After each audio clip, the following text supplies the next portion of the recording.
do this, Chris.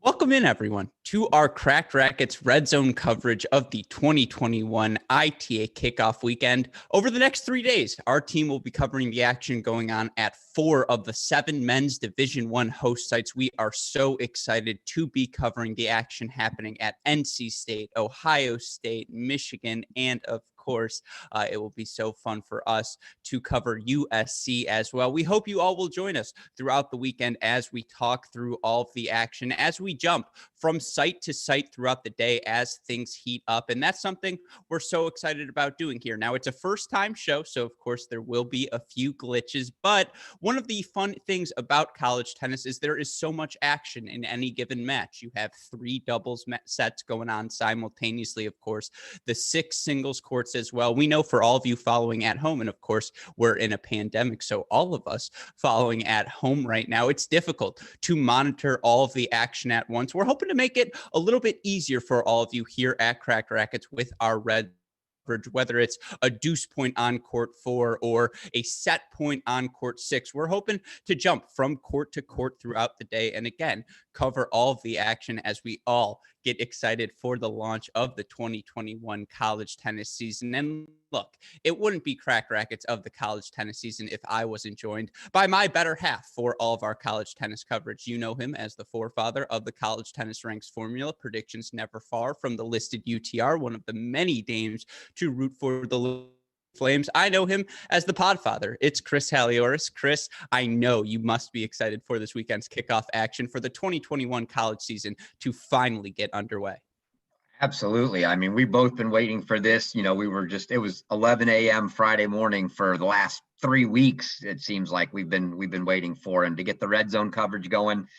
Can't wait. I mean, we're going to kick it off and all of a sudden we're going to have 6 doubles matches that we're watching all going at once and switching between them. It's going to be fantastic. It is going to be so much fun indeed. And of course, a shout out to super producer Daniel Westoff on the 1s and 2s for us throughout the course of the show. He's the one who makes this all happen. So for those of you watching along with us, if you want to throw in the live chat some hearts for him, if you want to throw him your number as well, he's available, folks. So, feel free to let him know. But of course, we also want to hear from all of you throughout the day. That's something that's going to make this a different sort of broadcast than usual. We have the opportunity to hear from all of you in the YouTube chat. We have the opportunity to hear what matches you want to see covered, or if you say, you know what, we're done with this Ohio State match, go over to the NC State region here on Friday morning. We're going to be able to do all of those.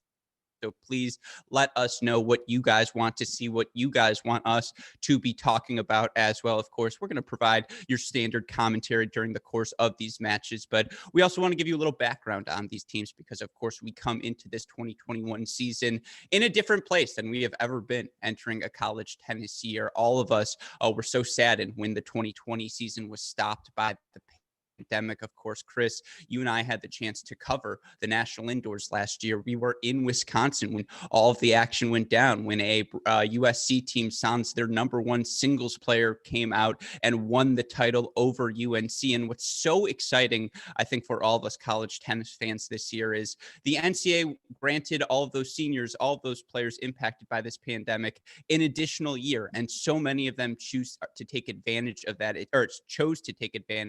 it seems like. And so we almost get a mulligan on the 2020 season. Yeah, I mean, it was great that we got to get through indoors at least last year before it was canceled, because that was a fantastic event, as I'm sure it will be again this year. But yeah, it's a complete redo. I know a lot of these folks are anxious to get back at it, especially, USC, who didn't get to finish that season after winning the national indoors last year. And maybe, schools like North Carolina are ready to take the redo and come back at them again this year. So yeah, it's going to be an interesting start to the season for sure. Mm-hmm. And we get a returning cast of characters here in our first match. Perhaps no team benefits more from the NCAA extending that extra year of eligibility than one of the host sites this weekend. And that, of course, is the NC State Wolves You look at what they were able to do last year, made the round of 16 at the National Indoors for the first time in program history. And of course, so much of that success started at the top of their lineup with their number one singles player, Alexis Galarneau. Now, of course, we were all so excited as college tennis fans to hear Alexis Galarneau was coming back for an additional season. But Chris, he really didn't need to. You talk about this guy, I think pretty unequivocally, one of the top 5 players in college tennis this season. Yeah, absolutely. We had a couple guys, you can tell when the guys are there for the team aspect of things, because guys like Galarneau, like Will Blumberg, clearly could have just gone pro. Galarneau had great success in the offseason, won a futures tournament. No doubt, had he chosen to just go pro, he could have done that. In addition to the fact that he's Canadian, and that Canadian contingent, the crew up there does a great job of helping their own, if you will, making sure they get wild cards into their pro tournaments if they don't have the points yet. So he'll get a good start whenever he chooses to go. And the fact that he chose to come back to college, you just know that team environment meant a lot to him, and he wanted to come back for this last year and do it again. Mm-hmm. Of course, you look at what the NC State Wolfpack were able to accomplish last season, 11-4. Of course, they got the big win over Texas outside near the end of their year. And again, bring back everyone this season. I believe you look at where they're at in the ITA preseason top 25, they are number 8. And while they did not crack the top 10 of either our Cracked Racquets top 10 nor the coaches poll we did at Cracked Racquets, and believe me, folks, we are going to be referring to that coaches poll throughout the course of this weekend's action. It's interesting to note that this NC State team by UTR underdogs in 5 of the 6 singles flights today, at least if you go by their top 6 listed UTR. You look at the Alabama portion of this first match, Chris, we're going to see this morning. I know NC State's the number 1 seed, and traditionally in a kickoff weekend, the number 1 seed has a comfortable time in their first match. But tradition is thrown out the window this year. We have 7 host sites, not 15. We have essentially the top 28 schools in the country all competing this weekend. This match is a toss-up, is it not? This will not be the comfortable first-round cruise most of these host teams are used to. Yeah, absolutely. It's actually, it's tough to pick a winner here. And you mentioned that, you look on paper at UTRs and Alabama's going to be favored in 5 of the 6 matches. What's interesting is, yes, on paper, they're going to be favored. But my guess is if you took a poll of, say, all the coaches involved and said, who's going to win that match, you're probably going to get more NC State answers than you are Alabama, simply because, A, some of the UTRs just aren't great. B, NC State is much more of a team than they are the guys on paper, and they're so good at their home indoor facility, as we're going to see as we get started. There are only 4 courts. We can't talk enough about how big an advantage that is when you're so good at doubles like they are, and you have Galarneau at 1. You're up to a 2-0 lead in probably 75% of your matches right off the bat. And then there's only 3 other matches going on before 5 and 6 have to wait to get on the court. So NC State sees a lot of 3-2 or better leads with 2 matches to go. And then all they got to do is get one of those matches. You look at the lineups both of these coaches submitted for this weekend. It's all the familiar characters for NC State. It's going to be Galarneau at 1. It's going to be Rafael Iscalendo. I apologize for butchering that pronunciation. I'll get better as we go through this match. It's going to be Babelis at 2. At 3, Barkai at 4, Turzak at 5, and then Katri at 6. For the Tide, it is going to be, I believe, Kukavalta at 1. It's going to be Zhao at 2. It's going to be Ortiz at 3, Roberto at 4, Retke at 5, and Diaz Freri at 6. Of course, these are the lineups they submitted, but we are playing this in a pandemic. And so if there are any players who are pulled from the lineup, if there are any players who weren't able to travel, we will keep you all up to date on that. Of course, in doubles, it is going to be Barkai and Babelis at 1 for NC State, Galarneau, Turzak 2, Katri Schick at 3. It is going to be Ortiz and Sepulveda Garza at 1 for the Tide. It is going to be Kalkavolta at 2 with Roberto, and then it's going to be Diaz Ferreri at 3 with Zhao. That is your matchup. And again, we will talk about more of the play going on in Raleigh quickly before the action kicks off. We have to talk about our other match this morning, which of course we will spend some time covering. And we were all looking forward to a round of 32 match here this morning between the Ohio State Buckeyes and the University of Virginia Cavaliers, a match that traditionally is something you see in the quarterfinals, semifinals, usually finals of this event. But of course, different time, the Virginia program back on the rise, and we'll talk about them later on this afternoon. But the Buckeyes now going to take on Middle Tennessee State, Middle Tennessee replacing Texas Tech after they unfortunately had to pull out of this match. And look, the Buckeyes, consensus top 3 team by our coaches poll. They were, I believe you look at this season, I believe they're the number 3 team in the country heading into the season in the ITA poll. They were our preseason number 4 team, I want to say, in our Cracked Racquets poll. And so the point is, this is a top 5 team. This is a national title contender unequivocally. And perhaps in this match, the Buckeyes have lost once in Columbus, I think, since Christopher Columbus sailed the ocean blue. And so to beat them there, even if you're the number 1 team in the country, is a difficult task. And with all due respect to Middle Tennessee, who we want to talk about, the 2019 Conference USA champs. But what do you expect to see this morning for the Buckeyes? What are you most excited about this Ohio State Middle Tennessee match? Yeah, it's hard to get too terribly excited because as we all sort of expect Ohio State to kind of, whitewash them, if you will. But it's a great opportunity for the Middle Tennessee kids. They're excited. Some of these schools that got to get in that never make the kickoff, like the Middle Tennessees, like the Liberties, they're pumped and they're ready to go. So they're going to come out excited. I think the things we want to watch and see is everybody wants to get a look at Cannon Kingsley. He's been unbelievable to start the season so far. So we want to get a look at him. I think one of the guys for me to watch on the Middle Tennessee side, Francisco Rocha, who will be playing 3 singles, I believe, for them, has really come on in the last year or so and had some really good quality wins, stepping up his game. So he'll be a guy to watch. He may be in a little over his head playing James Trotter, but you never know. He might step up and have a big match. It will probably get away pretty quick. So we'll want to watch some of those matches early and see where there's some competition. But yeah, that's going to be a rough one. Ohio State's just so good and so good at home, as you mentioned. Nobody goes in there and beats them.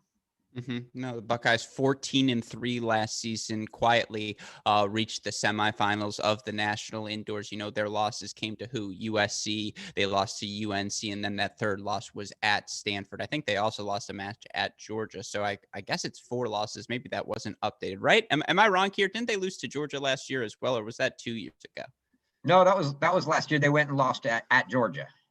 Yeah, and so, again, though, this Buckeye team, I mean, in terms of talent, they've got it. And you look at a Buckeye, when you're trying to put together the ingredients, Chris, of a national championship team, you always want that guy at number 1 singles who match in, match out. You feel like you have a chance to win that number 1 singles point. And I think it's safe to say we both think the Buckeyes have that in last year's National Freshman of the Year, now rising sophomore and preseason number 5 singles player in the country, Kingsley.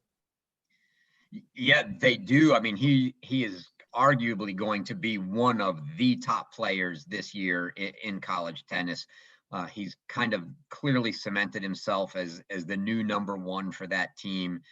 And really, the big thing that we think they've got going for them is not only do they bring back the entire team that was already that good, they now add another quality freshman in JJ Tracy, who we all think is going to be a difference maker and will be, in the lineup come day 1. In which, if today's day 1, he's in the lineup. So yeah, I think we're all looking to see what we get out of him.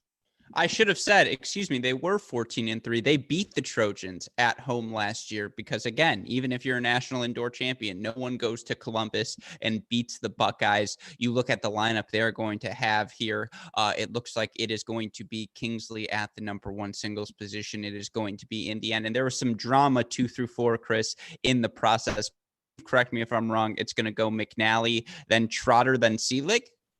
Yes, I think that's the lineup going out. Yep. And then number 5 singles will be freshman JJ Tracy. Number 6 singles, I believe Justin Boulay. But of course, the chance to play a guy like a Robbie Cash, a JJ Mercer. Coach Tucker always going to be creative. So we'll see what he ends up doing in singles here today. Chris, unfortunately, I can't find this Middle Tennessee lineup in front of me. You want to give me what the lineup's looking like for them today? I can't. You'll have to give me 1 second. I know we're going to see. I'm pretty sure we got Tom Moonen at 1. We got Rocha at 3. Let me give me 1 second, and I will get it pulled up here. Worth noting, Monin, number 3 on their team in UTR, Rocha, number 1 on UTR, but here's just some perspective for you for the Buckeyes. The number 6 player in their lineup by UTR, Justin Boulay, currently 13.05. The number 1 UTR in the Middle Tennessee lineup, Francisco Rocha, a 12.96. So, again, it's going to be an uphill battle, certainly for Tennessee. We're really excited, though, to see the Buckeyes kick off their 2021 season in the dual match format. They had some success last weekend hosting their invitational. They brought in the University of Michigan, University of Illinois for some Big Ten battles.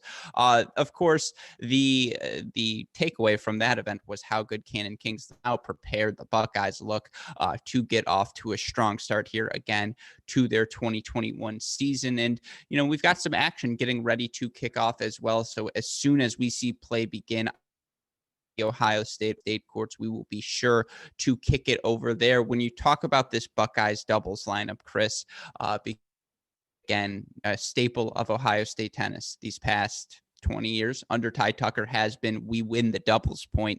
They've got 3 really, really dynamite teams in, last year's number 1 team in the country for a little bit, McNally and Cash, of course, Boulay and Trotter. Those are 2 guys who can absolutely bang the ball from the baseline. And then arguably the most talented player in the country in Cannon Kingsley with the most experienced player in the country, the only one who qualifies for AARP, Kyle Seelig, at the number 3 doubles position. They're rock solid from top to bottom. Yeah, that doubles lineup is a joke. I mean, I want to see that doubles and against, I hope at some point we see them versus Baylor at indoors, just because the teams that they throw out there for doubles are ridiculous. The fact that you get to play Kingsley and Seelig at 3 doubles, I mean, that's just crazy. And I do have for you, Alex, the Middle Tennessee State lineup: Moonen 1, Stein Slump 2, Francisco Rocha 3, Chris Edge 4, Max Roush 5, and Oscar Mikulik at 6. And they will roll out Pavel Model and Slump at 1 dubs, Moonen and Edge at 2, and Roush and Rocha at 3. All right. You like that. 7 men deep for Middle Tennessee State. Middle Tennessee State. Yes, exactly. I know they go by Middle Tennessee. I'm sure to butcher that at least once or twice today as well. But again, I'd like to put you on the spot whenever possible. We see these players getting out on court. We'll get to that action momentarily. Give me some predictions, Chris, for these morning matches. Who you got in Ohio State, Middle Tennessee? Who do you have in NC State, Alabama? Well, clearly I'm taking Ohio State. The question is can Middle Tennessee get a point on the board, right? And because we're playing back-to-back matches here, everything's going to be clinched, so they won't play anything out. So as soon as someone hits 4, it's done.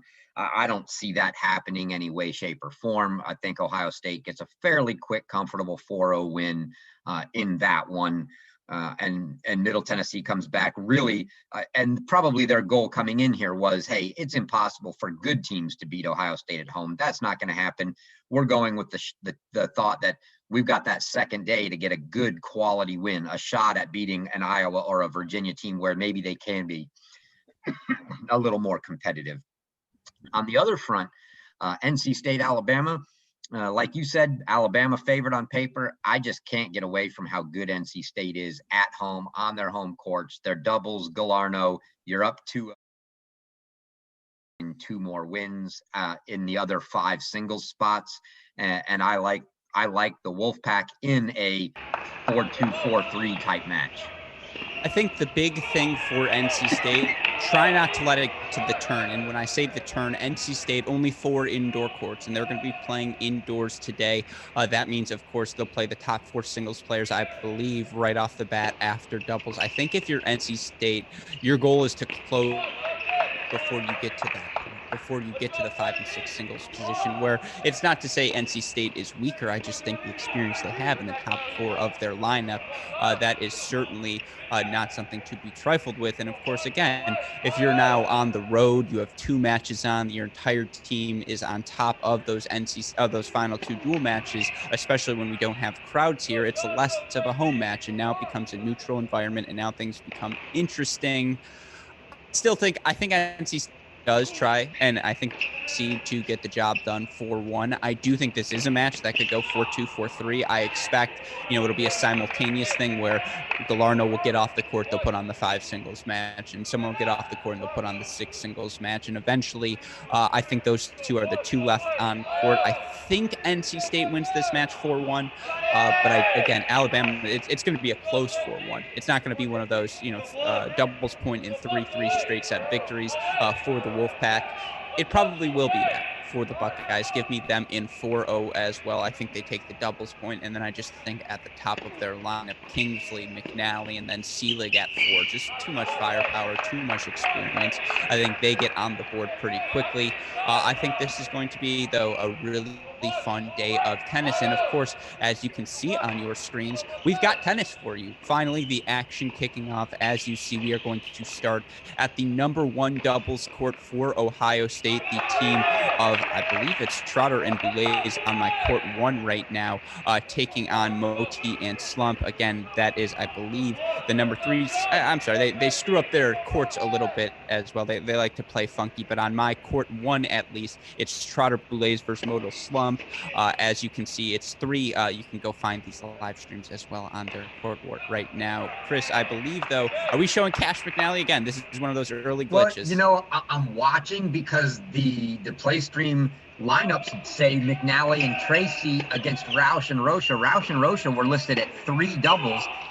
Ty may have switched his doubles teams up, and if this is true, I can't believe this is the 3 doubles match with McNally and Tracy, but we'll have to get a closer look here. Yeah, okay, perfect. So I'm not going crazy here. On court number 1, at least on their stream, it is Trotter Boulez versus Modal Slump. That's typical Coach Tucker, right? He's throwing a wrench in our coverage. I think he did this because he knew. He said, hey, how can I keep them as uninformed as possible? Bravo to you, Coach Tucker. You win another battle here. And of course, you see these Ohio State dual matches going on at the brand new Ty Tucker Tennis Center. Beautiful courts for the Buckeyes. I kind of love, Chris, that they're 6 across as well. Well, we all know my feeling about that. If it's not 6 across, you got to rebuild. That's it. Tear it down and rebuild. Yeah, at that point, what are you even doing? No, I mean, certainly you look at the stats here for the Buckeyes right now. What are they doing in their dual match? And again, these coaches do have the right to mess around. It does look like there was a switch in their lineup, Chris. It looks like at the number 1 doubles position today, they are going with the team of, I believe, Trotter and Boulez at number 2. It's Seelig and Kingsley. Number 3, it is McNally and Tracy. So Robbie Cash not in the doubles lineup for the Buckeyes, at least in this opening match. We will do some more following up to figure out why that's the case. Yeah, and that's one of the few ways you can really move the doubles lineups around is to pull somebody from a pairing. So obviously that's what Coach Tucker did. He pulled Robbie Cash. Once he pulls Cash, he can now slide the other 2 teams up. It still is open to protest by the opposing coach. Jimmy might have gone and said, hey, there's no way I'm letting you play McNally at 3 doubles, and protested, but obviously either didn't happen or it was upheld. So yeah, Robbie Cash out. And I think what's interesting there is Cash was listed at 6 singles. So I'm going to assume that if he's pulled him from doubles, that means he's out of singles, and that will slide Boulez up into the 6th spot for singles. Alternative theory would be perhaps he's pulling a bunch of the Kingsley McNallys of the world and he's keeping Cash fresh for a higher singles position. But again, that is something we will monitor as well. It is interesting to see 3 different Buckeyes teams again on court number 1 right now. It is Trotter and Boulez against Moti and Slump. And you always love that we start off with an early duel here, Chris, on that goes the way of the Buckeyes. Now they lead 1-0. They'll try to get the early lead here on this court. Any I suppose reservations for you seeing the switch for the Buckeyes? No, they're so good at doubles. I mean, I don't see this being a problem at all. Mm-hmm. Yeah, I mean, and we'll watch the action here unfold early on. It is so nice, though, Chris, just in general, to see these players back on court. How delightful to have college tennis back. Unbelievable. I mean, it's been so long. We've been waiting. Such cuts short so early last year. And, we were all, even though we were hopeful, still, very skeptical about what the prospects might be for actually having this, season get going. So, yeah, can't be more excited than we are to see this get going. Well, I want to go to court 3 now, Chris, where we can watch freshman JJ Tracy and John McNally early 2 breakpoint chances against Middle Tennessee. You see there the Middle Tennessee team splitting the middle, so we'll go to the deuce point, deciding point. A reminder for all of you viewers at home, the college tennis format is as follows in doubles. No ad scoring, and you're going to see that in singles, by the way, as well. But in doubles, it is 1 set on all 3 courts. You play a tiebreaker if you get to 6-all. Whichever team can win 2 out of the 3 double sets, they get the doubles point. And of course, there are 7 total points in a college tennis match. First team to 4 points wins the match. And as Chris mentioned, it will be upon completion, once you get 4 points, they're going to stop those matches as well. You see the big hold here from Middle Tennessee. You have to love, Chris, the huevos there of that team. Serving and volleying, no reservations. That's what it's going to take to pull off an upset. Yeah, well, you're not going to beat Ohio State in doubles playing 2 back, that's for sure. so yeah, I mean, you got to come with your A game and go. I mean, there's nothing to lose for these Middle Tennessee guys, so they're going to play it like you have to play it and hit your shots. And if you don't execute, you don't execute. But that's the only chance they're going to have to get this doubles point. And you see there the great down the line forehand from Middle Tennessee to take the Love 15 lead here as JJ Tracy serves in his first college tennis dual match. And Chris, we had the chance to see Tracy at one of our Cracked Racquets events here in the summer, in the fall, in the summer. It's all blended together at this point, folks. But I will tell you right away, the serve, the forehand, the movement, they're all college ready for JJ Tracy. And I think for the Buckeyes to go where they want to go this season, he has to be not a top 3 freshman, but an impact freshman in their lineup. Yeah, I don't think we're going to see him in the top 3, but he absolutely. I mean, I think that 5 spot, those top 4 are going to be pretty solid in what you've got between Kingsley, McNally, Trotter, Seelig, in whatever order they play them. That's your top 4.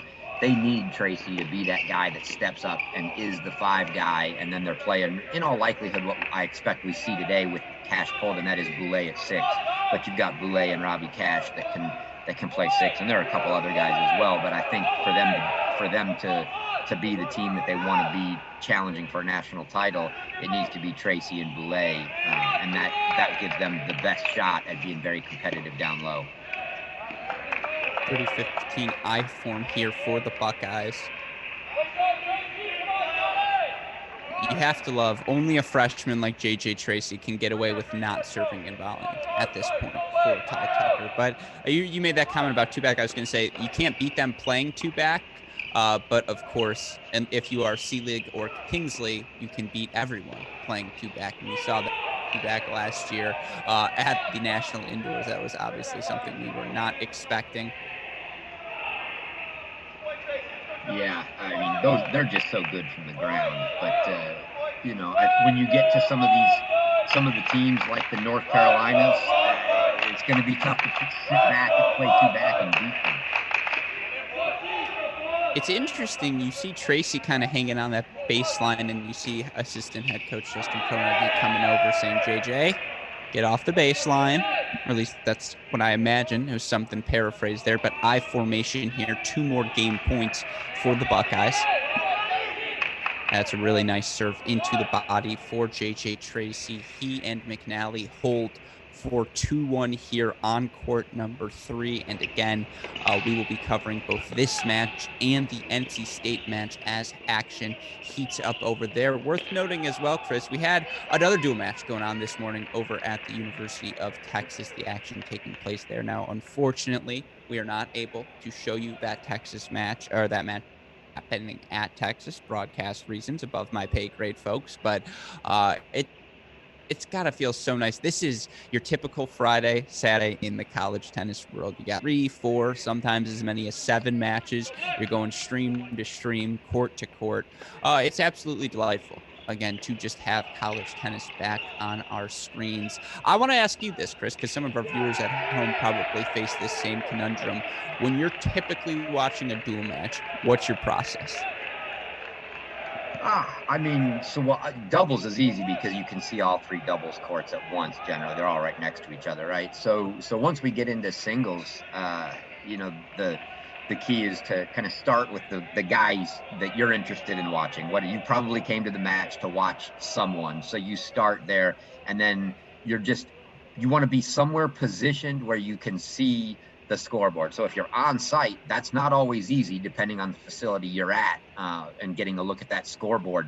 But you want to be able to see that scoreboard so that you know when you should be moving from one match to another. And yeah, you're generally just watching and looking for, hey, which ones are getting close to the ends of sets, and you kind of shift yourselves around to those close sets that might be coming to an end. If it's 5-1, you're probably not running down to that court. But at 5-4, you move over to that court, and that's what you're watching for. And you'll see a lot of the fans doing the same when there are fans live on site. When we're here, we'll probably be doing much the same thing. We'll watch the live scoreboard. We'll see where they're coming close to the sets coming down to the wire, and switch over to those courts so that folks can get a chance to see the kids clinch sets.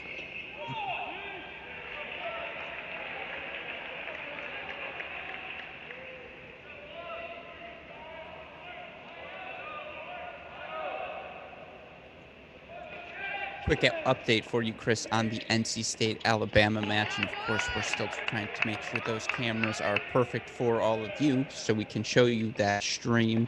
Right now, it is NC State leading 3-0 on court number 1 in doubles. It's 2-all at court 2, 1-all at court number 3. So again, action heating up there. We talked about how important that doubles point will be for NC State. We'll head over there after this changeover here on court 3.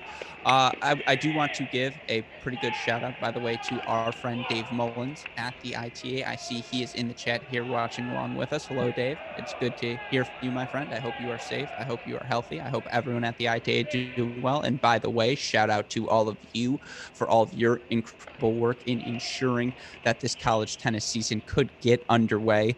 Probably could have used a little less Latin from Mr. Russell. He knows that, but he's working on it moving forward. Nevertheless, of course, a huge thank you to all of you guys for your continued work. And again, we look forward to covering the ITA throughout the course of this season. We are going to switch over now to NC State. We are going to head over, I believe, to court number 2, where, as I mentioned, it's a battle right now between Alabama and NC State. Alabama and NC State currently, as I mentioned, on 4 courts on the indoors in NC State. On court number 2, it is Galarno and Turzak, the number 23 team in the country, taking on Calcavalta and Roberto for Alabama. Chris, you are our SEC correspondent here at Cracked Racquets. So, of course, my question to you, as always, where does Alabama fit in that pecking order? We talked about this a little before the match got underway, but it feels like they're perennially in that top 30 range. A win over NC State could really be a nice start to their season.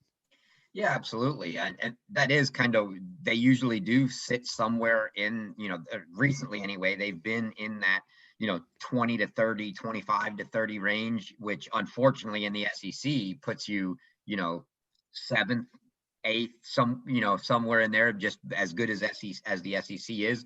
And that's probably not going to be any different this year. We've talked about the big 3 up top in Florida, Texas A&M, and Georgia, and then you've got you've got Ole Miss, Tennessee, Kentucky, a bunch of Mississippi State right behind them, and the question is, can Alabama get in that mix? And that's always going to be the question. They have the talent to do so. They're actually a little deeper this year than they have been in some time. So we'll see. Mm-hmm.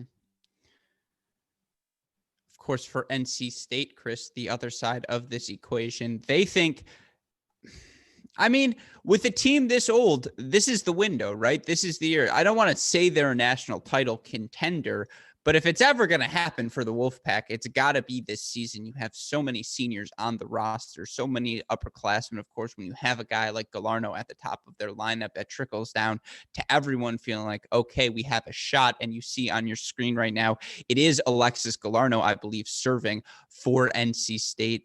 But I don't know. Nationally, where do you see this Wolfpack team, currently number 8 in the ITA preseason top 25, panning out this season?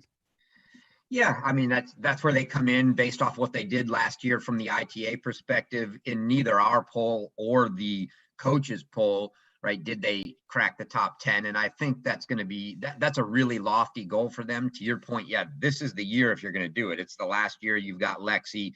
I mean, he's the staple in the program. He's what's getting you off to that quick lead in doubles and off the first court in singles. I think for them, you know, if I, from the outside looking in, my goal for that team trying to be optimistic would be, hey, let's stay top 16 so that we get to host that first, you know, the kind of the regionals, if you will, the first 2 rounds of the NCAA tournament.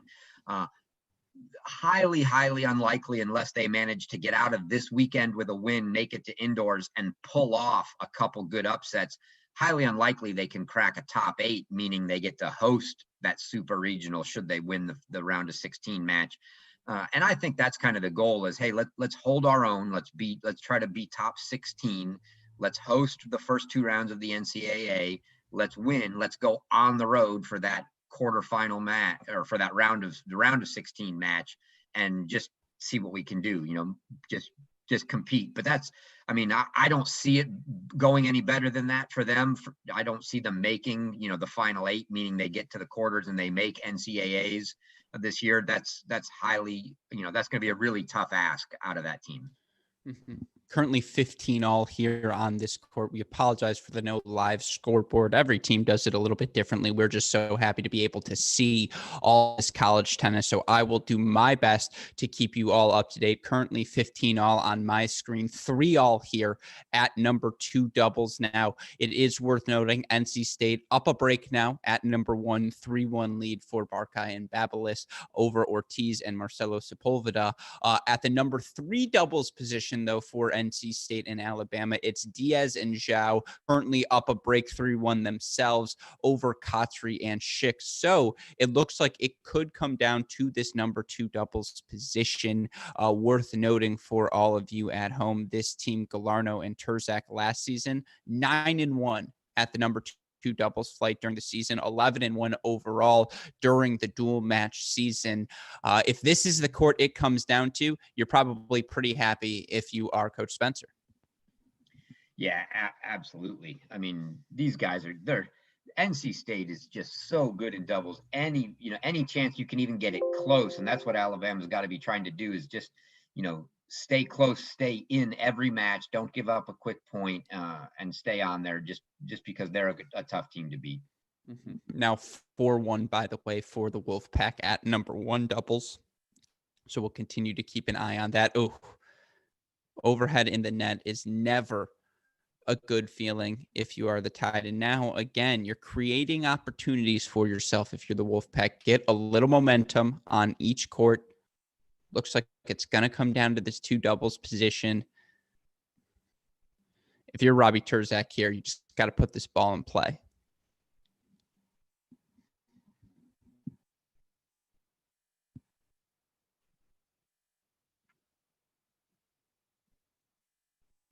God, I missed close line calls, Chris. Just inject them in my veins.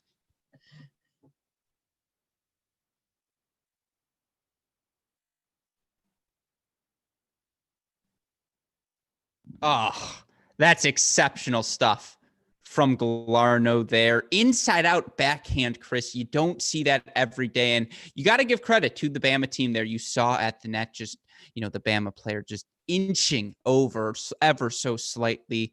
Galarno caught him misfooted, and they get the break of serve now, so they'll lead 4-3 at the number 2 doubles position. Again, 4-1 lead for the Wolfpack at number 1 doubles as well. And that's the recipe, Chris, you saw coming into this match. You have 2 of the top 25 preseason teams in the ITA and doubles. You should be winning doubles points in matches like this. Your thoughts again for this NC State? I feel like nationally, we don't put them in the conversation with the UNCs and the Michigans and the Ohio States of the world in doubles. This particular season, they probably are a top 5 school in terms of the teams they can bring, their path to the doubles point. Oh, in doubles for sure. They're not gonna be afraid of anybody in doubles, and they're gonna hold their own, especially at home. So yeah, I expect them to be, and they're going to get plenty of tests, right? I mean, North Carolina obviously going to be one of the best doubles teams in the country, so they're going to see them, in the ACC.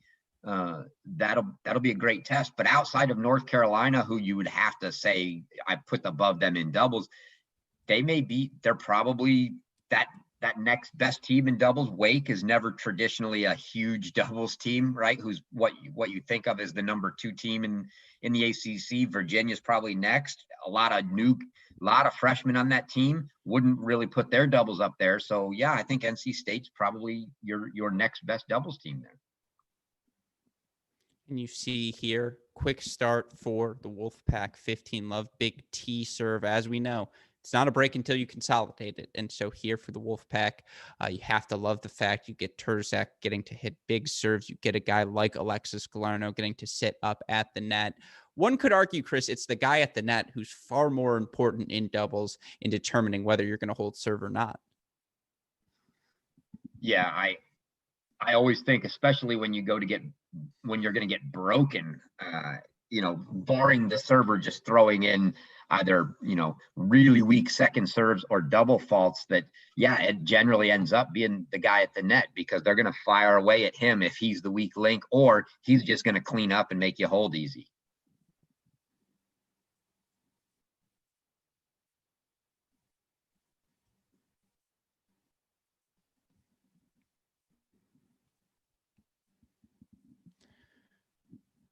There's something to watching Galarno play. It's the way the ball just explodes off his racket. If you watch enough tennis, you can tell the guys who have got it and who don't.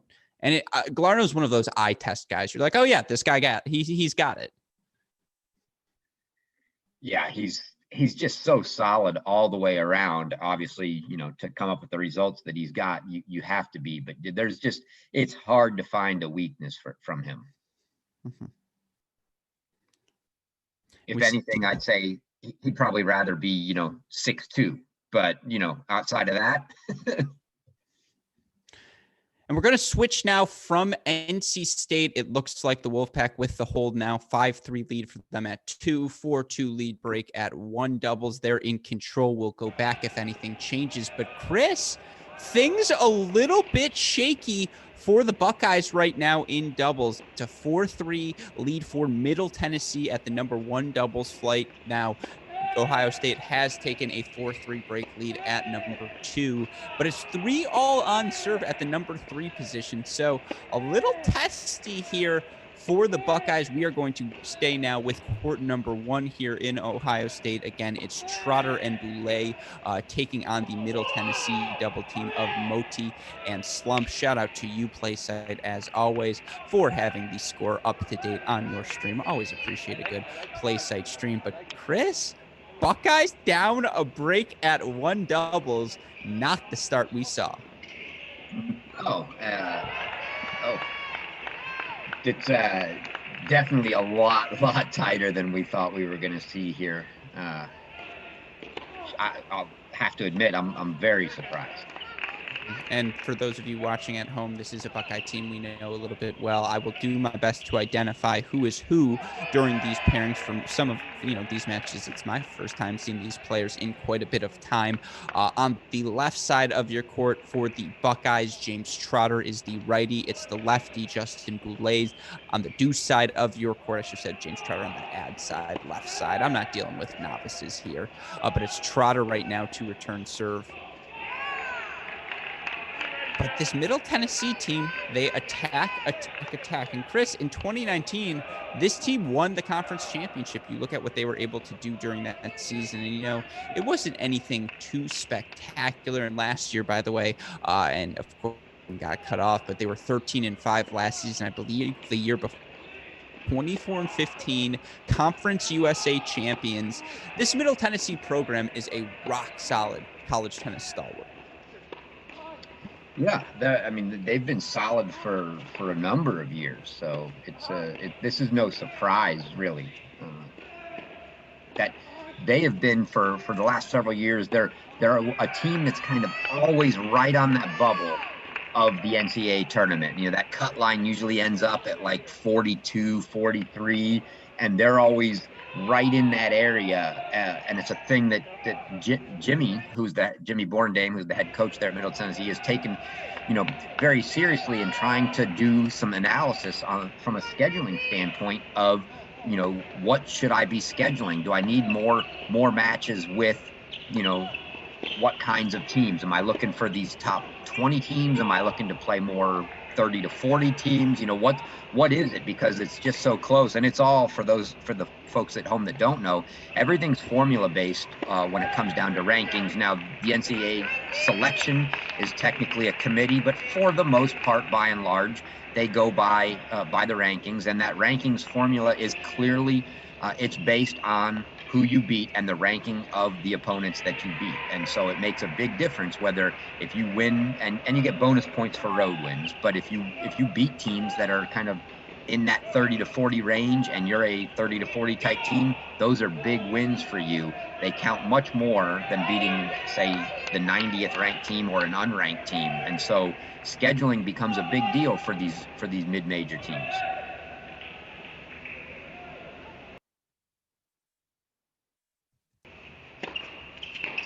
And we see Trotter Boulay now still down that break, but it's 5-3. So should they hold here, Modal and Slump will have the opportunity to, after the changeover, try to serve that match out and get one of them on the board for Middle Tennessee. Chris, here's a fun fact for you about this Middle Tennessee team. They're 1-0 in the 2021 season. We're able to get a good dual match in against Louisiana. Now, in that Louisiana match, they beat them 6-1. Do you know what the point they dropped was? Can you guess? It was the doubles point. It was the doubles point they dropped in their first match. They got Louisiana taking victories at the number 1 doubles position and the number 3 doubles position. Those are the two courts right now that it appears that Middle Tennessee, I don't want to say they're in a place to strike because, they're up a break, yes, at the number 1 position, but McNally, Tracy, they're going to probably be all right at number 3 doubles. But to see this Trotter Boulay team, which is expected to play 2 doubles for the Buckeyes this season, push this early, it's one match. You're not trying to overreact, but it's definitely surprising. Oh, yeah. It's surprising for sure. No matter what happens, I suspect they will still pull this doubles point out. But you and I both know that's not going to be a pretty speech from Ty Tucker. Oh, I feel the absence of former volunteer assistant Dave Schilling now more than ever. This would be a Schilling court. Tucker would be like, I'm not touching it. Kronagi would be on the Kingsley court, and then this would be the Dave Schilling special where he whispers something in James Trotter's ear, and then Trotter hits back-to-back aces, right? Like we've seen that script play out over and over again. But no, look, for Trotter, Boulay, it's always tricky. You're down 3-5. On a day when probably the morning of, Coach Tucker says, hey, Robbie's out, you're playing 1. It's always a difficult task to jump up to the number 1 doubles position, but we see here now 2 game points for Trotter and Boulay to at least force Middle Tennessee to serve it out.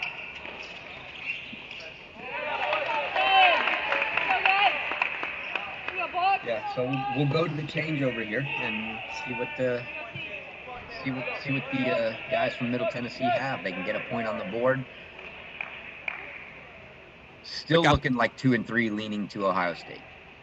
Quick update for you in NC State, Alabama. I should say quick update for you from Raleigh. I'll get better at my transitions, I promise, folks. But we have a 5-2 lead for Barkay and Bobolis at number 1 for NC State. It's Galarno and Turzak up 5-3. And in fact, Galarno and Turzak now put that one in the books for NC State. They will take the set there by a score of 6-3.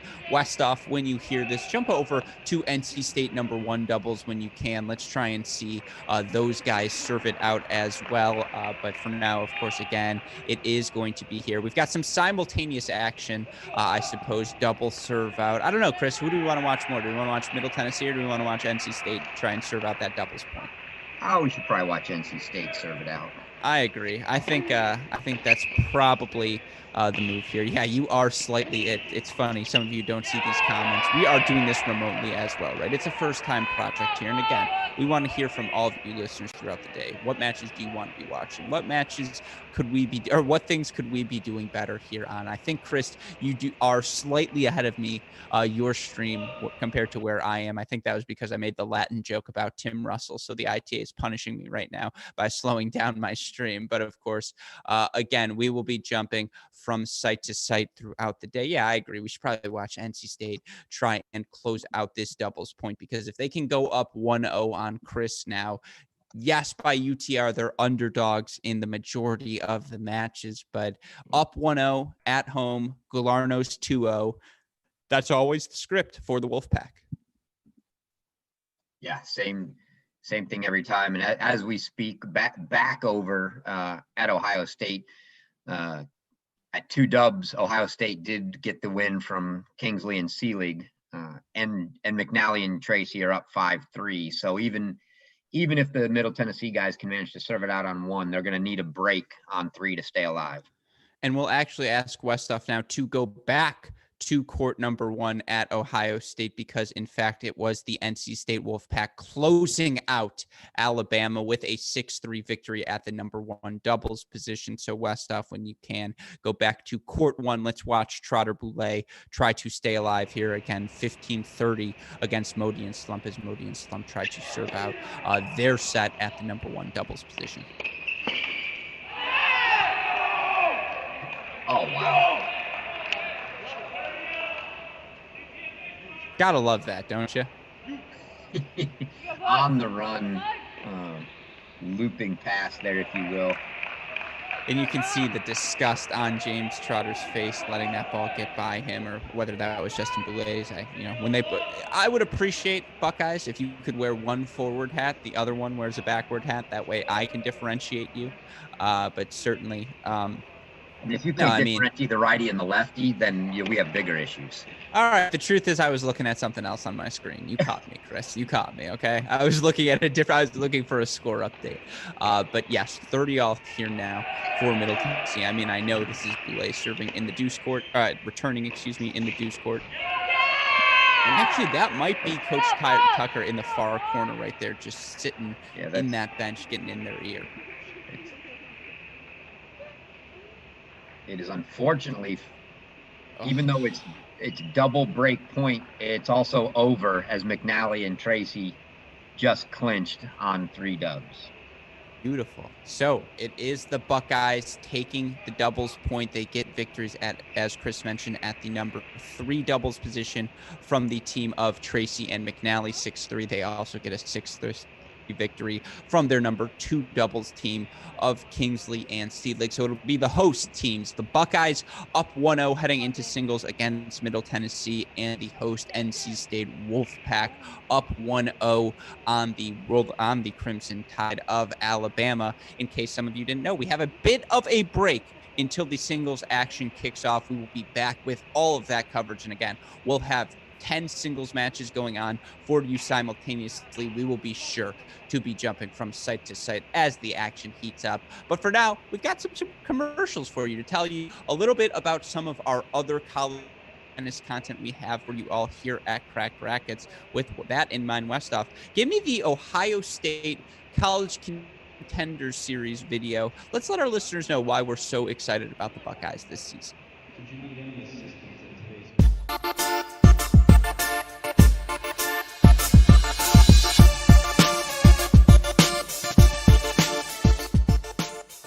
Coming in at number 4 in our Cracked Rackets preseason poll, the Ohio State Buckeyes. The Buckeyes bring everyone back from last year's squad and will look to begin 2021 as hot as they started the 2020 season.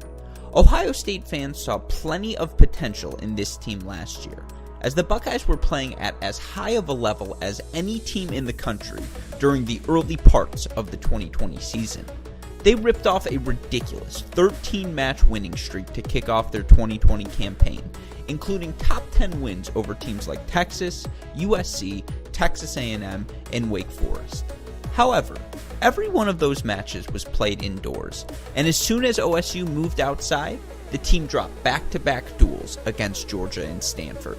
Head coach Ty Tucker's team should be elite as usual in 2021, but questions continue to linger about whether the team can successfully transition outside and make a serious run at an NCAA championship this spring. While the Big Ten trophy should certainly belong to Coach Tucker's squad once again in 2021, college tennis fans will need to stay tuned throughout the duration of the season to find out if this OSU team can reach its potential. Examining the roster. Even though Ohio State has a fairly youthful roster, the Buckeyes still have veterans that have seen and done it all in college tennis. Kyle Seelig is the elder statesman of the group, but John McNally, Tim Siebert, and Jacob Waridi are also all returning to Ohio State this season as seniors. It feels like Seelig has been at OSU for just about half his life, but the Pennsylvania native has improved tremendously throughout his career in Columbus and has become such a reliable presence in the lineup for Coach Tucker. McNally, who earned All-American honors in both singles and doubles last season, will once again need to rack up wins at the top of the lineup for the Buckeyes. James Trotter is the lone junior on the roster in 2021, and Big Game James will be an important piece of the puzzle this spring. Perhaps most important to the Buckeyes' national title hopes will be the growth of 2020 Freshman of the Year, Cannon Kingsley. Kingsley was a revelation during his first year on campus. The New York native carried a top 25 singles ranking all season long, and it would shock no one to see the 6'2" righty jump to the top of the Buckeyes lineup this season. The presence of veterans like James Trotter, Justin Boulez, and Robbie Cash is certain to help the Buckeyes this year, but perhaps even more exciting are the new freshmen on the Buckeyes roster. In J.J. Tracy, Ohio State receives the 2019 Easter Bowl finalist and a top 10 recruit in the 2020 class. Tracy should have no trouble transitioning to the college game and adding his talent to an already outstanding Buckeye lineup. Possible lineups. As far as the lineup goes, we think we can look back to 2020 and get a pretty solid idea of what Coach Tucker will do this spring. Cannon Kingsley was recruited to assume the number 1 singles role, and we think he'll be the man in that position from this point forward. Add in seniors John McNally and Kyle Seelig, and Ohio State should no doubt have one of the best top 3s in all of the country. The lower half of the lineup could be a little more interesting. J.J. Tracy certainly has the talent to play number 4, but we're not sure he'll start there right away as a freshman. While he may assume that role by the end of the season, we think James Trotter, Justin Boulez, and Robbie Cash will all be fighting for starting time in the singles lineup. However, when we get to the postseason, we expect the Buckeyes to line up Kingsley, McNally, Seelig, Tracy, Trotter, and Boulez as their singles lineup. What's achievable? As long as Coach Tucker is in Columbus, winning the Big Ten Conference is not the goal. It's the expectation. Elite players commit to OSU so they can take part in winning the Big Ten every season and have a legitimate shot to win national championships. The Scarlet and Gray have won 14 consecutive Big Ten regular season titles, and we do not expect that to change in 2021. We think the Buckeyes have a great chance to be a Final Four team at the end of the season. There are so many good squads that will be vying for the title in May, but OSU is right there with the best of them.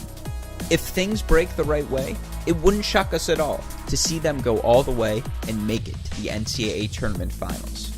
If things go wrong, we still think the Buckeyes, at worst, should make an NCAA quarterfinal this season. There are so many spectacular teams in this 2021 college tennis season.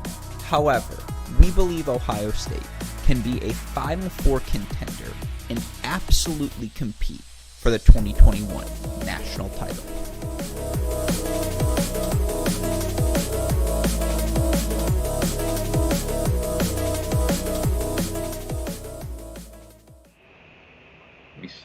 Let me go actually let's look at that court and see.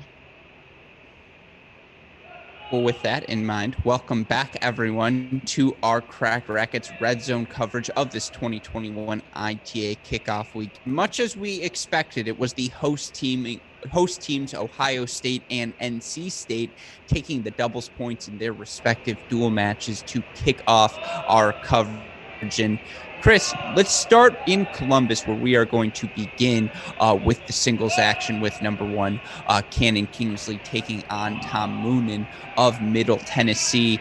Slow start for the Buckeyes out of the gates here in Columbus. You look at the double scores across the board now. They were able to get two victories, 6-3 at number 2 and number 3 doubles, but at number 1, Middle Tennessee served for it at 5-4. We saw a lineup change. Robbie Cash was out at singles. It looks like he is going to be in for the Buckeyes at singles right now.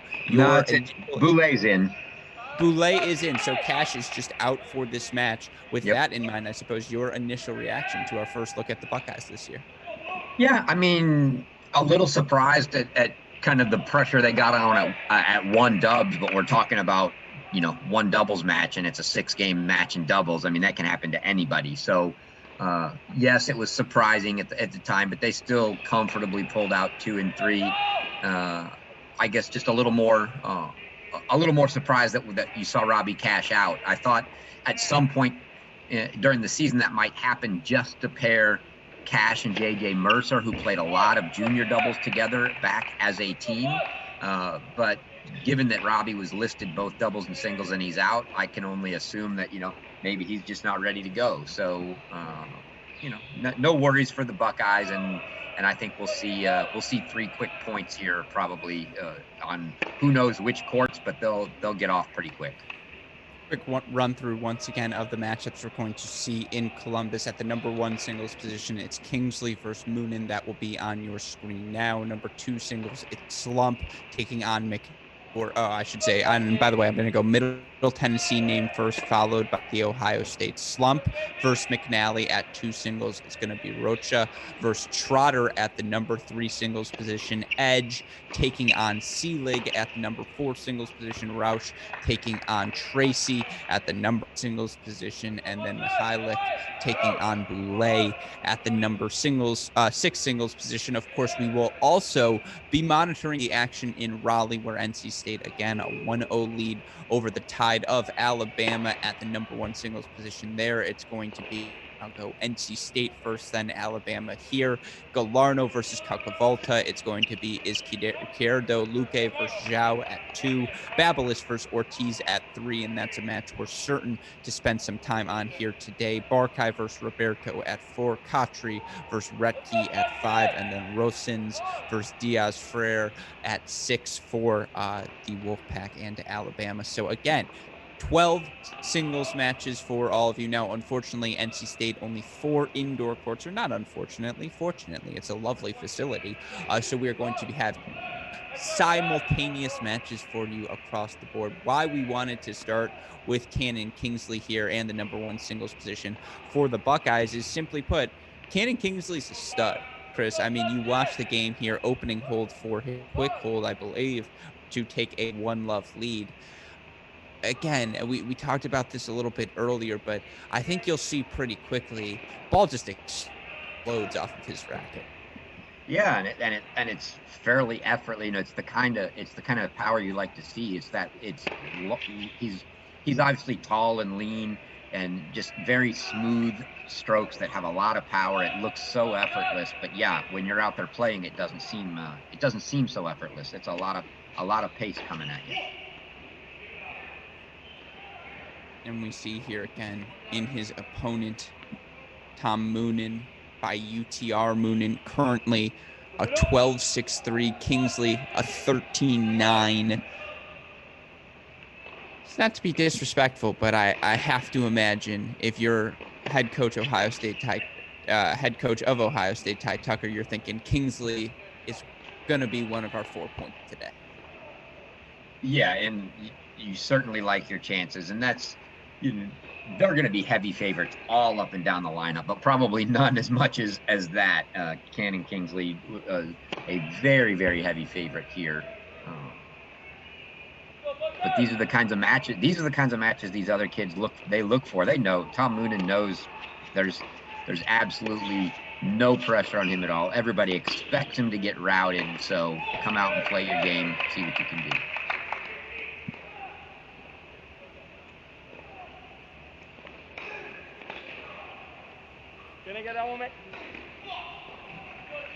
Be a big boost for Moonen here if he can get out of the gates with a hold, just to get on the board and not, probably the one thing he doesn't want to see is digging a 3 or 4 love hole right off the start. So if he can get out, stay on serve for a couple changeovers here, that would be a best case scenario for him. And we'll get back to that match. I want to go now to court 5 because we talk about the freshmen. And if you are a college tennis fan watching this, you've probably seen Cannon Kingsley. You've seen John McNally. You've seen Kyle Seelig. But you are wondering, what does freshman J.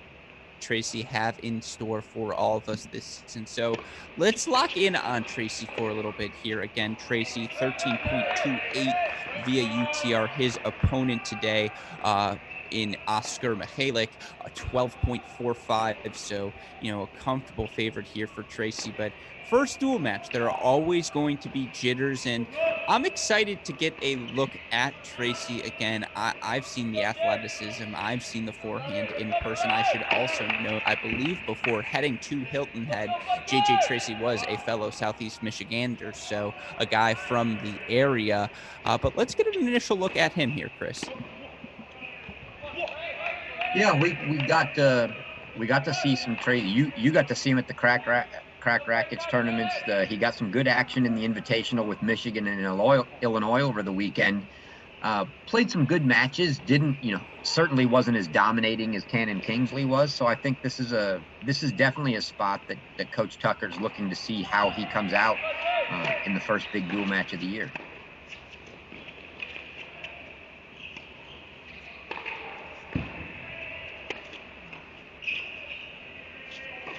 Early break lead for Galarno of NC State. Quick 2M.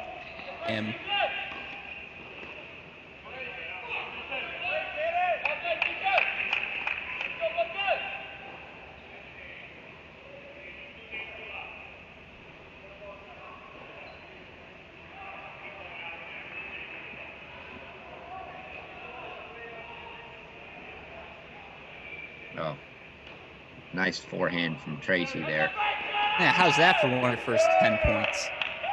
I'm just going to play this 20-ball rally, and then I'm going to rip. Just so you know, the first second you give me a forehand, I'm going to rip a cross-court winner. And to that point, that's what I've been seeing and saying about Tracy, is just his ability to stay alive in points until he's able to find forehands. It's not J.J. Wolf, because the forehand isn't quite the J.J. level that, J.J. Wolf is a once-in-a-generation type of forehand in terms of in-college tennis. But the game style, I will be familiar to Buckeyes. And then I kind of like J.J. Tracy's foot speed a little bit more. Now, again, he doesn't have the power yet. He's only a freshman, but I do think this is a game style Buckeyes will like quite a bit, and they will certainly like the fact that he's off to an early 2-0 lead here against Middle Tennessee. So let's watch Tracy serve a little bit, Chris, and then, I'm curious. I know we're only 3 points in, but your thoughts on just, his game so far. That was a podcast question. I let that one slip.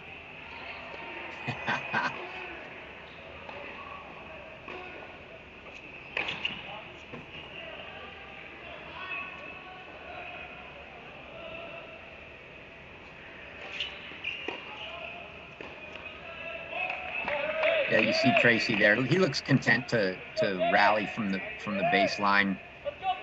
You saw in the previous game, as unfortunately the Middle Tennessee player double faulted that game away, but you saw him give a quick look to the chair. For those that may be tuning in, not completely aware of how everything works in college, the players are making their own calls. You can look to the chair and ask, how'd you see that? And if the chair actually thinks the ball was in as opposed to out as your opponent called it, they will make the correction and say, correction, the ball was good, and that will count as an overrule. Players can get 2 overrules at no cost during a match. That third overrule will now cost you a point. They become penalties at that point. So the third one would be a point. The next one would be a game. So you'll see kind of the tone change a little. If you get those 2 overrules on you, you got to start being really generous. You can't afford to call anything out that's close to the line at that point. That's why we call you the professor in these parts, Chris, because you've got the rule book ready, open, a little bit of a lesson for all of you viewers at home. And I'll tell you what, a wise coach once told me, if you're not telling your kids to use your 3, you're not playing college tennis the right way. But no, that's a lie. That's a quote I made up. That fictitious quote was me, and that's why I will never be a college tennis head coach. But of course, again, JJ Tracy here now, 30-15, as he looks to consolidate the early break. And Chris, I really love the wind of his serve. I know that's a stupid thing, but it's a full coil, full explosion. That's the word that comes to mind when I see JJ Tracy. It's just springy. Everything about his game is very, very springy.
It's going to be an uphill battle, and hopefully one of these Middle Tennessee guys can find themselves in a match and make some good progress before Ohio State gets to 4.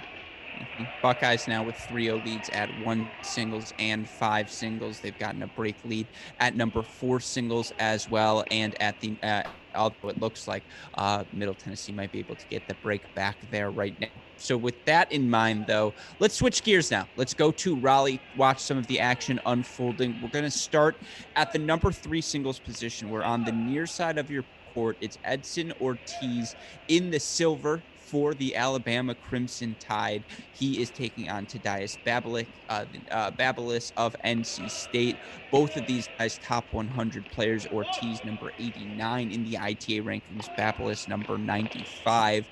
this could be one of those inflection point matches, Chris. And as of right now, 2-2 on your score, 2-2 on the scoreboard between these two players. So, we're getting the sort of battle we expected to see. This could be the one that decides it, Chris, right? If you're NC State and you get this match, you're probably feeling pretty comfortable. If you're Alabama, you sort of need this match on your pathway to 4 points. Yeah, this is a key match for Alabama. Edson Ortiz has been a guy that I before we saw lineups, I kind of expected to see him at number one singles for Alabama. He's been their top guy since Mazen Osama left. The ability to play him at 3, it's a must point for Alabama. You look quick scoreboard update. Galarno 2-1 lead for NC State. 2-all at the number 2 singles position. 2-1 Barkai of NC State at the number 4 singles position. Now, unfortunately, I don't have a point-by-point score update for all of you. You can see those scoreboards in the background of your screen. That's as close to an access as I will have as well to knowing the game score. Of course, once we get to a new changeover, we'll be able to catch everything up for you. But it is Ortiz serving here, I believe, 2-all now. Again, it's Ortiz and Alabama in gray today. NC State rocking their home reds. All day, C's. Break time, block.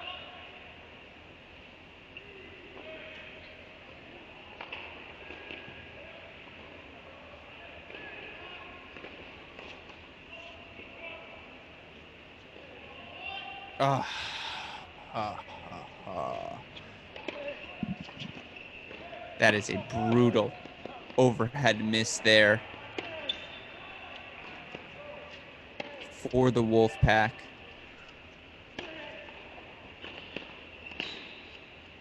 Was there a color switch? Is Bama now in red? I don't think that's the case. That's what I'm trying to get. I'm switching courts around. Bama was red in the doubles, were they not? Bama was not red in the doubles. NC State was red in the doubles. I don't think so. I do think so. Who knows? This is it. Look, again, now you get a live look at the podcast, folks. This is what I deal with. Yeah, we're gonna get a good look here on stream 3. That's a wolf pack. That's a little wolf right in the corner. Or I could be wrong. I suppose we'll find out.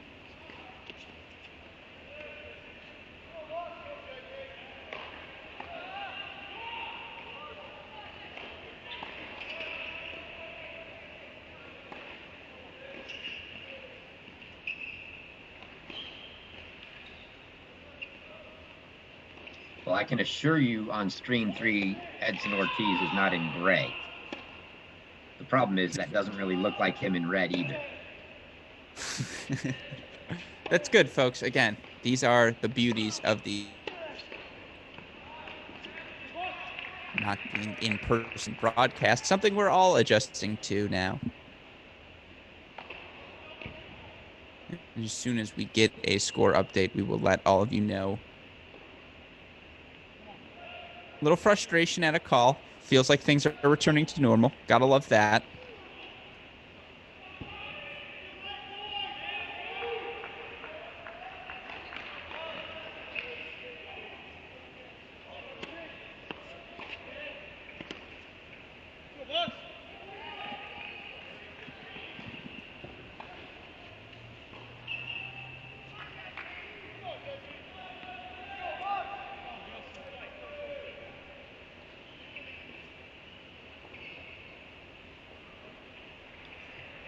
They just went to a changeover on 1 there, so we'll get a look at.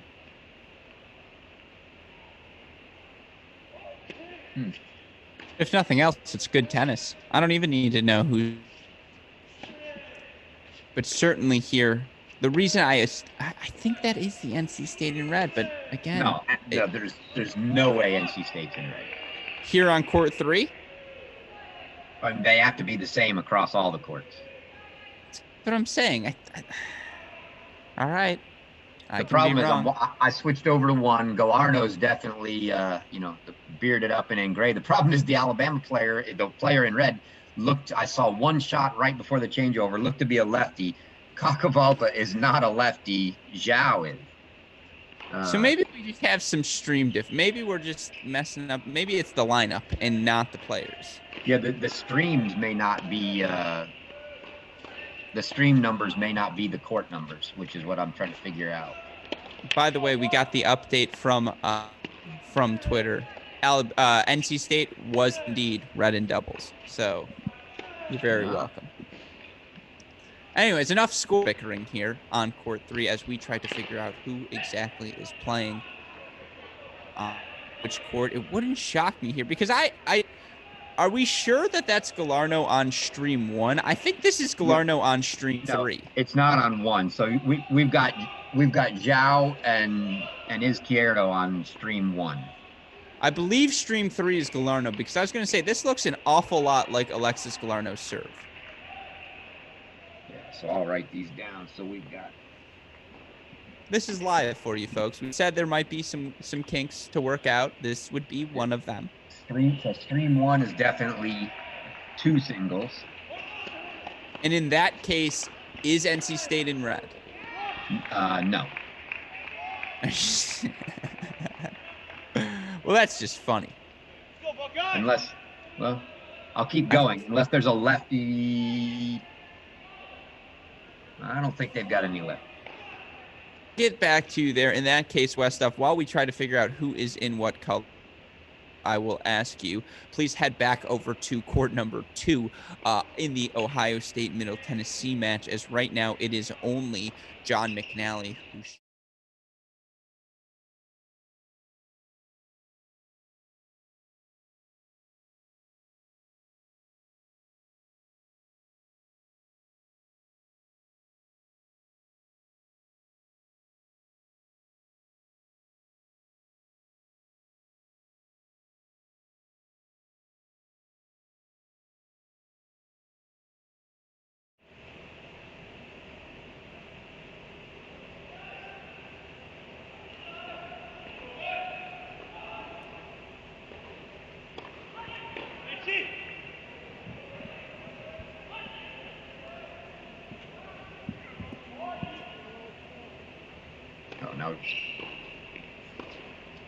a lefty in gray on court 2 in that Alabama and NC State match. We'll get this figured out here.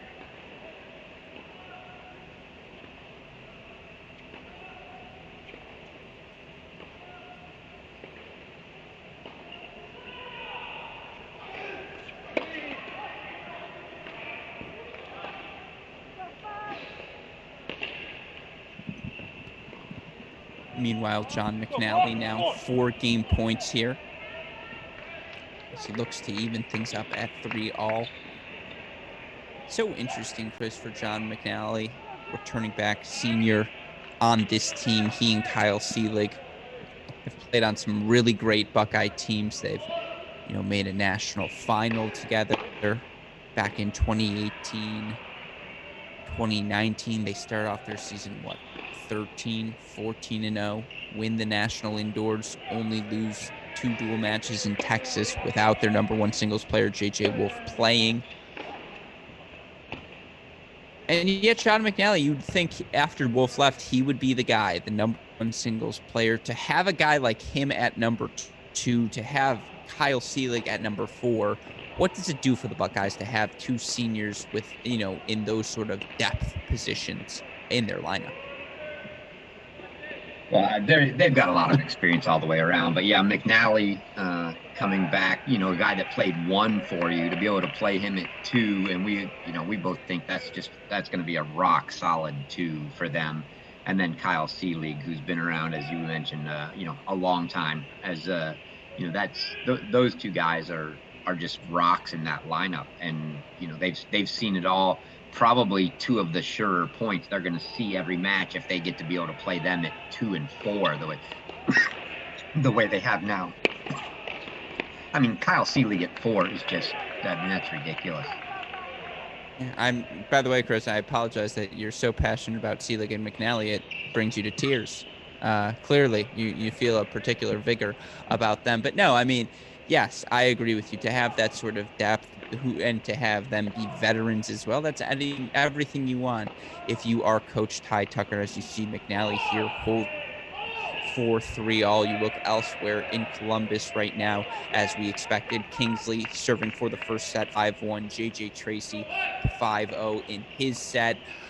Elsewhere, things staying pretty close scoreboard wise. Again, on serve here on court 2. They're on serve 2 game points for Middle Tennessee, and he just held for 3 all at court 3. Kyle Seelig now 2 more break points to take a 4-3 lead at court 4. But at this point, that match more on break than on serve. And then you have Boulay Moti currently 4-1, I believe, double break lead. No, single break lead. No, double break lead over number 6 singles player Justin Boulay for the Buckeyes. So I think if you're Coach Tucker, you're probably a little bit happy. Your guys are, waking up. They're getting a little bit of a test here in match number 1. If you're Middle Tennessee, you have to be probably pretty thrilled with this first hour of play.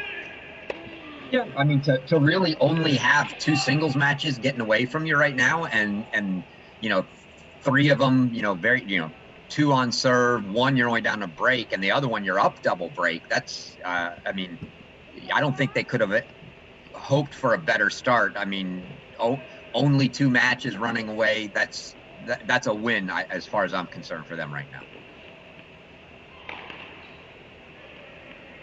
Since we are an hour in, Chris, I'll ask you for a prediction right now. Where's the recipe coming? What finishes first in Ohio State?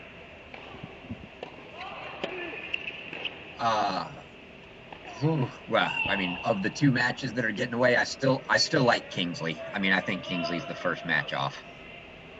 I agree with you now. And Kingsley 4 set points over Tom Moonen to take that first set 6-1. We will watch a little bit more of that second set for Cannon Kingsley, because I feel like we haven't enjoyed him quite enough yet today. But again, here right now, really fun match between McNally and Slump. 3 all, 30-15 for Slump. McNally looking to take the big cut on the forehand. You see Coach Tucker there sitting on that sideline. And actually, Westhoff, if you could, I know we have a graphic to compare the UTR teams, UTRs of these Ohio State and Middle Tennessee lineups, if you want to pull that up now for all of our viewers so they can see what we're working with here. Ohio State, a current UTR power 6 of 81.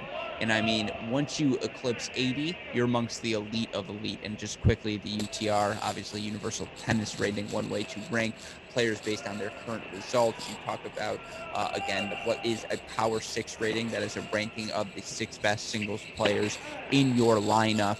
You look for John McNally individually. He's a 13.67. You look for Tom Moonen.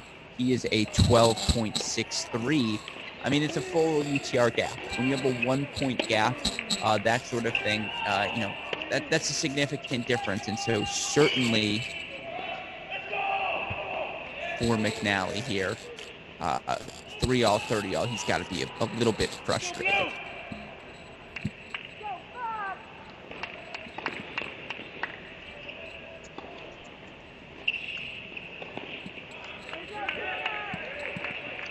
Yeah, Slump with a good chance to keep it on serve here, 40-30. The other match at some point that I would like to get a good view on, Francisco Rocha, who I kind of called out as one of the guys that I think had the good potential on that Middle Tennessee team. He is up 4-3 on James Trotter now. So we will go there momentarily. Westhoff, if you could, let's go to court 5 for the Buckeyes as JJ Tracy looks to serve out his first set. You always learn a little bit about a freshman.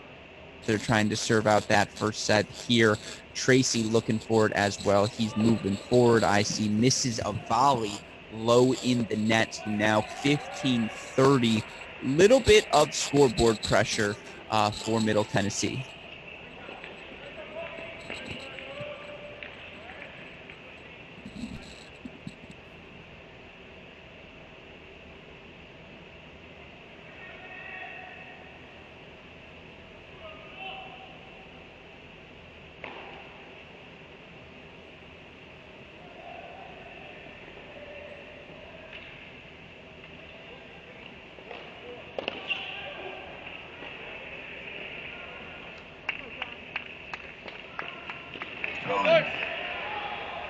It misses a volley there now. Couple of set points for JJ Tracy.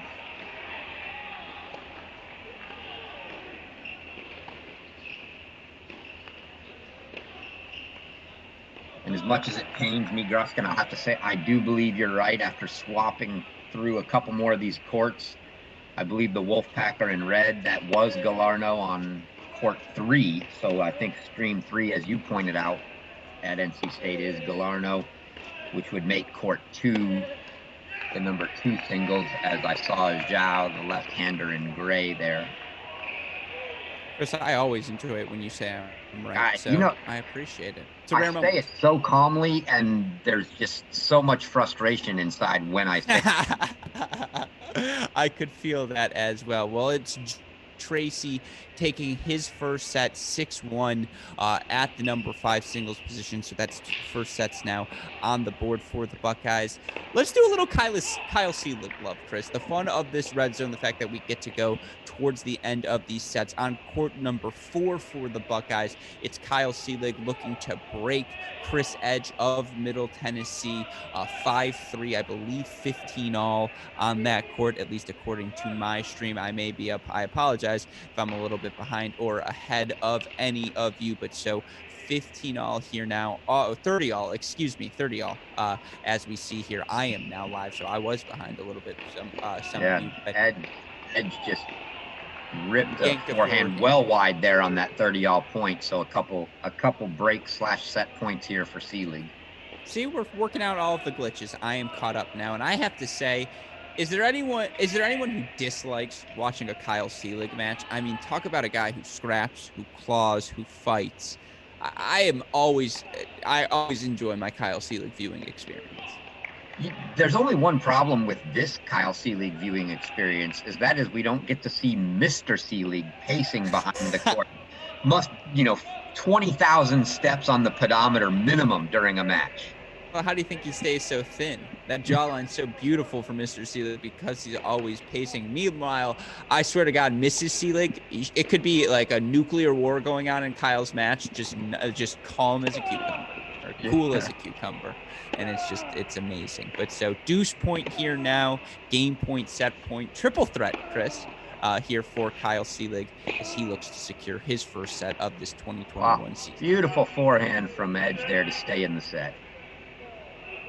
And you see Seelig just kind of, I can't believe you made that.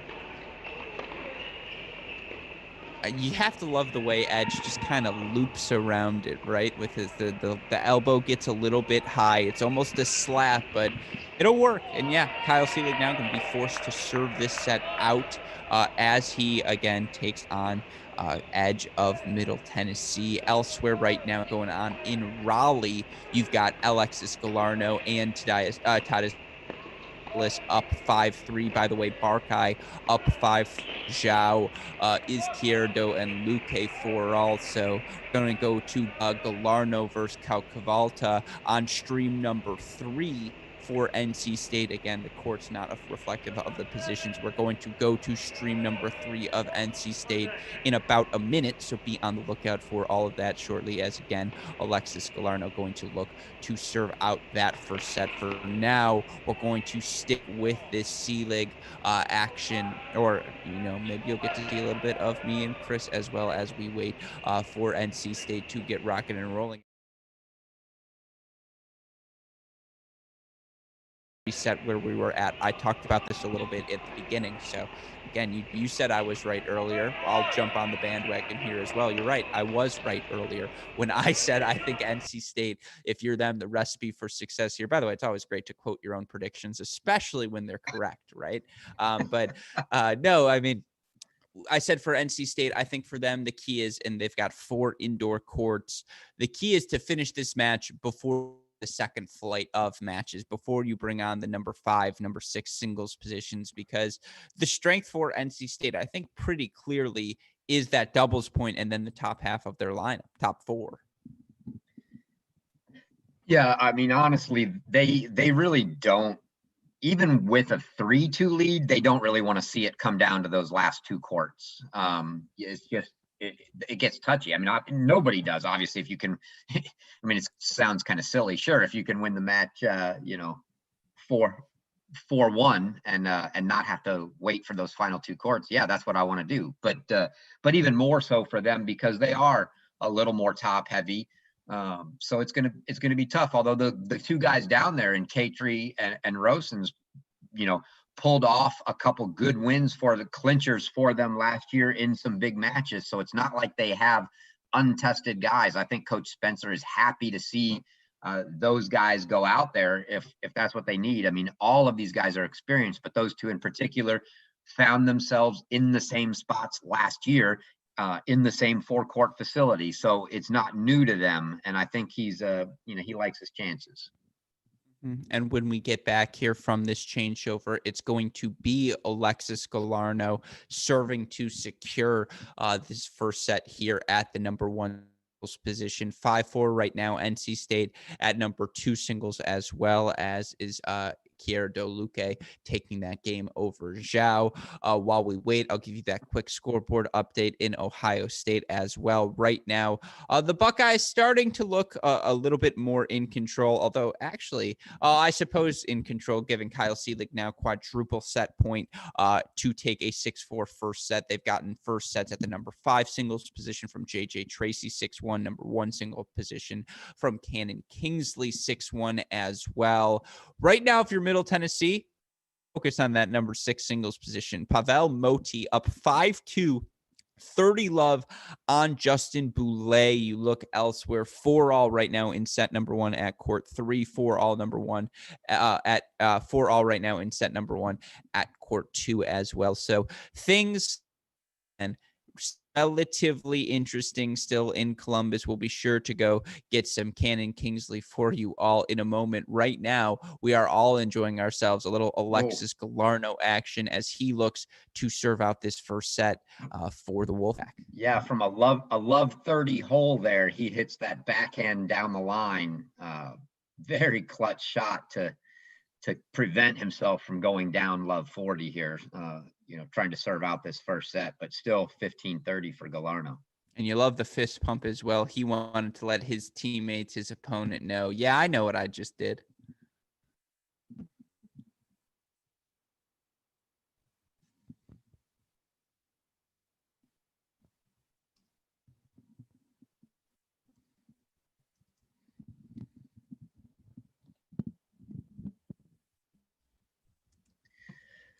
Cacavalta sprays a little long there, or PK as the guys on the Alabama team refer to him.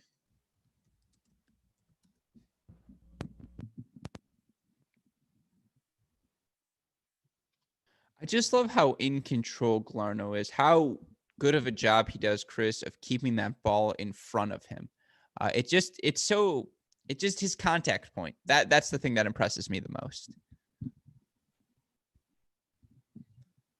And he seemingly gets to everything. And he's one of those guys, I mean, obviously to be at that level, but he's one of those guys that even when you hit what you think is a good ball, not only does he get to it, but he doesn't hit back a weak short ball at the service line that you can come in and pounce on. He puts it back deep and in a corner. Just his defense is good offense. Reminds me a lot of Will Blumberg. Reminds me. I just think it's two similar guys in the fact that it doesn't really matter what you do. It's like, yeah, don't worry. I'm really good at this tennis thing, so I'm going to do my thing here on court. And here he's got 2 set points now to put something on the board for the Wolfpack. Yeah, that was PK with a backhand down the line there to force a crucial deuce point now. Goes back to the ad court again.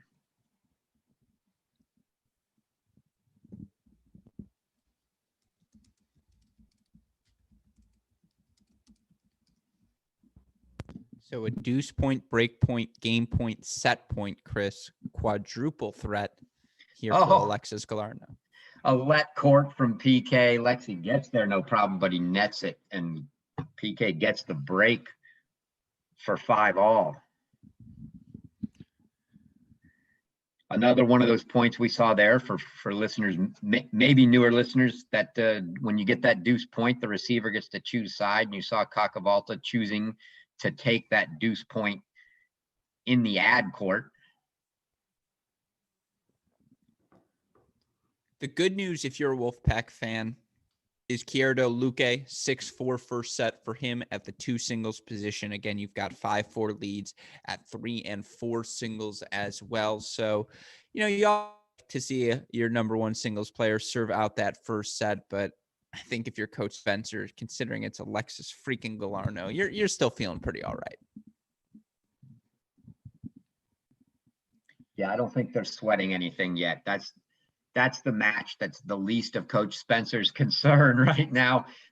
You got to believe that if it matters in the end, Galarneau will find a way. As you see there, gets that return just low enough, just wide enough to stretch Cocavolta. Wouldn't shock me at all here, Chris, to see the Galarneau break back. Meanwhile, keeping an eye back on that Ohio State match, Pavel Model did get the first set 6-2 and on court 6, and Francisco Rocha gave a break back, but managed to hold at 4-5 to get to 5-all now. So he and Trotter on court 3 going 5-all.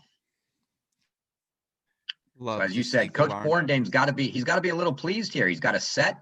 He's at 5-all in 1, and he's still got the slumps only down. He's a break at 4-5. McNally serving 5-4 for his. Fat Lady's not singing yet. I don't even think she's warming up. Here you see Alexis Galarneau. 5-all here in this first set. Now 30-all as well. You saw him getting a little testy there on that 15-all point. He thought his little forehand, whatever you want to call it, passing shot had landed on the line. God, I haven't seen a good hook in a while, Chris, so I hope it was in, but I don't think it was. But you have to love, beyond just an exceptional last name for Cocavolta, the serve and volley, Chris. Indoor tennis, that's what you like to see. Yeah, it's it's a kid with a lot of talent. He's always had a lot of talent, just hasn't been able to really put the big results up there. But it looks like this year he's going to get his shot if he's sitting on the top of the Bama lineup.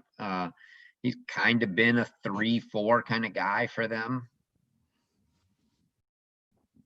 And there's no way Alexis Galarneau called that ball in. I don't think it was in either. So I believe now 2 break points for Galarneau to get this match, to have another opportunity, I should say, to serve for the set. By the way, NC State closing out their set 6-4 at 2 and 4 singles. So Galarneau looking to give NC State a clean sweep across the board through their first 4 matches. Your Coach Spencer, that's exactly how you drew this one up. There may not be fans in the stands, but that's the sort of match you hit when you're on the road. You have just gotten the break. And then he gives it right back. Alexis Galarneau up 6-5 now. He'll serve for the first set once again here against Patrick Cocavolta of Alabama. While we have the changeover, Westoff, give me the team graphics comparing these two sides, because we talked about it coming into this match, Chris. We thought this NC State-Alabama matchup, not just one that had a chance to be good, but one that legitimately had a chance to be an upset alert sort of match here to kick off our weekend. You look at their team comparisons, the number that stands out, the current UTR Power 6, Alabama a 78, NC State 78, and yet you look at their ITA rankings, NC State number 6, Alabama number 26. Of course, the senior number jumps out as well, but when you realize NC State with their 5 seniors, with the fact that they returned their entire lineup from last season, you realize experience is not the gap.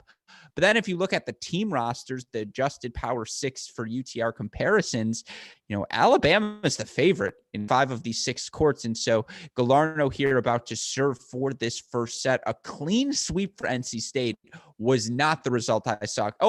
I thought that's what they had to do to get the win, but a clean sweep, I thought maybe something would go 3.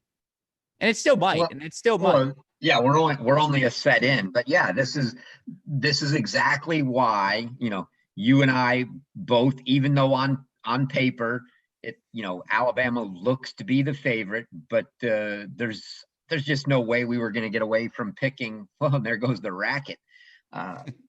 There's no way we're going to get away from picking NC State here. Just when you've got Galarno and doubles, and then you've got the other guys that have done it day in, day out, week in, week out on these courts for NC State. You can't explain it. You can look at them on paper and say, yep, they look like they're undermanned, but there's no way they're losing this match. And that's the way you feel about it is, yep, they look like underdogs, but they're not going to lose. Certainly not when Alexis Galarno can get an immediate break back after a sloppy game here. So now Galarno, again, looking to put that 4th first set on the board for the Wolfpack here in Raleigh. Yeah, serve a little bit long. She's not going to like the call, but it was. I say as I watch a grainy screen of a stream with such conviction, yeah, that ball was long. Yeah, you can't even define the edges of the lines on this video, and you're making in and out calls. Yeah, no, it was definitely. I mean, look, the ball doesn't lie, and the ball didn't lie in that Alexis Galarno, by sticking to the convictions of the point, was able to hit a great forehand passing shot. Again, I believe 40 love.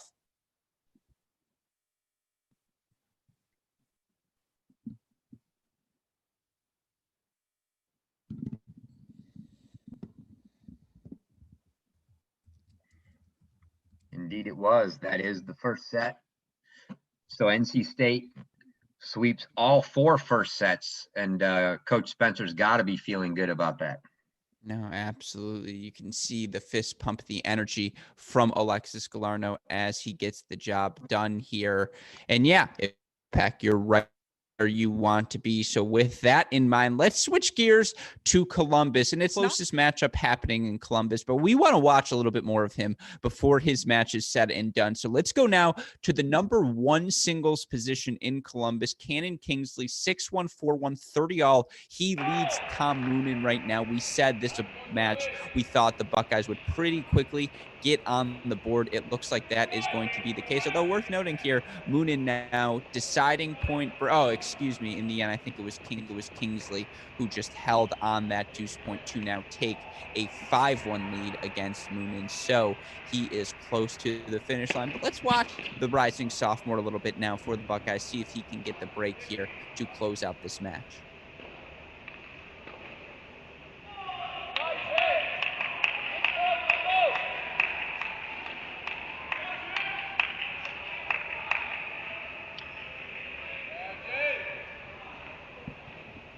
We knew it was going to be a quick one, Chris. Yeah, I think we're both going to be right in that this will be the first court off if Kingsley can either get the break here or the hold on his next. And if he does manage to find a way to get a break here, even though Moonen's off to a 30-love start, we'll have to keep producer Westhoff on the ready as we've got 2 other matches coming to the end of their first set. How crazy would that be? Kingsley might be done and off before his guys at 2 and 3 next to him have even finished their first set. Where I come from, we used to call that a Rishi Patel. That was what my high school, always still on the court. Or the Jamie McDonald here at Cracked Racquets. He talked about slicing dice, a man who is always getting his court time in. But Chris, there's an efficiency to Cannon Kingsley. He's just, I don't want to say no nonsense because that's so cliche, but because of the aggressive nature of his game style, it just is like, all right, if you can't beat me, I am going to get you off the court pretty quickly because his weapons are just, they are that developed. Yeah, which makes a match like we saw at the National Indoors last year between Kingsley and Henry Squire, two guys, both tall guys with good long flowy strokes, lots of pace coming off of them. That's a very enjoyable match because both guys can do the same thing. They can hit you off the court, but then they got with each other. They just got into some really long rallies. That was a lot of fun to watch.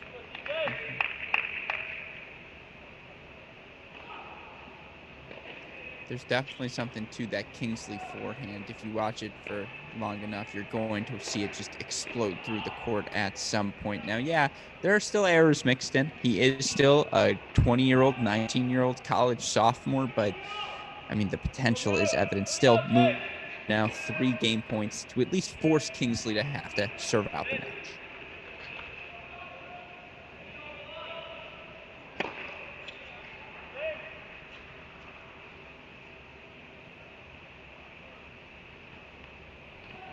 Gotta love when the teammate wanders in between the first and the second serve.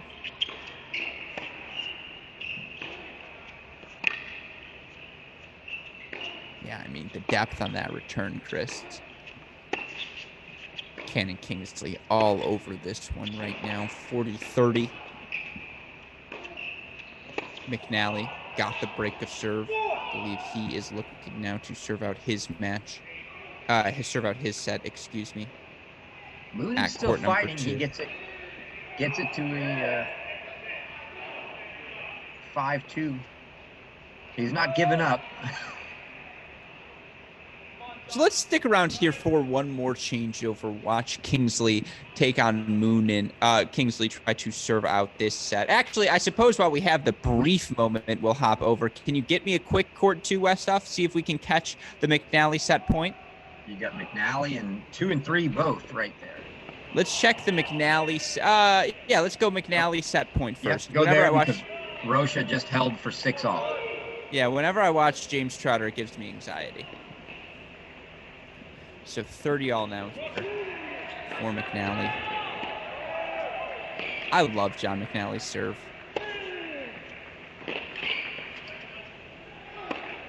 I want to hear more about your junior days with John McNally. My junior days with John McNally? Well, as you know, Chris, I probably came closest to stopping his 50-match junior win streak in that summer of 2015. Unfortunately. That was when you almost hit him in the parking lot with a car?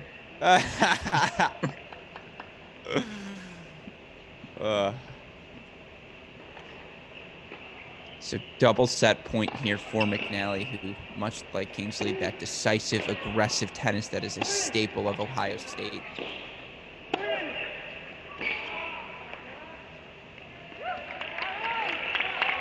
I mean, that's just textbook stuff from John McNally. Big serve, big forehand. He takes the set 7-5, put another one on the board for the Buckeyes. Believe that is first set number 4 for them. The only one still on the board, court 3. We will get there momentarily. Westhoff, head to court 1 if you don't mind. Let's watch Kingsley try to serve out his match, currently up 15-love against Moonen.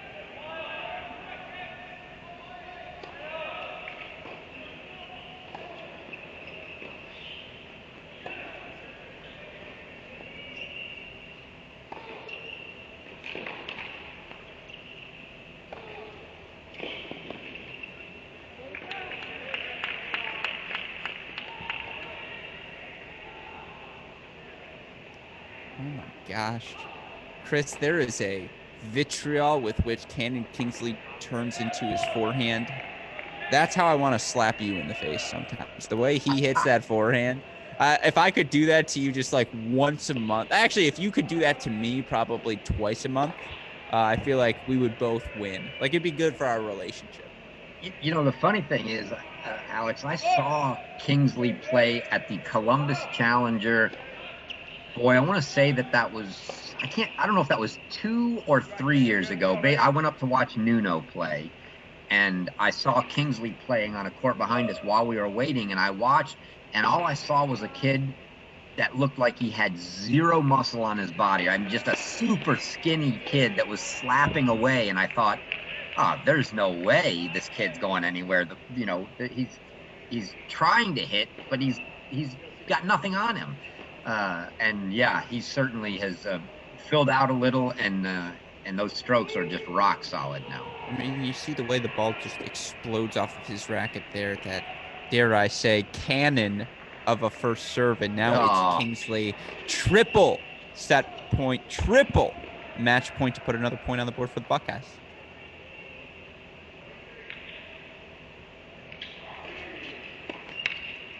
Guess where Ty Tucker is, Alex?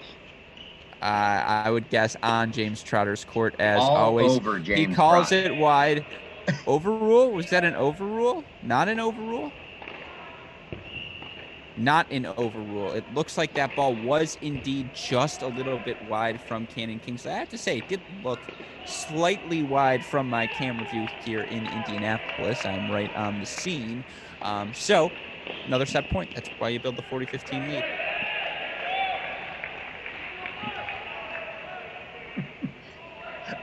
I feel sorry for poor James Trotter. He's got Kranagi on one side, Tucker on the left, both on the court with him, and he's leading the breaker 3-1. Yeah, that's just good from Cannon Kingsley there. He takes a 6-1, 6-2 set. And you know who else is going to be joining James Trotter right now, Chris? You and I, and our coverage here of this Cracked Racquets Red Zone feed as we go now to court 3, where it is indeed James Trotter looking to take his first set over Middle Tennessee. He currently leads 4-1 in the breaker there. I have to say, Chris, this is a random note. In terms of match aesthetics, these unis for the guys, the silver gray James Trotter's, or the scarlet and gray Trotter's rocking right now, blending into the shorts, that's a great look. Yeah, I can't say I disagree, as much as I hate to say I like an Ohio State uniform. But me too. I look.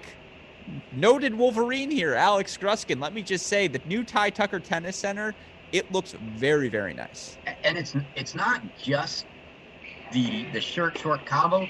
I love the red sleeve on the shirt with the gray, and then you can even see the red bottom half on the back of that gray shirt.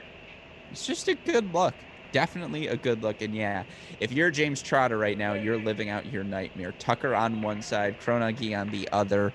Tiebreaker here as you're the last first set on court, as always seems to be the case for James Trotter. Now he takes the turn here for 2. He'll lead a mini break lead on court number 3. We mentioned Kingsley with the victory for the Buckeyes, so they now lead 2-0 overall in the dual match. You look elsewhere right now, who's closest to finishing. Kyle Seelig 6-1, 4-1 up. JJ Tracy 6-1, 5-1. Match point for him right now. Westhoff, if you can we get a quick jump to court 5? Quick jump to court 5. Maybe we're going to have them closing it out. He already got it. I apologize, Westhoff. No quick jump necessary. You probably already clicked the button. It is part of the beauty here of this Red Zone package. I apologize for doing that. Oh, that's a curse word in our chat. I'm not going to repeat what he just said to me and Chris privately, but I do apologize, Westhoff. No, I made that story up for dramatic effect. Chris, don't give me that look.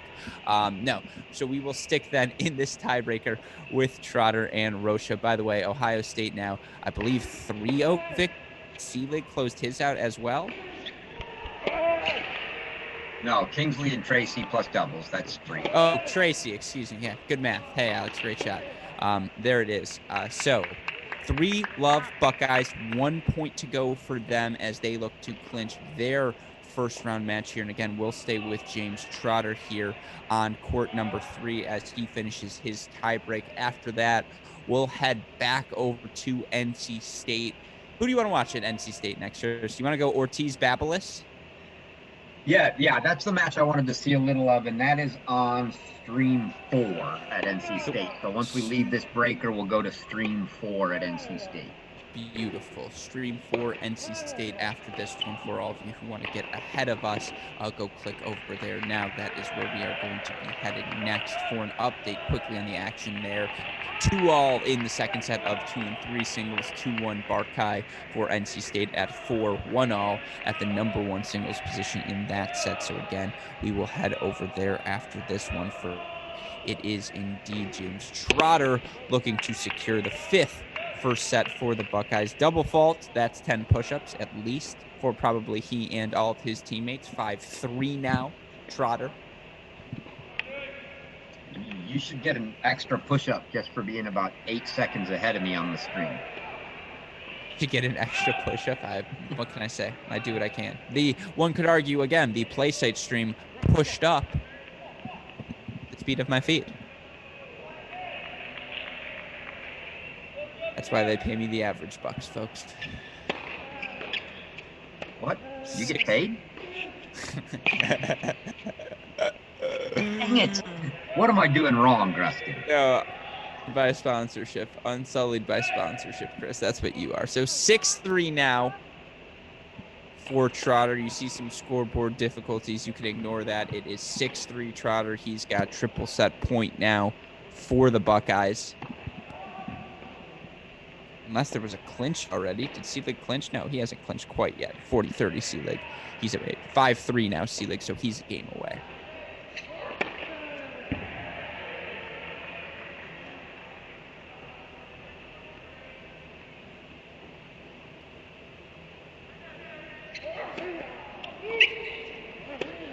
Quick forward now. Trotter serving. 6-5. Set point. Justin Kronig, he looks like he's ready to jump. That's a nice first serve right at the body. And Trotter escapes with the first set, 7-6. That's probably all we're going to get out of him today. Kyle Seelig currently looking to clinch his match. He's up 6-4 from elsewhere in Columbus. Again, the Buckeyes up 3-0 after wins 1-6-1 from the number 1 and 5 singles position. That was Kingsley and Tracy. Right now, Boulay up 4-1 in his second set after he dropped the first two. Middle Tennessee's Moti. So that match looking to go unfinished. And elsewhere, it's John McNally up love 30 looking to break in his match at number 2 singles. So the Fat Lady, hate to say it, warming up her courts in Columbus, getting ready to put that match to bed. Of course, we've still got some really fun matches going on in Raleigh. Of course, you look at where we're at scoreboard-wise, and we are about to kick into stream number 4, also known as the number 3 singles position between Edson Ortiz, Tadassi. Right now, it is Babelis of NC State up 6-4, 2-all. In that match, you look for NC State. 4 first sets for them across the first 4 singles matches of the dual match here, Chris.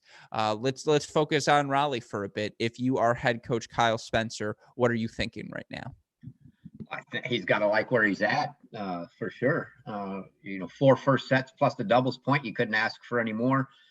We're switching over to this Ortiz match. I just saw him watching the live scoring. Unfortunately, still shows 2-all, but they just came off a changeover. So somebody's got to be up 3-2. You got Edson Ortiz for Alabama here on the near court in the gray.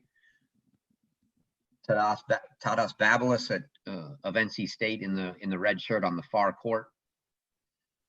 There was a little controversy there. Ortiz hit a net court that rolled over, looked pretty clear, and I'm not sure Babelis was complaining about something. So it's hard to say what happened there.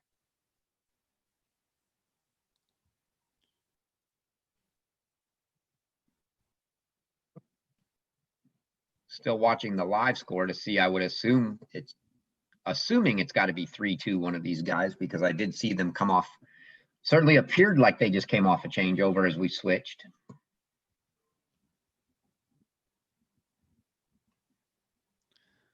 I'll keep an eye on that for you right now. Kyle Seelig, 2 match points in Columbus for the Buckeyes, 30-40 in that 5-1 return game.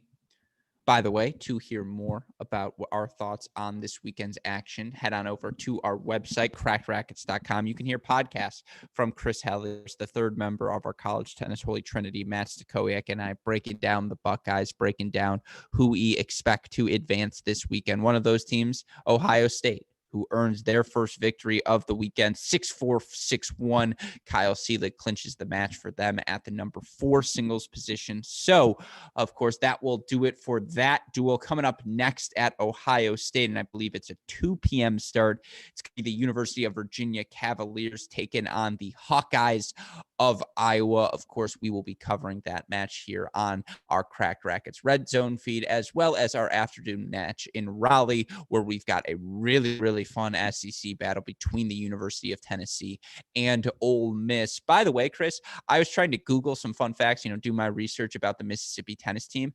I Googled Mississippi men's tennis. It would only take me to the Mississippi State men's tennis team. If you do not call them Ole Miss, you're not going to find them. So it's Ole Miss versus Tennessee, not the University of Mississippi, folks. Ole Miss apparently taking on Tennessee later. But for now, we should have a really fun another up to at least an hour of tennis here in Raleigh, as we've got a really fun battle unfolding here on court number 3. I believe, Chris, and you can correct me if I'm wrong, it is 3-2 Alabama now in this second set here at the number 3 singles position. On the far side of your court for NC State is Tadeusz Babalik serving to get this match squared at 3-all. I think he just got broke. I think your grammar just broke as well. Hate to say it. I think he just got broken. Hey, great. I see. The fun thing is, because we're doing this broadcast remotely, you're not going to punch me for making a comment like that because I'm too far away from you. But well, I felt all you have to do is sit on my right side. I couldn't hit you anyway. That's funny. Yes, of course. To those of you who don't know, that being a reference, Chris, Tommy John surgery. Boy, he can be the closer for the Yankees next year, as all of you know him from. I don't even think I could hit 72 miles an hour. I don't. You ever?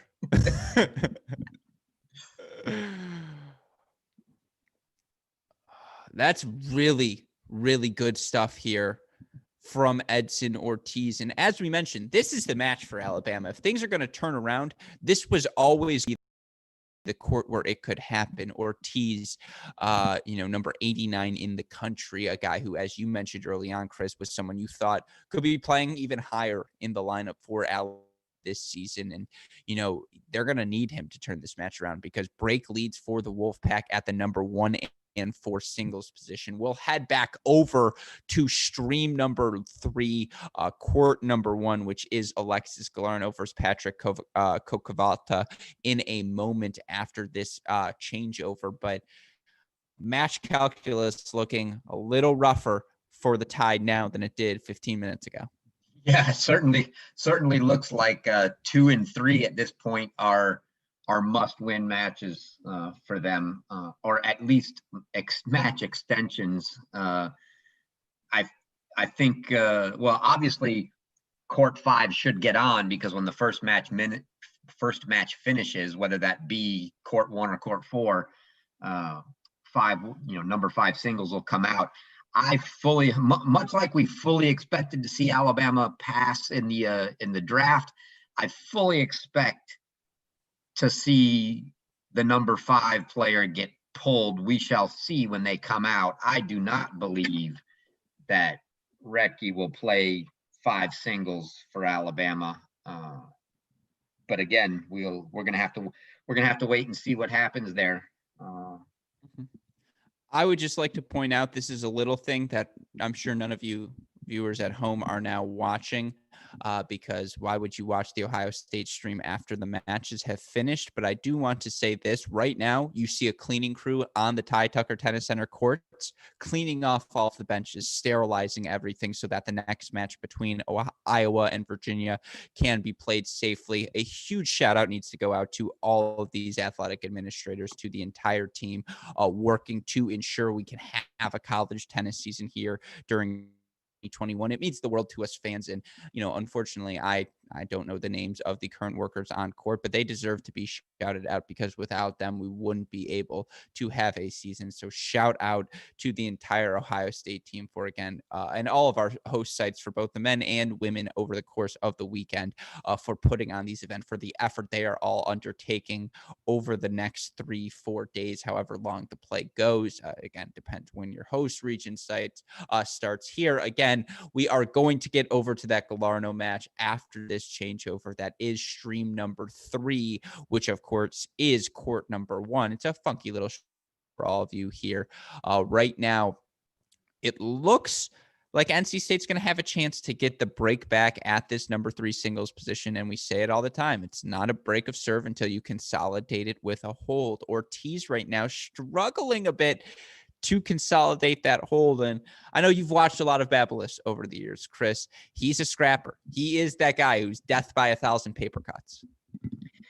Exactly. But yeah, Ortiz does get the hold there. So he takes the 5-2 lead going into the changeover. Yeah, that's going to be the key. Really is staying patient, knowing that Babyliss is going to scrap with him, and he can't get too anxious trying to hit the winners and put the balls away. That's the kind of match that it's going to be for Ortiz. Is if he stays patient, he should be the guy that comes out on top. But if he gets a little over anxious, thinking to himself that he should be winning some of these rallies a little sooner than he is, then Babyliss is going to put the pressure on him.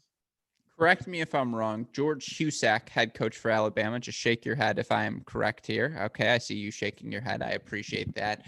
One of the more underrated coaches in the country. I mean, it feels like year in, year out, he's got them top 40, top 30. And obviously Husak was part of that initial USC dynasty 09 to 12. He was the initial assistant for Peter Smith. Yeah, I think George Husak does a really good job, and it goes unnoticed because it's not a top 16 program, but it's a really good program. Yeah, they've always been right there. And I mean, any of these SEC schools, barring just a couple few that are kind of at the bottom, have always been top 25 type teams. And he's done a really good job staying competitive with that team, and they've been right there, as you mentioned, in that top 25 range for the last several years. And again, for them now, 5-1 deficits in the second sets on court number 1 and court number 4. Here we switch now live, I believe, to stream number 3 on your screen. So you all have the chance to watch Alexis Galarno as he tries to break here to clinch his match. And how funny is that? Alexis Galarno, the last one to finish a first set, probably going to be the first guy off court for the Wolfpack. Just typical. That's why he is, in our opinion. He's number 7 right now in the ITA rankings. I think we all agree that 7 probably unlike him. I think he is certainly a top 5 guy, a guy we all think can be the NCAA individual singles champion should he choose to play the event this spring. Yeah, that's going to be it's always a fun singles tournament to watch.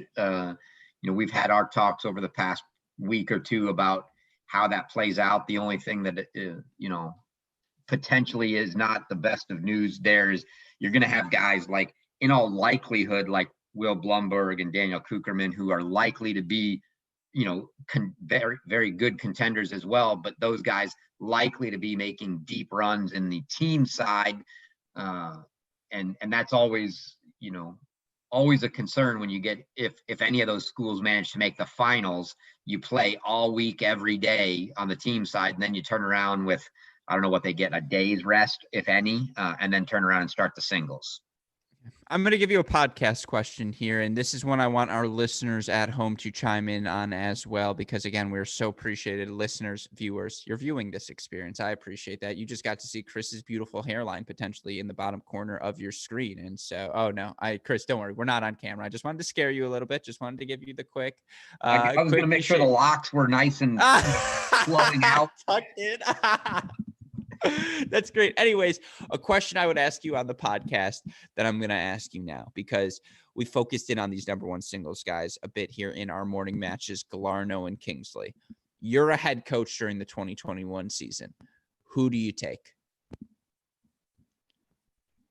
Because I Wow. think in February you want Galarno, but Yeah. in May, Yeah, well, so my answer goes like this. Certainly right now, I take Galarno, and honestly, we think there's a ton of upside to Cannon Kingsley. We just haven't completely seen it yet. So I'm gonna go with what I know is the sure thing, and that's Alexis Galarno. I mean, if you make me pick one, I'm gonna take him because I know exactly what I'm getting. I do think maybe Kingsley has more upside, but upside in the next 2 months, I don't know about that. It's all in all, college tennis is, a fairly short season. They play through, basically March to early April or mid-April, and then turn around and get a little break, and then they've got NCAAs. But yeah, it's not a long season, if you will. So I'll take the guy that I know is the sure thing in Galarno, but I'm not going to argue if you go, no, I get him and you have to have Kingsley. Oh, okay. So I'll take him too. that's a win-win scenario for sure. I'd probably take Galarno because of the doubles component right now. But then come May, 2 seasons in the Ohio State double system, the forehand, the serve. I don't know, man. Yeah, you're in a good position if you are either coach, certainly. But you look here, speaking of good position, Coach Husak, he's not out of it yet. 5-2 up. Ortiz is at the number 3 singles position for Bama. He dropped the first, but again, you get a split. You're in the ball game. 4-3 now. Oh, they got the split. So Ortiz gets the split now. 4-3 lead for Zhao at the number 2 singles position. So, Barkai and Galarno, they're looking in control. It looks like Galarno here attempting to serve out the match. He probably goes ahead and does that. But you're still have more than a puncher's chance if you are Alabama. Yeah, I mean, at this point, that's all he's thinking is it's highly unlikely I'm getting 3 points here. I got to get 2. So let's get the 2. You split with Ortiz. You got to like the way he turned that around. So really, he's got to be all over Zhao on court on 2.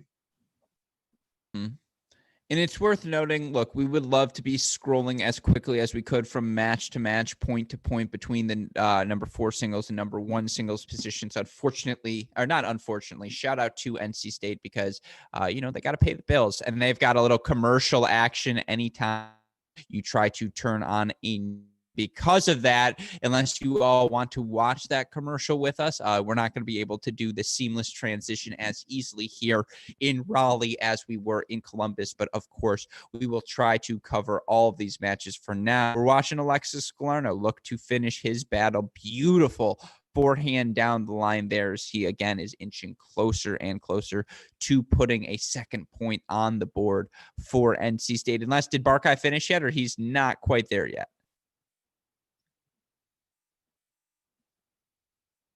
No, I don't believe anybody's finished. I still see action on 3 courts.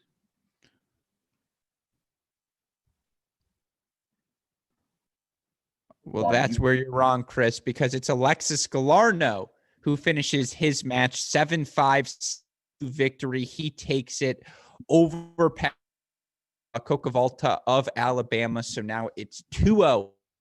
NC State leads in this dual match. And again, they've got a 5-1 lead currently, might be 5-2 now at the number 4 singles position. So they'll look to close out the match there. They're up a set and 3-4 at the number 2 singles position. And then we have a split set match at number 3. So we head into our number 3 match between NC State and Alabama. Chris, give me your dry run. How things have gone so far, relatively as expected, or are you a little bit surprised by the first 2 hours of play? Clearly at Ohio State, no surprises here. I think, a little surprised at the strong start by NC State. I think I expected the 4-2, 4-3 type match, which we might still get, but it certainly looks like NC State's about to go up 3-0 very, fairly quickly. So it's going to be a long claw back for Alabama. They may still get there. But if Izquierdo can manage to get this second set, and close it out, it's a quick one. If he doesn't, even if they just manage to split on court 2, that means you've got 2 3-setters going on, and 5 and 6 would both get on. Then Alabama's right back in it. Clearly, they'd have to have all 4 matches, but until they're down in one of them, they're right there. Mm-hmm. But yeah, all in all, a little surprised at the quick start for NC State. And just quickly, Chris, because the stream 1, stream 2, stream 3, stream 4, not labeled perfectly for our viewers at home. Can you let them know, in case they're viewing at home and we are currently live on stream number 2, what court is where for all these matchups? Yeah, so Lexi was number 1 singles, which just finished, was on 3. So something was on stream 3. So something will come there. The number 2 singles is on stream 2, so that one's numbered appropriately. The number 3 singles with Babelas and Ortiz is on stream 4. And so then the number 4 singles of Barkai and Roberto are on stream 1. So currently, again, we are live on stream number 2 for the matchup on court number. Barkai look to serve out the match. I believe currently he is returning, I still think, at 5-1 in that matchup. So again, I will be monitoring that one closely. And actually, Westoff, if you want to go to stream number 1, I believe actually, I think, no, it looks like we still have serving here going out on live stream number 1. Yes, by the way, Barkai now 5-3. So that match tightening up. Westoff, if you could go to stream number 1, which again is the number 4 singles position, when you have a moment, that looks like it is going fun battle unfolding. And in fact, it is at Alabama holding 4-5-4 to force Yanni Barkai to serve out that match. So again, we are going to go live now here on stream number 1 to see if NC State can secure that 3rd point on the board for themselves. Again, it's currently 5-4. Zhao leads on serve at the number 2 singles position in that match on stream number 2 on the NC State website. We'll be sure to go back and forth from there, but we want to see if NC State can get that 3rd point on the board, because of course, once you're up 3-0, that scoreboard pressure you put on your opponents, that's you don't wish that on anyone. But Chris, there's always a push, right? In a match, if it's going to be close, every team, there's always the momentum swings. And respectfully for Middle Tennessee, I don't think they had the talent gap, probably a little bit too big, but this is the moment. You can, you watch enough college tennis matches, we can feel it right now, to go from 5-1 to 5-4 on court number 4, to get the split on court number 3, to be fighting on court 2. This is Zhao just split on 2. So 2 and 3 have both split now. So definitely Alabama with a little momentum swing, including the break on 4 to get back within a break. Yeah, you thought we were done, folks? You thought, okay, I'll rest up a little bit. I don't need to watch until the 2 p.m. matches begin. No rest for the weary here. We will have seemingly another 30, 45 minutes of action at least here in Raleigh. So, of course, that is something we can all get excited about. And by the way, if things start rocking and rolling in Virginia, we'll be sure in the Virginia-Iowa match, we'll be sure to pop over there as we get closer to the 2 o'clock hour. But for now, we're going to stick things here. I believe we're up on stream number 1 for court number 4 as Barkai looks to serve out his match at the number 4 singles position for NC State. Believe he's got a 15-love lead now here in the game.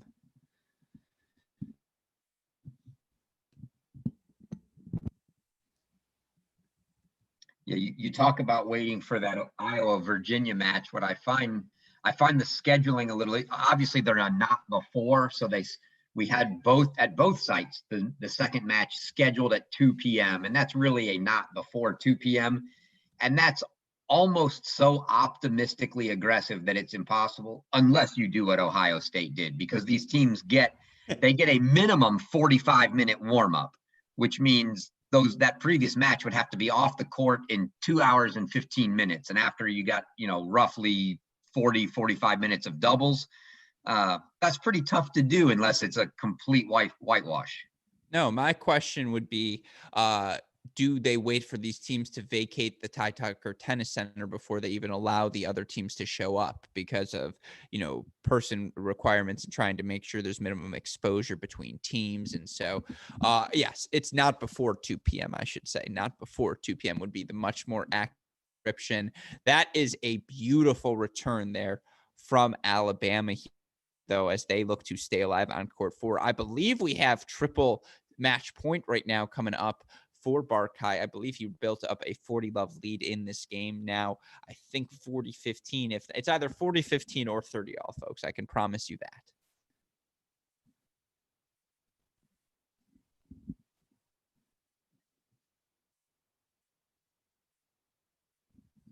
Looks like it was 30-all now. So we do have double set point, double match point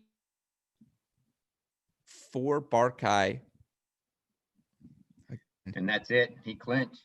He got what's looking to put that third point on the board here for the Wolfpack. He gets the job done. A little more drama than he expected, but 6-4, 6-3 victory for Yanni Barkai over Ricardo Roberto of Alabama. And now things get spicy, folks. 3-0 lead for the Wolfpack.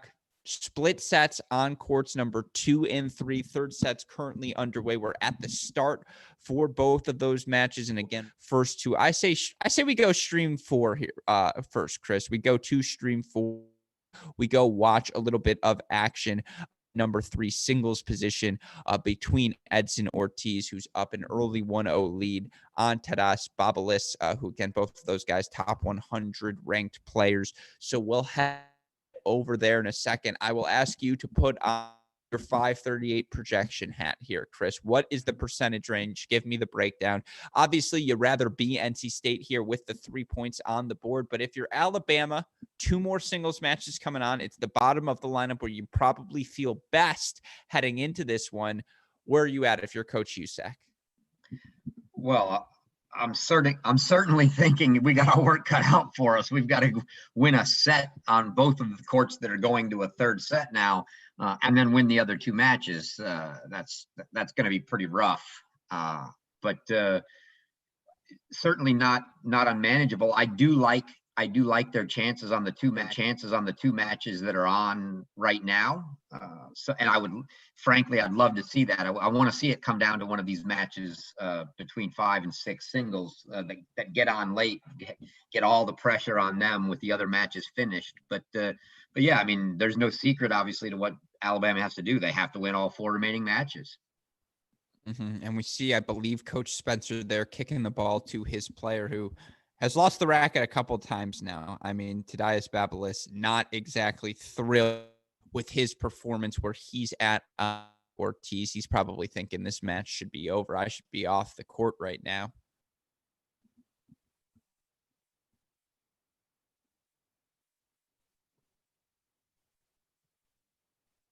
Oh, and he overcooks the forehand approach.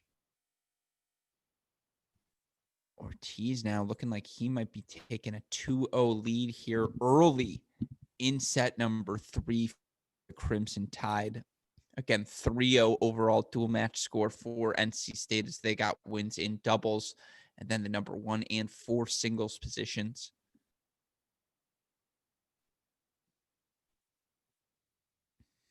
Babalis just can't buy a first serve right now. No, and Babalis nets the forehand there.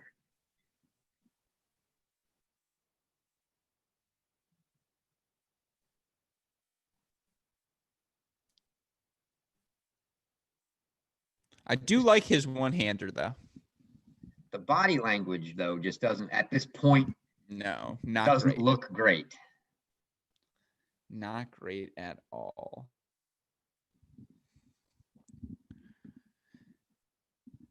Again, you probably, with the matches on court being who they are, you probably maybe lean Alabama here with the momentum they're going to have. Let's say they take the 2 and 3 singles position. Now you're up 3-2 if you're NC State, but you've lost the last 2 matches. And this match is really being played in 3 different segments, right? There's the doubles portion of the match, which we've completed. NC State won that.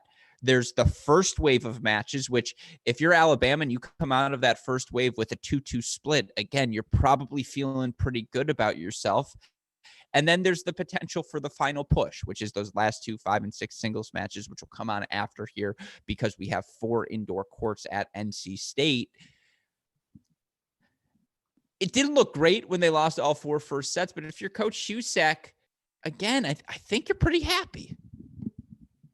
I don't know if I'm pretty happy. No, you can justify it to yourself. You're right. You can justify, all right, we're still very much alive. Yeah, I'm not feeling like at this point we're even, you're not behind in any of the matches that are left yet. So you're still feeling like you got a good chance, but anytime you're down 3-love, it's not great. He's not in the where's Robert Farah, where's Steve Johnson, I need them right now on the court for me phase if you're George Shusak. And I suppose that is the victory. He just can't land a first serve.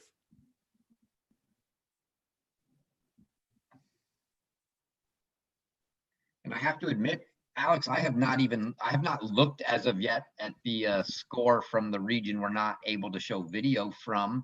I did see that they had some wet courts from overnight in Texas. So I'm going to guess that Florida-Arizona match probably got a late start. But I have not checked scoring there. I was going to make a joke about us boycotting them on principle, but the truth is we're very fond of the Texas program, of the Florida program, of Arizona, of obviously the 4th member, the University of Liberty University, who are there right now. But now let's look for this men's tennis team. I will do a quick score update for you from Austin, which of course is the site of the other kickoff of a region that begins play today. Let's see. Florida men's tennis. What are you up to right now? Says it was a 12 p.m. start. So maybe it got kicked back a little bit. Yeah, it had to get pushed. I saw that the Liberty match was pushed back from a not before 4 to not before 5. So I'm assuming that the Florida Arizona match was probably also pushed back an hour. Yes, I believe it. I think it might have been pushed back 2. You want to hear about the match that is playing out in front of your screen. And of course, as you all have seen by now,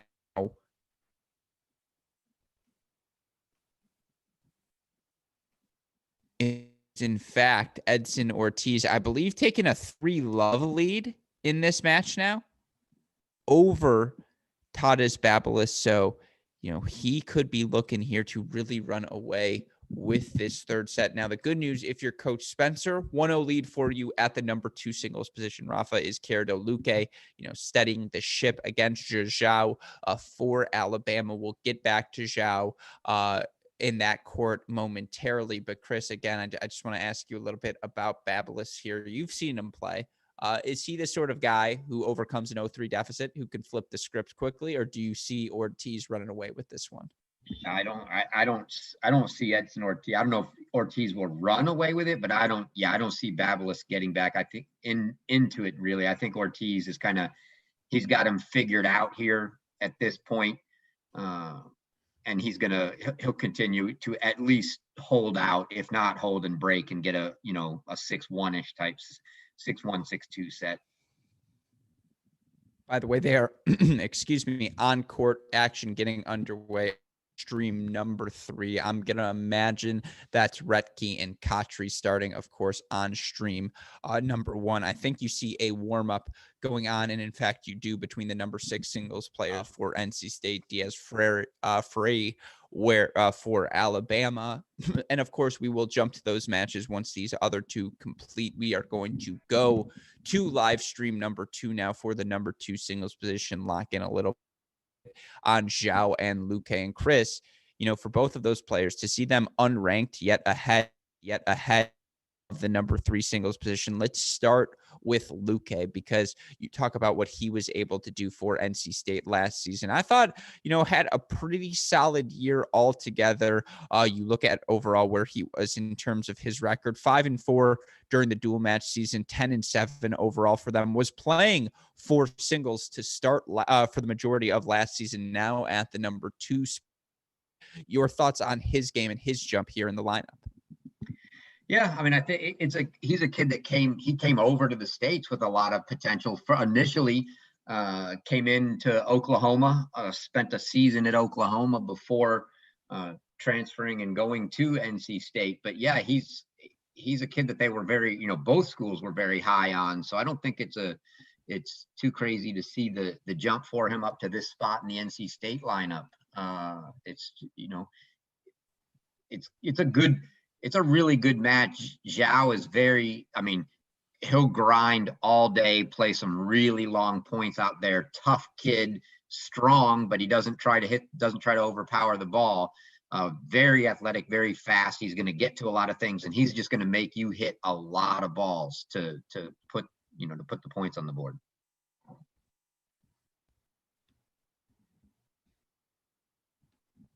Of course, this Alabama 4-0 already on the 2021 season, played double headers against Samford and North Alabama, went 25-3 in individual flights during those matches. So, as you mentioned as well, Alabama at the start of the broadcast, to this national indoors event, they initially passed on each of the regions before finding out that Stanford had to withdraw.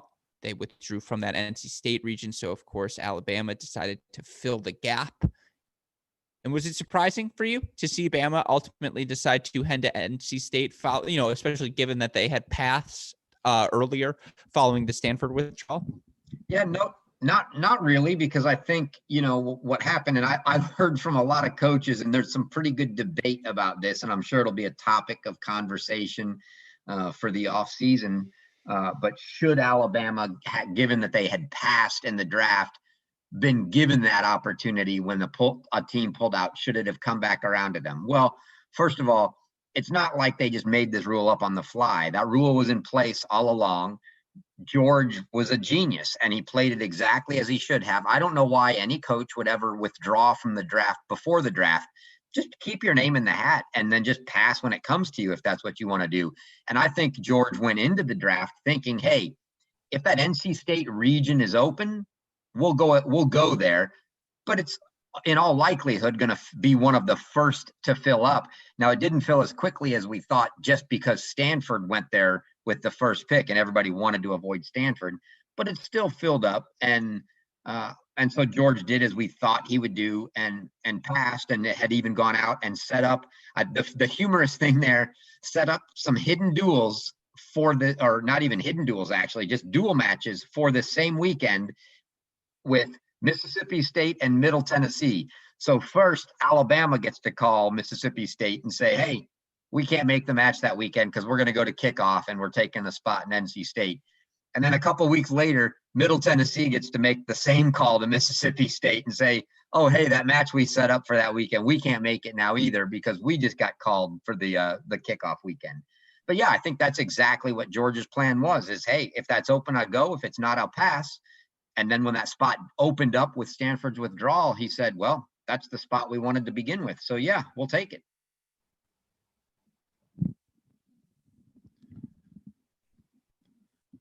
And we see here now again on the number 2 singles court, it's Rafa Izquierdo-Luque for NC State in the red, taking on the lefty Zhang of Alabama, far side of your court in the gray. Still waiting on a score update from the live board.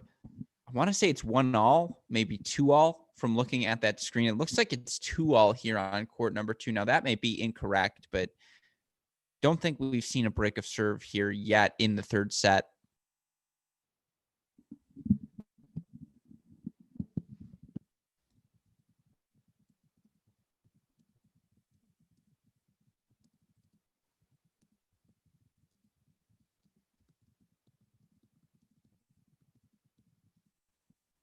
This might be our first match to get us to the point of what did your ex-coach always used to tell us, Alex?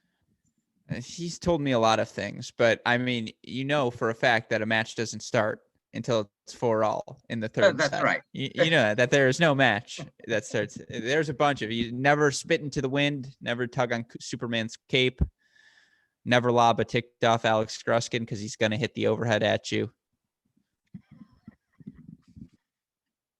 All the usuals. I think on that last one, I think I'd take my chances. Oh, all right. Let's go out there. I'm in. I'll take my chance. As long as if we're indoors, then don't do it. If we're outdoors, take your chance. Absolutely take your chance. And nowadays, the concept of backing anything up without a rear view camera, I don't know if I could do it on an overhead anymore. But nevertheless, here again on court 2. And it's tough, right, Chris? Because normally we like to do things out where these serves are going. I want to ask you for your thoughts on the game style. I know our streams aren't exactly lined up, maybe even not lined up exactly where what our viewers are seeing right now. But when you look at Zhang's game style here, what have you thought thus far in this third set? Well, I've seen a lot of this guy. Played him several times. Zhang, excuse me, Zhao. Yeah. And this looks like a deuce point here as we're going back to the ad court again. So a big point on Zhao's serve. But yeah, like I said, he's a guy that's going to just grind you. He's going to stay out there, hit a lot of balls from the baseline and force you. He's really going to try to force you to be the one to go for the winner. He's not in general going to go for a lot, and he gets the hold there with that second serve. He's not going to go for a lot himself. It's not like he hits short balls down the middle of the court, but he's going to play it just solid and safe and make you be the guy to take on the aggressive shots. And he's a very tough guy to play if you don't have your A game, if you don't have that weapon that you feel like you can put away, whether it's, that inside out forehand or something to get him off to the side and maybe come in or just be too much power. A very tough guy to play for another grinder. Mm-hmm. And I'm a little bit behind you right now, Chris, but I just saw that return on that second serve deuce point from Luque. That's atrocious. I mean, What was he? What is he doing there? I mean, it's just, you don't even move your feet, your body. It's just a little across the body, almost wave. This game's yours. Halfway into the service line, as if he was going to chip and charge. I'm not sure what the thought was there, but yeah, it was not a good effort on that return for sure. No, we have a comment from Megan Fernandez that says lobs are for losers. I would say that return is for losers. No. And so, not to be too harsh. Of course, again, you put me on the court, I'd probably be like, oh my God, what do I do? How do I return to this serve? Are my reactions fast enough? Nevertheless, that is not what you want to see on a deuce point, certainly, if you are Coach Spencer. Yeah, I'd say Megan spoken like someone without a good overhead. Which, by the way, that would have been me. I hated the lob. But you're going to make me hit an overhead? Come on. I'm just going to go back and hit the forehand again. Update for you elsewhere. Catry, 2-1 early lead over Rethke. Diaz Ferrer, 1-0 over Rosens. 4-2 Ortiz right now in the third. Alabama leads Babelis at 3 singles. And then Zhao, I think, just got the break and hold back. He's up 2-1 at this number 2 singles flight, here in the third set. So again, Ohio State region planning to kick off once again at 2 p.m. This region here in Raleigh, still heating up. We still have, and this is part of the love of having, I suppose, 4 indoor courts, is we get to watch this match unfold. There are going to be different stages of the drama here. We're in the Alabama push phase of this match. They are making their move, and if you go watch the body language of Tadis Babelis, it looks like Edson Ortiz is going to get a victory on that court. The double faults piling up, but currently, I think if you're NC State, you're Coach Spencer, you're glued to this number 2 singles match, Chris. You think your recipe, don't even worry about 6. Let's end this match now at 2. Oh, yeah, absolutely. I mean, that's obviously being down a break at 3. This is the court where you think you can end it, because you don't want to have to see it go go to those last two courts. But if it does end up coming down to those last two courts, then I think his focus turns to court 5. I think Racquets definitely the guy that's probably the one they would want to, pick on, if you will, more suspect, better chance for NC State there, but a long way till we get there. No doubt about that. Some serving here from Luque. And Chris, for those who haven't seen Luque, I know you have seen a little bit more of him. Talk to our listeners about his game. Big overhead smash there. We serving here as he looks to hold for 2. What should fans expect to see from him here in the third? Yeah, I mean, he's got the ability to hit, if you will, big, but he's not, I wouldn't, was that serve out there, or did he, I wouldn't say that that's necessarily his game style. I think he's, even though he's on that NC State team, not probably the just traditional, serve and volley, nor is Gallardo, right? But they just play well indoors. He's got, and there's a nice serve there to hold. He's got some pace behind him that'll suit him well on these indoor courts. I think it's a really good matchup style, because that's what's going to have to happen. Is he's really going to need to use his pace to move Zhao around and win the points, while Zhao continues to just try to put every ball back and make him do it.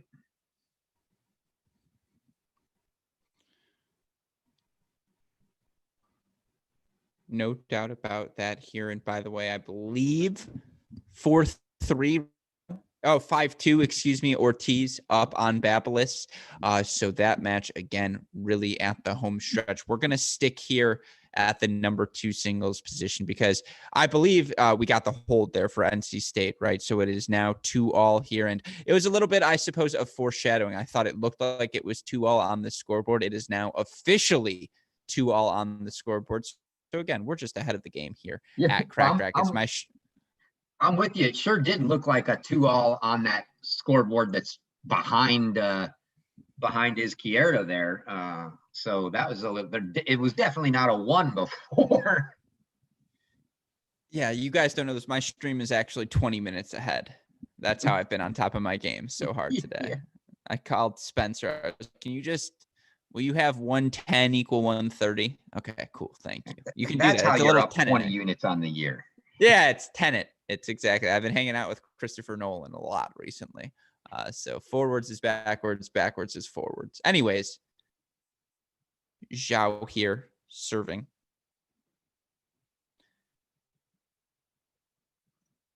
And by the way, you're absolutely right, Chris. Zhao there moving towards the net, attacking, putting some pressure on Izquierdo.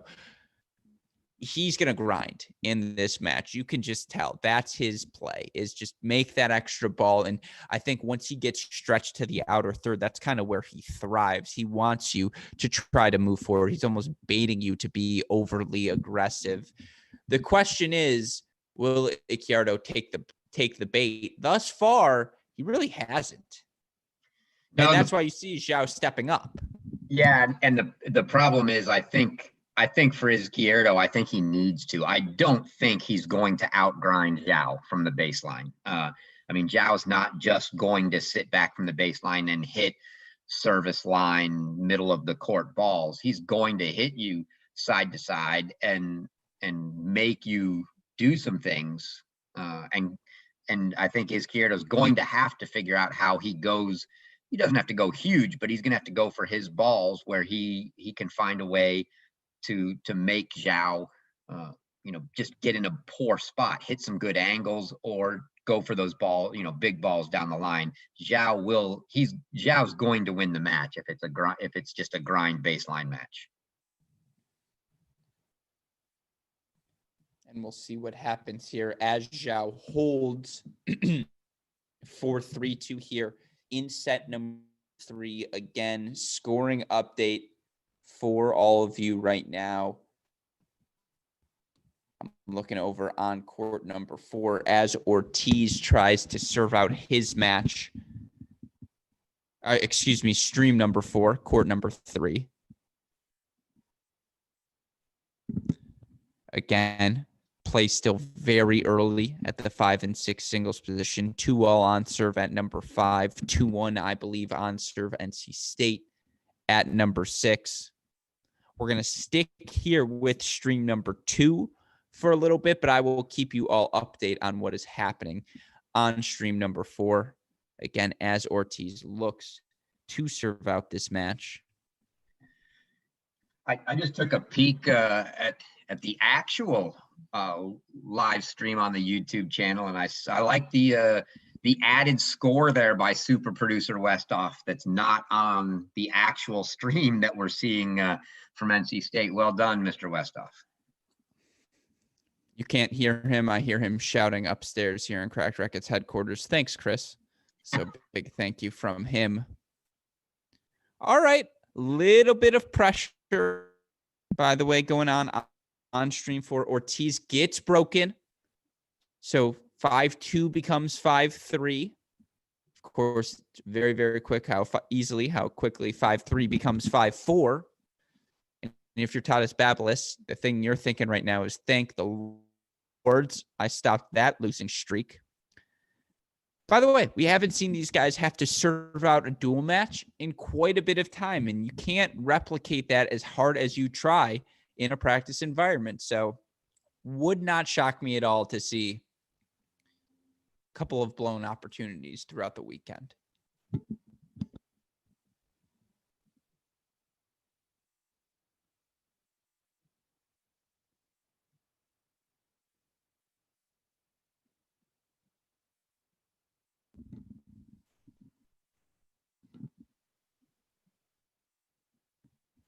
Two easy points here on court number 2 for Izquierdo Luque. Always love an easy point in a 2-3 service game. So gives 30 up a love nice there. easy volley though after that. See, you are ahead of me. Come on, Coach Spencer. You're going to let Chris be ahead of me. It wasn't the volley, by the way, that he should have put away. It was the backhand. He should have never had to hit a volley there.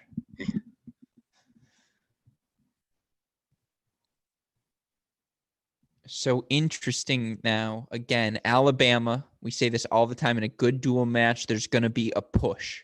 Alabama clearly making their push since the 1 o'clock hour. These past 36 minutes, been a lot roll tide. The question for them, looks like Ortiz should escape with a victory at 3. They really, really would love to see Zhao get a point on the board for them here at 2 singles. Obviously, if he can't, this match will be over. Yeah, and we're now 3-all after that hold from Izquierdo. We're only a couple holds away from being a real match here at 4-all in the third, Alex. You know, Chris, I don't know if you know this, but I had a coach who used to say, Alex, things don't really matter until 4-all. I didn't know that. So just in case you'd forgotten.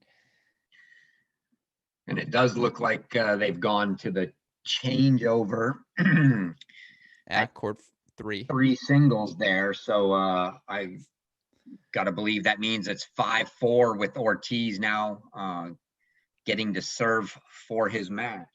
A second time. Yep.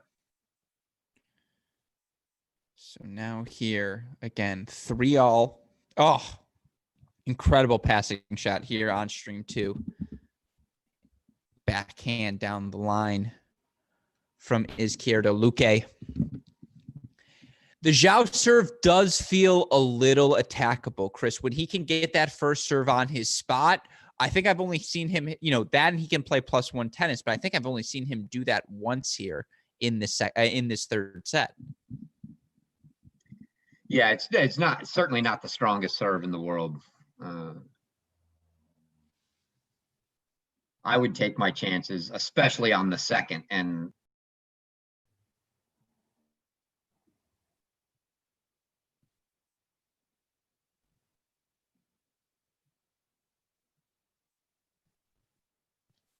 I hope he called that out. I think it was in that little short forehand angle approach winner. Yeah, based on Zhao's response, it looked like it was good. But wouldn't it have been more fun if he called it out? Or tried to. That's what I meant, or tried to. I don't want anyone to be cheated. That's what we need on the, obviously we don't even have the play site scoring here, but on the courts that have play site like we did at Ohio State, we need the overrule counter on the scoreboard just so we can see. Perhaps the thing I miss most about being in person, and you were standing right next to me when it happened. We're not going to name the coach or player, but there were multiple year at the national indoors where there were close calls. And so players and coaches would defer to us as third party neutral arbiters. And we would just kind of be like, whatever the call was, we'd be like, no, that was the correct call, because we're just not trying to piss anyone off. And I really miss that element about not being here. I miss the fact that when you get to know a player, they will look at you at one point and be like, hey, was that call correct? And half the time as a fan, you just want to be like, yeah, it was correct. Just freaking move on, man. Because you don't want to goad them into getting angrier. I feel like it's been long enough since that moment that you can actually talk about it, Gruskin. No. That's what I thought too, but we know that's not the case. Oh. We'll say that without naming teams or coaches, let's just say that the coach looks up at Gruskin, who was standing right by the ball, as was I. We'll just say that the ball was probably out. And as the coach looks up and asks, hoping to see him go, yeah, it was out, Gruskin's like, I don't know, looked okay. not wanting to incite a riot. Exactly. No, people accuse me of being biased. I'm biased towards calmness. If anything, like I'm just don't get angry, anyone. But yeah, really funny because you love when matches get chippy. Yeah, I want it more than anything, but I don't want it to be a breakout fight. No, I don't want to be I'm happy to instigate, but I can't. You see this complexion. If I get hit in the face once, it's over for me.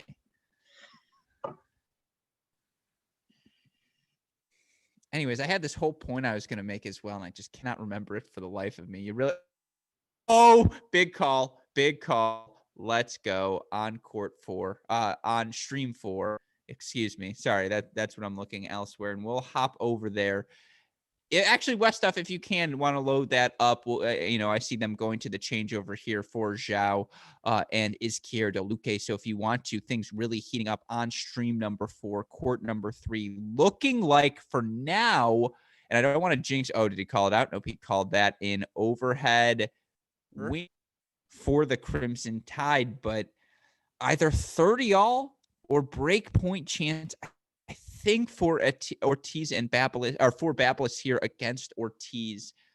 So the action really, really getting excited on stream 4. Again, we'll get back here to Zhao and Izquierdo Luque. But things getting interesting. By the way, 4-2 break lead for Catry at 5 singles for NC State. Ortiz just sailed the ball long.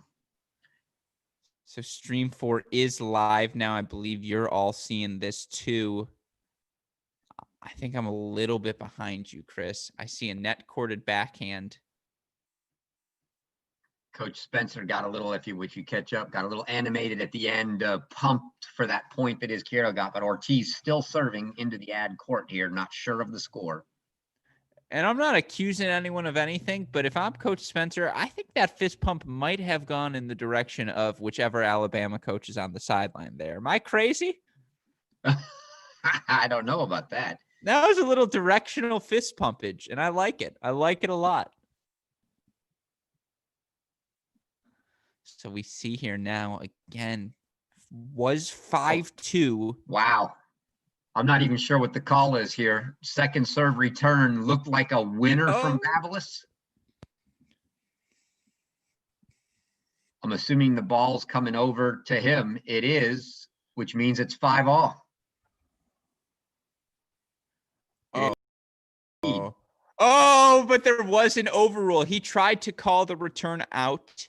So just to stay here clear, and Husak or whomever the assistant is on the Alabama sideline was there as well, threw in a fist pump too, believing that ball had gone wide on the return. The chair umpire quickly saying, no, my friends, I've got an earpiece into the Cracked Racquets Red Zone feed, and they're asking for a little bit of drama. So I'm going to deliver them a little bit of drama. 5-all now here in set number 3 on court number 3 as NC State looks for point number 4 in their dual match against Alabama. Again, NC State taking the doubles point, taking the number 1 and number 4 singles positions in this match, Chris. Now from earlier 2 and 3 singles in the third sets, it is going to be Zhao up 4-3 in set number 2 in singles court number 2. That match still on serve. 5-all for Ortiz Babelis now on court number 3, stream number 4. Of course, again, Katri now a 5-2 lead for NC State at 5 singles, 2-all at the number 6 singles position. Just to reset where we have been today. Earlier, it was the Buckeyes of Ohio State, our preseason number 4 team in our Cracked Racquets poll, preseason number 3, according to the ITA and coaches poll, who steamrolled to a 4-0 victory over Middle Tennessee. 1-1 victories from Tracy and Kingsley, 4-1 from Seelig. They won the doubles point. Were tested a little bit, but Chris, first real morning of college tennis action of the 2021 season. We're 2 hours, 45 minutes in. I need to change my underwear. It has been a long morning for me. It is out of control joy here right now for me in this Cracked Racquets studio. But obviously, in general, your thoughts on these opening matches. Have things gone relatively according to schedule? Oh, you see me like nobody else sees me except you. Just throw my hands on top of my head as Ortiz is up with a good chance to break. A let serve that just pops straight up at the net. He runs in and hits a backhand right into the net. This is what I wanted. We kind of figured Ohio State as expected, right? But now we're getting tight.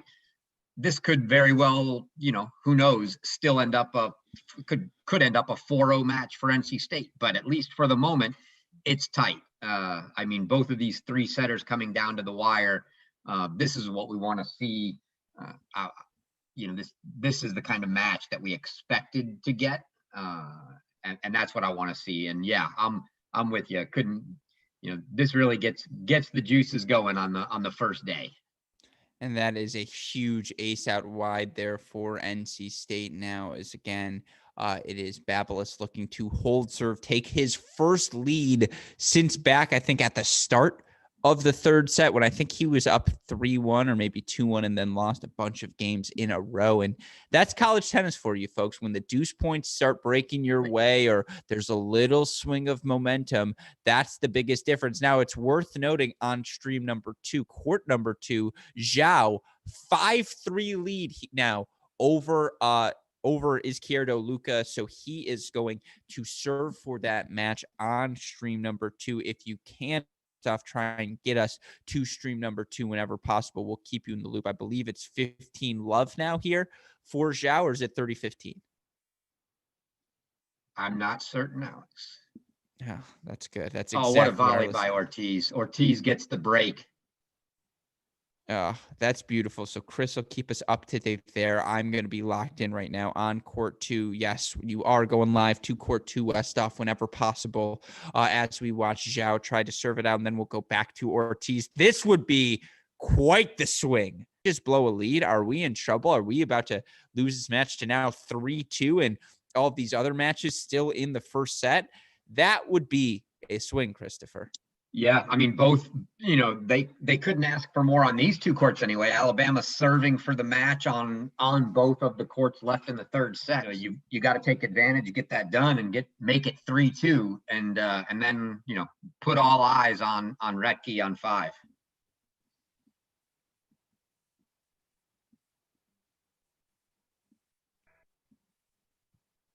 By the way, quick update: Katri was up 5-2, now 5-3. So I believe he's serving for that first set on the number 5 singles position.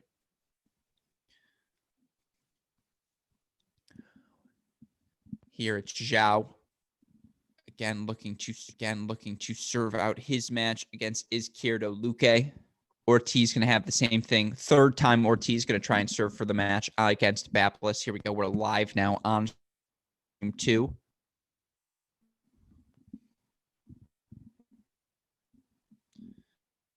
Honestly, it wouldn't feel right if Zhao held here. I feel like we deserve a 5-4 service game. I want to see, again, the real crunching. I want to see how these guys are performing under pressure.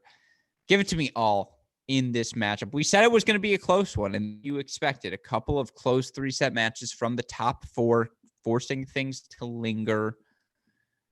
Huge point here. Huge service game for Zhao. If you can just get the overhead right at him. Oh, but he gets one point on the board for the Crimson Tide, that could make all the difference.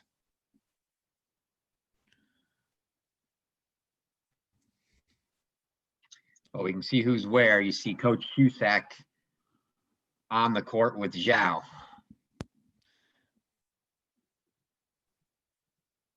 Oh.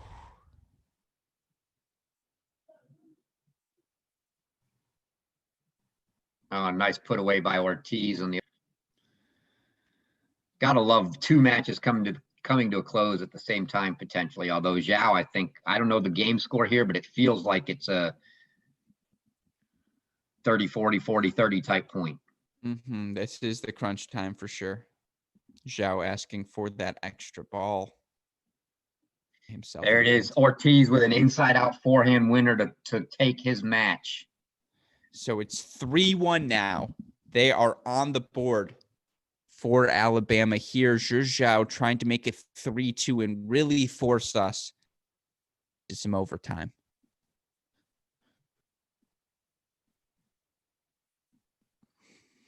That's it. Zhao gets it done. And now we've got a ball game, folks. Now we have ourselves a ball game. So here we were thinking we're going to get a bit of a break. We're going to get to kick our feet up, relax before this Tennessee-Mississippi matchup gets started. No, folks. That's not what the college tennis world is going to deliver to us fans on the opening weekend. Instead, we get the drama we thought we were going to get in this match. It's Zhao taking the number 2 singles flight over NC State, putting a second point on the board for the Crimson Tide. And now it's going to come down to our final 2 matches, the number 5 and 6 singles positions. Worth noting, Chris, at number 5 singles, it was Robin Cattry, 6-3 first set over Vincent Retke. I believe that match is currently going on stream number 3, which is where we are going to head to momentarily on court 6, that match being on stream number 1. You have Gabriel Diaz-Ferrer of Alabama currently up 4-2 over Martins Rosins of NC State. So 2 really exciting matches down the home stretch here, Chris. And again, a little bit more about our players we are going to see now here. For Cattry last season, he was a big contributor for this team, was 9-5 overall, 5-1 in the back half of the lineup. He also, of course, I believe contributes in a couple of different places in the doubles lineup as well. Your thoughts on him, and then what you know about, obviously, his opponent in this matchup in Vincent Retke. Yeah, I don't know a lot about Retke, a newcomer to that Alabama lineup. So I had talked to a couple coaches, and that's what had led me. I don't think tons of experience there, and that's why I thought that they would probably, in a tight situation like this, not play him. So a little surprised to see him in there. But yeah, we know both Cattry and Rosens last year had plenty of opportunities in this same kind of spot to clinch matches, and I think they're okay with it, and Coach Spencer's okay with having these guys in there. So even though the momentum's gotten on Alabama's side, getting those 2 points on the board, I think that court 5 is the spot Coach Spencer's got to be going to, thinking that's the match he wants to get. And on top of it, he got the first set. So definitely the place to be looking. And again, just a reminder, NC State in red, Alabama in gray. I believe I have it right, Chris, right? On stream 3, we have the match between Khatri and Retke. On stream number, I want to say 1 is Stream the 1 singles match. Court 6, yeah. Yes, perfect. Okay, so just a differentiation for you listeners. And we are back now, I believe, on stream 3, watching this match unfold again. First game here of the second set. Alabama serving first after they dropped the first set. So we'll see what we have in store. We're also 7 minutes away from kickoff, Chris, in Ohio State. I believe that match scheduled to start on time between Virginia and Iowa. Of course, worth noting, we're going to stay live through the ending of this match, through the match may take a 5-minute hiatus after the doubles point concludes in Virginia, or maybe during the end of that doubles as they take on Iowa as well, to let Chris go to the restroom, do what he has to do. You saw him on the stream. Come on, he's over 50. He can't be on the stream for 6 straight hours. I'm just kidding. With 2 coffees. I mean, with 2 coffees, exactly. And so, again, if we take a break, it will only be momentarily, but we do know that match is on the horizon. And of course, not only do we plan to cover it, but we're very exciting about covering it as well. It's going to be, by the way, just so you know, Soderland and Woodall, Getz and Ruch, Montez and van der Schulenberg in the doubles lineup for the Who's. And oh my God, Chris, I see a photo of Montez right now. I think this is the first kid I look at playing college tennis where I'm like, oh man, you actually are a kid. Like, you actually are significantly younger than me. I feel old looking at his photo. Yeah, and he's not. Yeah, I'm with you. I actually watched a fair amount of him play already this year, as I tuned into that Virginia Liberty match, and that was the one that went, Virginia pretty comfortably in 6 of the matches. That one very close, a 3-setter that went down to the wire. He trailed 4-love in the 3rd and came back to win. Really gutsy kid, lot of emotion on the court. He was kind of fun to watch. For sure. And again, we are looking forward to seeing them get underway. That will be on the Ohio State stream, where you watch that match for them against Middle Tennessee. So be sure to head over there. Again, we've still got a little drama to play out here in Raleigh, as it's Robin Khatri early break lead over Vince. So he's up now 6-3-1-0, serving on the far side of your court on court number 6. 4-3 right now. Alabama leading NC State. So of course, again, if that match heats up, or one of them it gets spicy for a particular reason, we will be sure to turn back over there. I do see right now the Virginia Cavaliers. I do see the Iowa Hawkeyes on court getting warmed up. So I'm excited to head over to that match as well in a little bit. And again, as soon as that gets started, we will be sure to monitor that, just so you guys know the lineup for the Hawkeyes today. It's going to be Okongwu and Davies at 1, Alaf and Snejko. I definitely butchered that. I apologize. At 2, Tyler and Clegg at 3 doubles there. So again, as things heats up, we will jump over on that action. For now, locked in on Robin Khatri as he tries to deliver a victory for his NC State Wolfpack. And again, you see Coach Kyle Spencer for the Wolfpack hovering on that sideline. He knows what the recipe is at this point.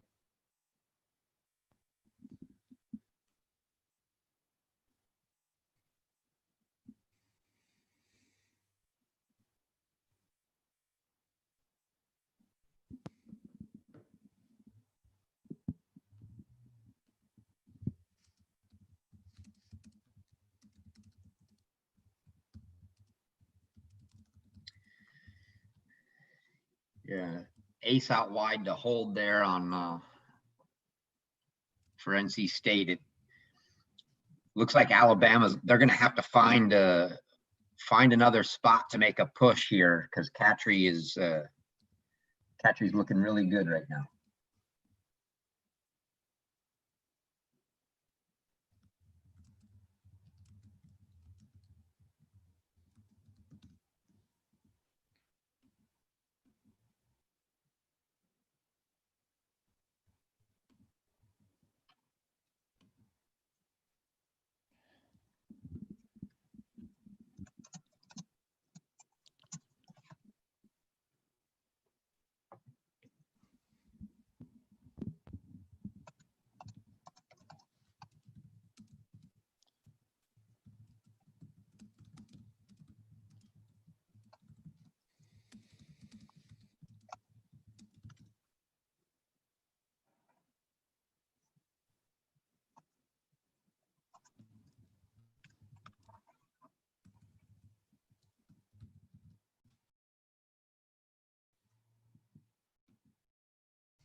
I mean, if you're Alabama's Vincent Retke here, just about putting the ball in play. Thus far this set, so much on the racket of Robin Cattry. He really is dictating each and every point.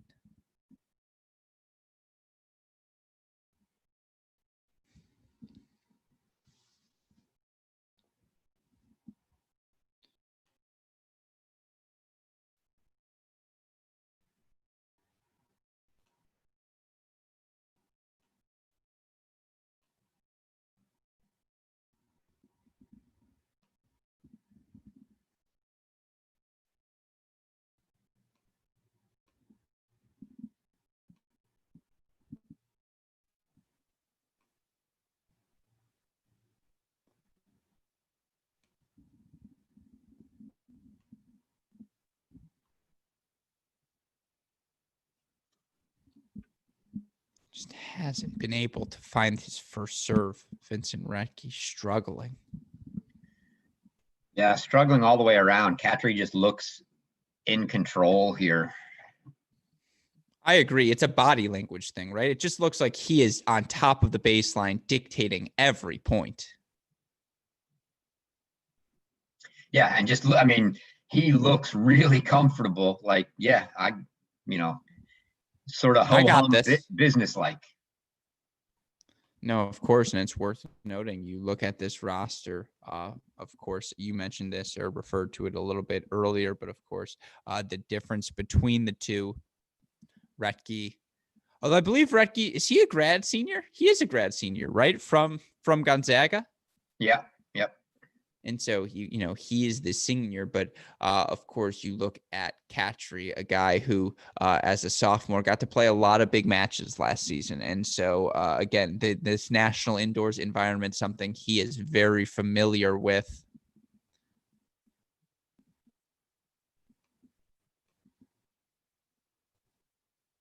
Oh. Cattry looked like he was could have put that one away a little easier than he did, and almost looks like he was going for the peg instead, and which almost cost him. But he gets to that ball wide and puts it away to get the break and a 3-love double break lead. It's looking pretty grim for Alabama right now.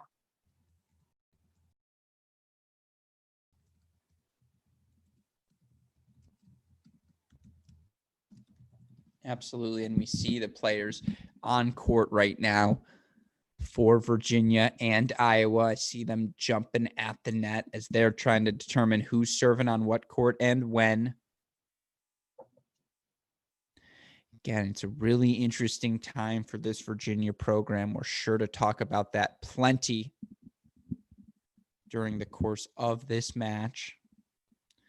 In fact, actually, Westhoff, why don't we head over? We'll head back. As you mentioned, Chris, I think you kind of nailed it. 3-0 Cattry over Retke. He seems to be of this one. Let's head over to court number 1 in Columbus, where we have the opportunity to watch some really good tennis on our hands. Carl Soderlund, a guy who, has been one of the top doubles pairings in the team when he was a freshman with Luca Corantelli, of course, for that Virginia team. They were national champions, and Soderlund playing the number 3 singles position for them is really one of the few players left in the country who can say he has participated and been on a national championship winning team. He leads a resurgent Virginia program. And look, anytime you lose someone like Brian Boland, who did so much for the program, had built them up through so much success over this 15-year run that will be impossible to be repeated by almost any school, there's going to be a lull after that. But certainly when the Virginia program hired Coach Andreas Pedroso to replace Coach Boland, they figured they'd be able to get right back where they were. And it does seem like after a couple of years, Coach Pedroso has this team back where he wants them to be. You bring in a couple of really good recruits this season. Of course, in Jeffrey von der Schulenberg, in Iñaki Montes de la Torre. This is a really exciting doubles team. Really exciting team, Chris. I think this Virginia team is going to catch some people by surprise this season. how do you butcher every name and then I just do what I spit can. out Iñaki Montes de la Torre like it's nothing? I mean, like Hey, you nailed it. I have dyslexia for non-good names. Like Iñaki de la Torre, that's a great name. Chris Halioris is such a boring name, so I'm gonna No, call I you mean it's like Hallie Greek or and just S. screwed up one of the letters. I mean, No, it's horrifying. But no, yeah, this Virginia team's really going to be a fun one to watch throughout the season because of the fact that they've got four really quality freshmen. And you mentioned Montez, you got Von der Schulenberg, who's one of the top 10 ITA newcomers. He might have even been like 2 or 3 on the list. I'm not sure, but he's up there. And then you've got Alex Kiefer, who I don't even think is listed, at least initially, I think he's actually like maybe 8 in the singles lineup. And then Chris Rodesh, who is a big kid, like 6'6", probably a great indoor game. And I watched a lot of him last weekend as well. But yeah, I mean, 4 good freshmen to watch for Virginia. So as I mentioned on our pods, maybe not the year for them as a team just because of the youth, but wow, what a bright future for this team. And it's not like they're going to be bad. They're still going to be very good with, I think, a decent chance to be, they're skirting with the possibility of that top 10 area if things go well for them. and you see on the near court, it's Carl Soderlund, who is the #1 singles player in the country at one point during his career, serving with Will Woodall, up 30 love on Conwoo and Davies. Now 40 love, quadruple break game point. A reminder, how does the doubles point work in these dual matches? You have 3 double sets. Whoever wins 2 out of those 3 double sets receives the doubles point. From there, you transition to the 6 singles flights, each singles flight worth 1 point. Of course, all of you already know that. Otherwise, why would you be watching our Cracked Racquets Redzone feed? You are a massive college tennis fan, and you are as excited as we all are for the kickoff of this 2021 season. Again, it's Virginia taking on Iowa in match number 2 of in Columbus. You see here on the sideline of Court 1, Andreas Pedroso, who looks like he could be my age. He looks like he is probably still on his parents' health insurance. Nevertheless, spearheading this Virginia program now. On the sideline, you see him there talking to his #1 doubles team. Woodall on the deuce side here, a guy who likes to take big cuts, like a guy who likes to get energetic, get noisy with his teammates. Big down the line there. Oh, wait, was that called out? I think it was. I have to say I agree. So 15 love now for Okonwu and Davies. And let's look at the flip side. We talked about Virginia, Chris. Let's talk about this University of Iowa team. And it's impossible to look at this college tennis landscape to talk about the University of Iowa without talking about the way this pandemic has influenced college programs across the country. And look, there are a lot of tough decisions that are going to be made over the next year for athletic programs everywhere, regardless of level, regardless of conference, regardless of the success of your athletic program. So devastatingly for all of us college tennis fans, for all of these student athletes on this Iowa team, the university elected to make the decision to discontinue the men's tennis program after this season. Now, of course, you and I happen to know head coach Ross Wilson a little bit, Chris, and we know how hard he has worked to get his team to a top 20 ranking last season. The first time, by the way, in Iowa history that they had a top 20 ranking. We know Coach Wilson, a former Ohio State Buckeye, probably happy to be competing on these courts today. He's going to get another job, right? Anyway, you would be foolish not to hire Ross Wilson if you're a college tennis program. But just your thoughts on, again, the pain these athletes must be feeling and just the landscape, the tennis environment. And of course, then after that, we'll get to some fun stuff about this Iowa team. Yeah, it's really unfortunate. I mean, and this is one of the programs where some of the kids were pretty vocal. Will Davies, a pretty vocal kid on Twitter about what went down. And, to be expected, these kids want to save their season. They've already had, some of them declaring where they're transferring to, recruits that were going to come that had just went somewhere else instead now because they know it's the final season. it's unfortunate. And as you mentioned, Ross Wilson, you talk to coaches around, around the country. Nobody has a bad thing to say about Ross Wilson. The really unfortunate part there is he's going to land on his feet somewhere. He's a great coach. In doing what he did with that program, but it's not like you can just say, oh, he's good, he'll get a great head coaching job. There aren't that many opportunities. It's always a factor of what opportunities are out there. So, does he get another Power 5 head coaching gig right away? Does he have to go take an assistant's job just because of the fact that there aren't openings? There's a lot of things that aren't fair about what's going on, but there's not a lot we can do. But it just stresses the need for all of these teams to make sure that they're doing everything they can to make tennis part of not just the school program, but part of the community, get a lot of backing behind it, and make it something that no one's going to cut, right? Nobody's going to run in and cut the football team or the basketball team. And the kids need to try to do those same things with the tennis programs. By the way, play now officially underway at the University of Texas, Florida, taking on Arizona there. Unfortunately, we're not going to be able to cover that match for all of you listeners here on this stream, at least show you the match, I should say, but we will be able to talk about it a little bit. Yeah, I mean, you're absolutely right, Chris. You talk about just how devastating it is for these student athletes, and you hope that these college programs can find a way to reverse that decision, right? Especially at a Big Ten school like Iowa, where the football program does continue to thrive. But look, if it's affecting Big Ten schools, it's affecting every college tennis program across the country. And, we get to see the pageantry, the beauty of an Ohio State here, who, their program's going to be fine no matter what. But you look at the way so many coaches around the country have ingrained their programs in their local communities.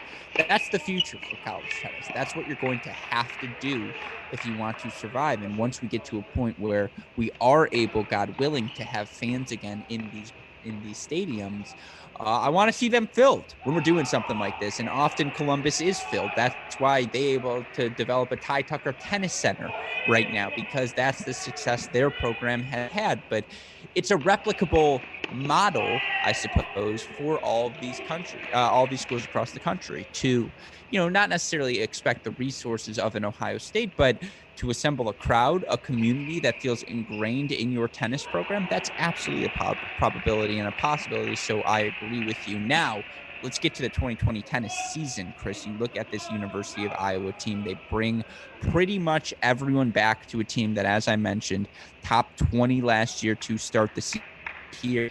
2-all at the number one doubles position between Davies and Okongwu. But you look Alaf, Snezhko, Tyler, Clegg.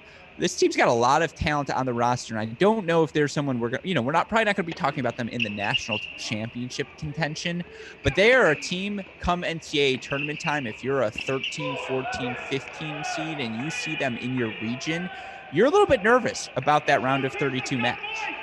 Yeah, I mean, let's look from a Big Ten perspective. First off, there's kind of, I'll say, 4 teams that are sitting out there kind of clearly right now above the rest, being Ohio State, Michigan, Illinois, and Northwestern. I mean, there's just more talent on those teams. But after that, you've got a big group in that next wave that Iowa's right in the middle of. You've got Indiana, you've got Penn State, you've got Iowa, you've got Minnesota, and obviously Minnesota in the same boat that Iowa, in one of those programs that's, after the year being cut, both would love to go out and have great years in what, at least for now, appears to be the final year. So, but yeah, they're a dangerous team. Kareem Alaf at 1 has, been a stalwart there for them for quite a while. And, much like you see with NC State, when you got a guy that's at 1 just been there for a while for you and is solid, you get to focus on those other areas. But yeah, they're definitely a scary team that you don't want to look past, for sure. Mm-hmm. One thing we don't want to look past, the opportunity to get a look at some of these freshmen competing for the first time. So I want to go to court 3 now here in Columbus to watch the Virginia freshmen, Von der Schulenberg and Montez, take on the team of Tyler and Clegg. 30-15, 3-love lead, I believe, here for the as, again, you see the serving monitor a little bit off right now on the play site logo, but again, it's the far side, Virginia in blue, serving for all of you now. I believe 40-15, that return a little bit long for Virginia, so they'll have not triple break point, but triple game point here to take a 4-love lead. You can ignore that on your scoreboard. Gave a little laugh there, Gruskin, because it's I don't know if it's the court or what it is, but that is the same court that the serving icon on play site was backwards on for Trotter and Rocha as well.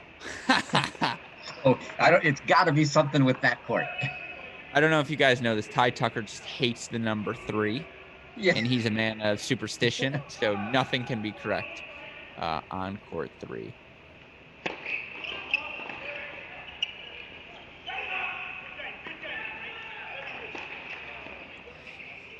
Yeah, there's a little freshmanness to this Virginia 3 doubles team. You can see them serving, staying back.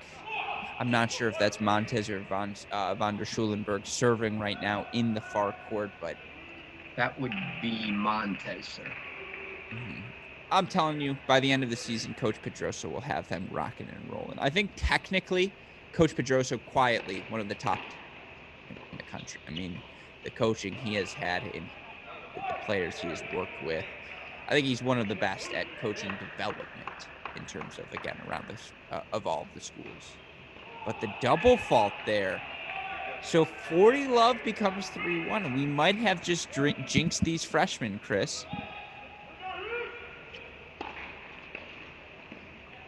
Oh, by the way, so quick update for all of you at home. 5-1 now, Katry over Racquets. Westhoff, if you want to prepare stream number 3 again in Raleigh, we'll try and catch the ending of that match at NC State, looking like they are going to close out Alabama 4-2. Worth noting, Alabama did take us at the number 6 singles position, so turn around, we've seen some lopsided sets, leads blown already. Case in point, the number 3 singles position where Ortiz was up 5-2 there. But Westhoff, if you can, try and get us over to stream number 3 at NC State Court 5. So we can watch that match come to a conclusion here. Again, Virginia, Iowa just getting underway in doubles. We will carry our coverage on through the doubles portion of this match. Take a bit of a break once Virginia and Iowa finish their doubles, get to the singles portion.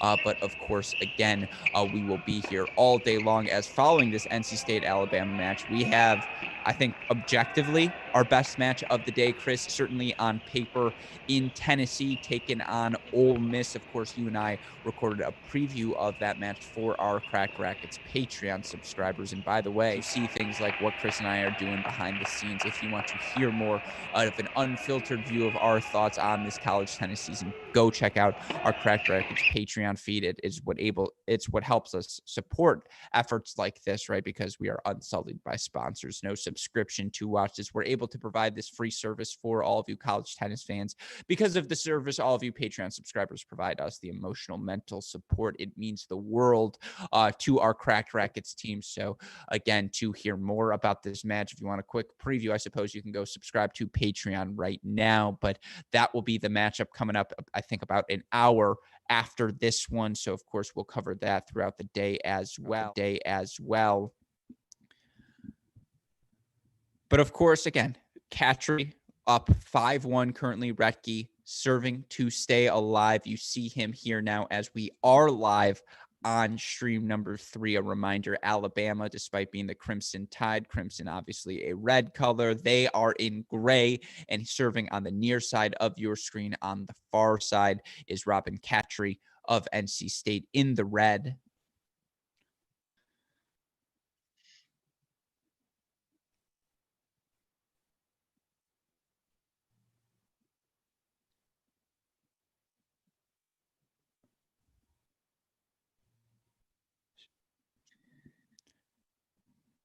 Racquets looking like maybe a good shot at holding and keeping it alive here while he does that.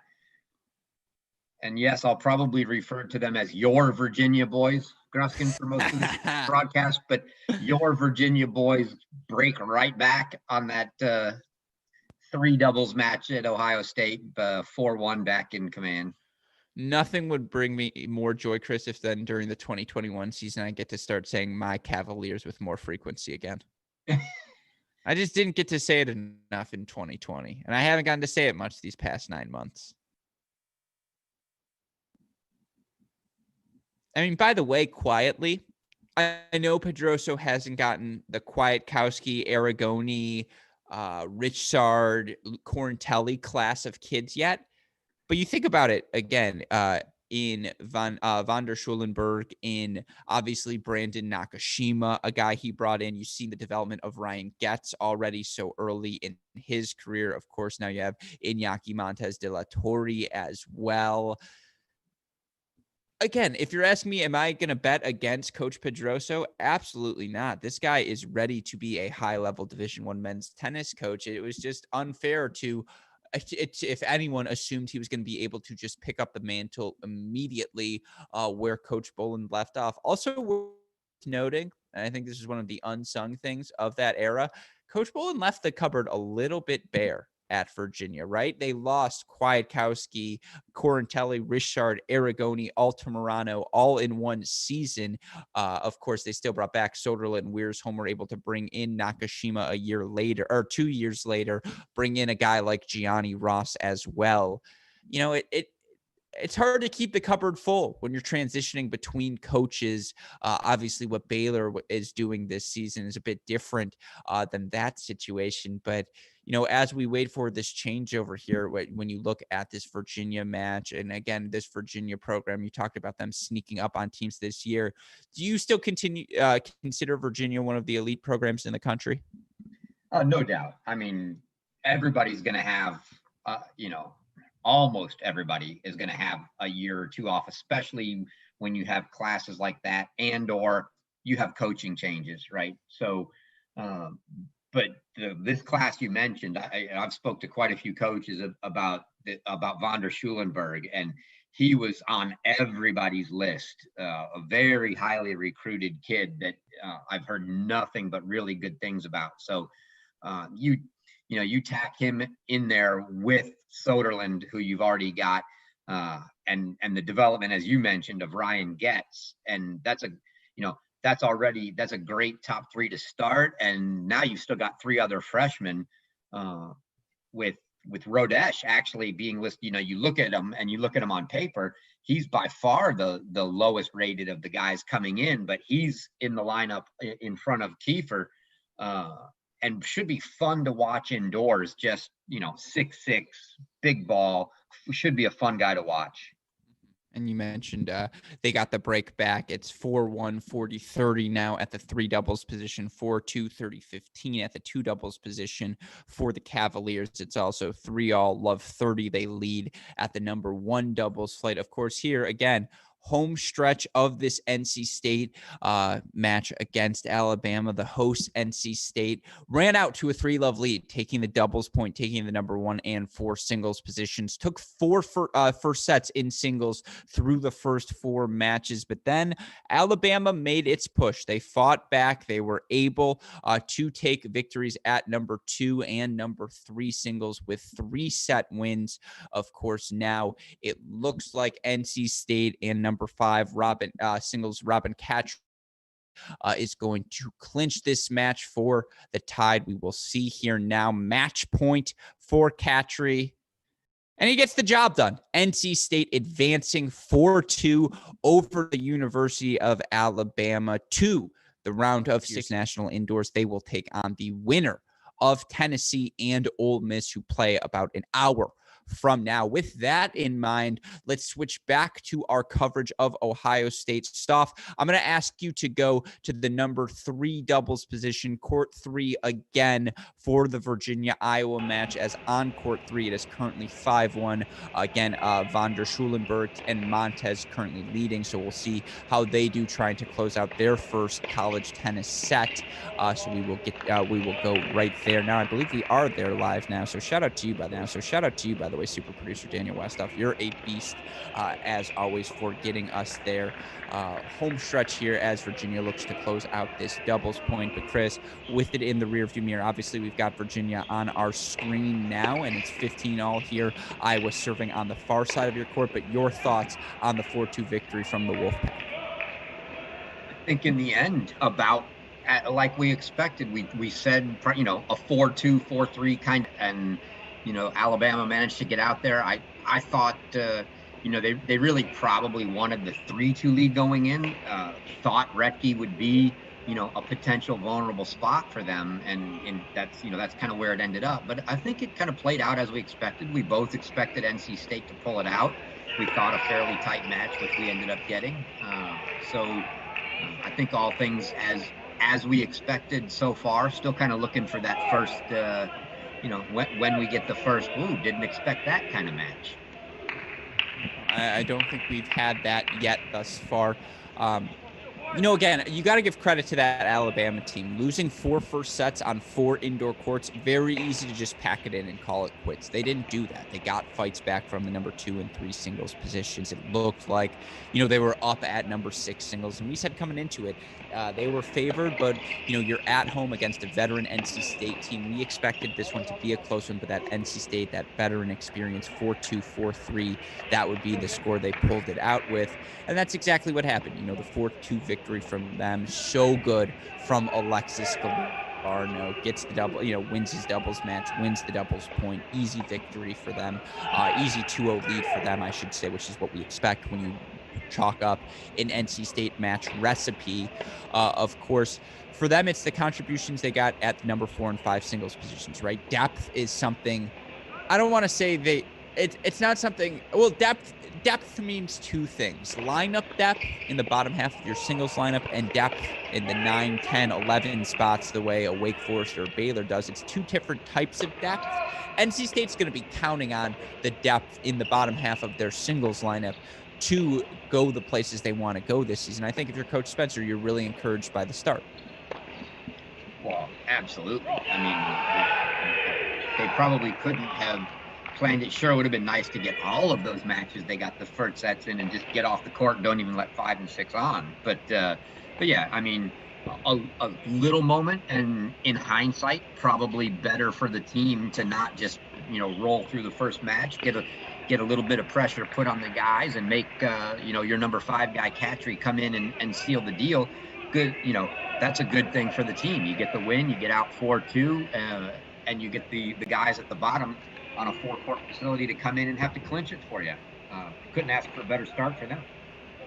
And if you're head coach Kyle Spencer, who I'm sure we will have the chance to chat with some point this weekend or later next week again, now you rest up, because you are going to have a tough round of 16 match, no matter whom it is, Tennessee or Ole Miss. So great start for the Wolfpack, 4-2 win again for them over the University of Alabama. And by the way, great win, a great match for Alabama. They were right there in a bunch of different places. So I think you can safe to say a strong start on the road to their season here. Says 5-3 on the scoreboard. It's actually 5-2. Again, Van der Schulenburg and Virginia looking here. Or is it Van der Schulenburg? No, I apologize. I did that last time as well. It's currently Montez serving for the set, up 5-2 here at the number 3 doubles position. Now, elsewhere, 4-3 Virginia leads at the number 2 spot. They're down, but on serve, 4-3 at the number 1 spot. So, of course, for them, you're always looking to put that first set on the board. I've been pretty impressed by these freshmen, Chris. They're just so rock solid. Yeah, I mean, every one of these guys, from what I've seen, is super solid. They just made every return. Yeah, exactly. They make a lot of balls. No huge glaring weakness out of any of them. I mean, they are really solid.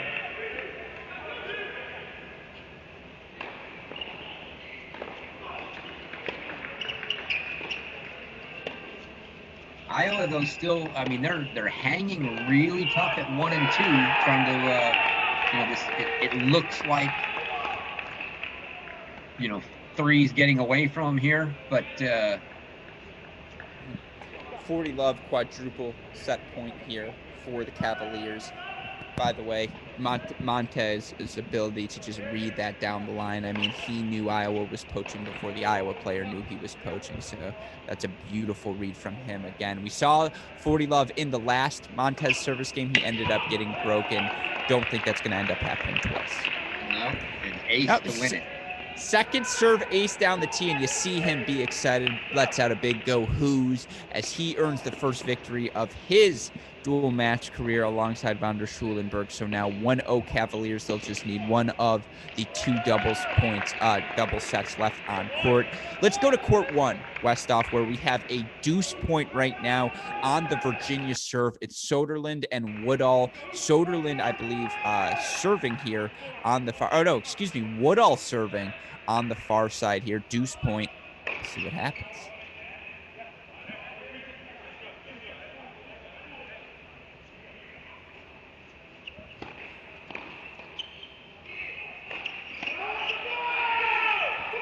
Double fault Woodall. So don't look now, folks. When's that first dramatic result coming? Maybe right here in the doubles point.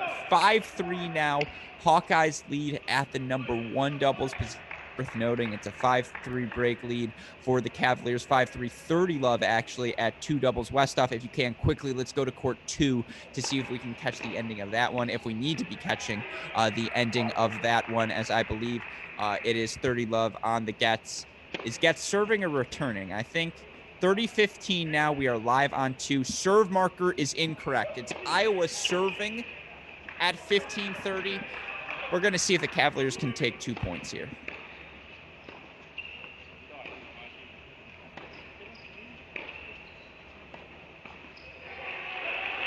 And I'll tell you what, Chris, I really like the game of Ryan Getz. I believe that's him with the big one-handed backhand there playing that ad side.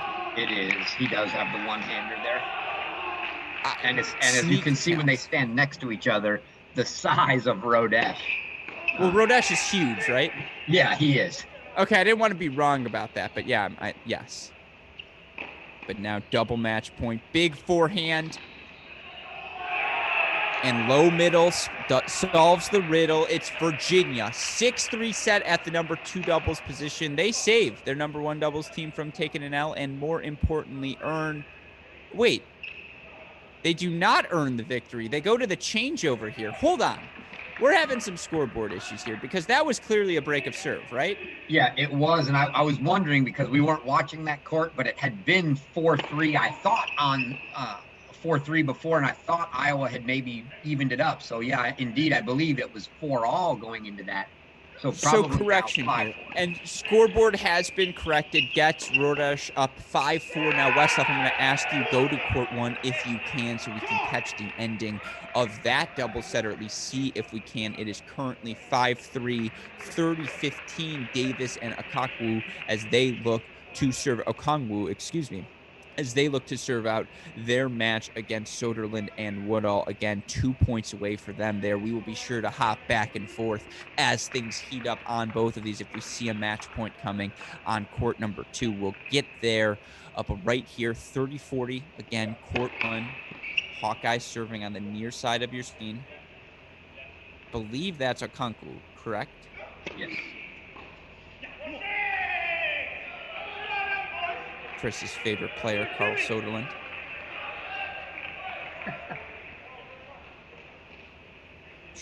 Triple match point here now for the Hawkeyes.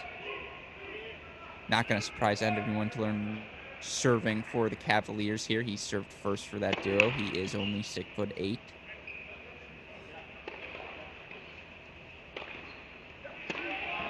Let cord winner on the +1 volley. So let's go to court two now. As we see here on court one, it's Iowa taking a 6-3 set. So we're split here now, 1-1 apiece. The Cavaliers taking a 6-1 set or 6-2, whatever it was, at the three doubles position now. 6-3 Hawkeyes on court one here at 15 Love Rodesh, the freshman for Virginia. Freshman, right? Sophomore? Yeah. Freshman. Yeah, freshman, serving for my Cavaliers, threw that in there for you, Chris, to give them the doubles point against the Hawkeyes now. 30 Love, and it's Ryan Getz at the net. Man. You always judge the quality of a tall tennis player by the thickness of their legs. If they've got the paper thin legs, it means don't take them too seriously. If they've got those Tomas Berdych legs, it means look out for that man. I think Brodach might be in the Berdych category, Chris. Well, they're not paper thin, that's for sure. I see the smile on your face as you answer that question. Now 30 love here.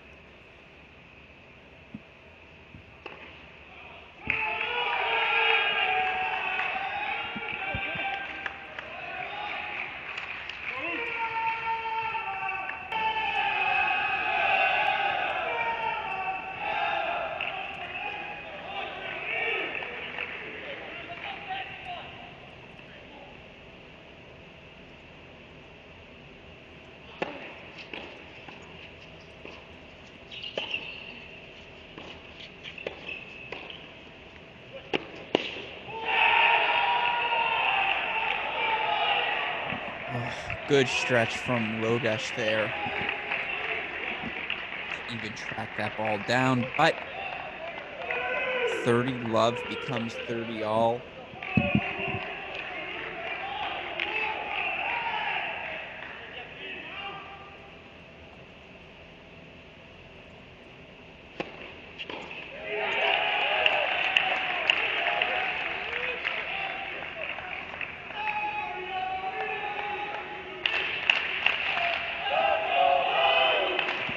So now double match point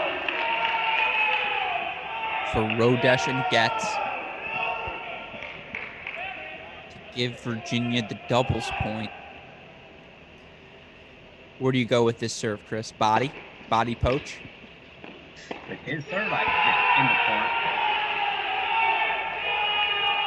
Well, he made the kick serve, so that's the good part. The overhead, a little bit awry. Now, had he hit that overhead from a service position, it may have been a winner. But that's what we call the freshman yips. And so, gotta love that. Deuce point now here. Little bit of pressure. Getz has to take the return here. If you're Getz here, why did you not poach that ball? And I go out to Getz backhand again. Well, Getz is on the return here, or on the serve here, right? So to the out, to the left, yeah. Yeah, to the Davis backhand, yeah. Yeah, and anyways, you guessed correctly, as in the end, they go out wide to the backhand, and it's the Cavaliers' 6-4 set here at two doubles. They take the doubles point and a 1-0 lead over the Iowa Hawkeyes. Of course, have about 5 to 10 minutes between set number one between the end of doubles and the start of singles. Of course, we are also going to use this time to recharge our batteries for a little bit. Figured we might have a break between NC State and the start of Virginia. Obviously, that wasn't the case. And while we are so excited for that, we're still human beings and we have to do things like go to the bathroom every so often. So we're going to jump ahead, take about a 10 to 15 minute break. I'm going to say tentative 2:52 return start for our stream. Again, 2:52, not going to be before that on this stream. So be sure to come join us again. When we come back, we'll have some Iowa versus UVA singles action. And then, of course, as Tennessee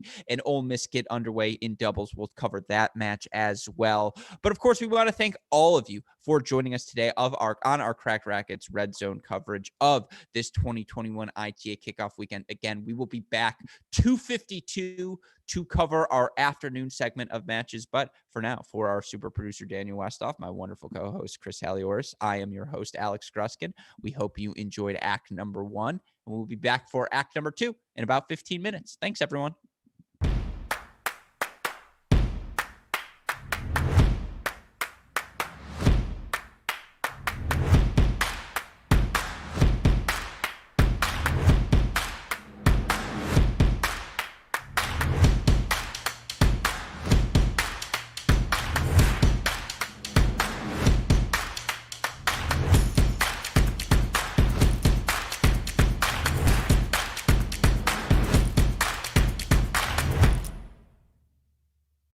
Listen up, tennis fans. The new Tennis Channel Podcast Network takes you inside the sport like never before. with the top tennis podcasts all in one place. To subscribe, go to tennis.com/podcasts or visit your favorite podcast provider.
Florida dropped the doubles point again. Who did? Florida did. Oh, of course they did.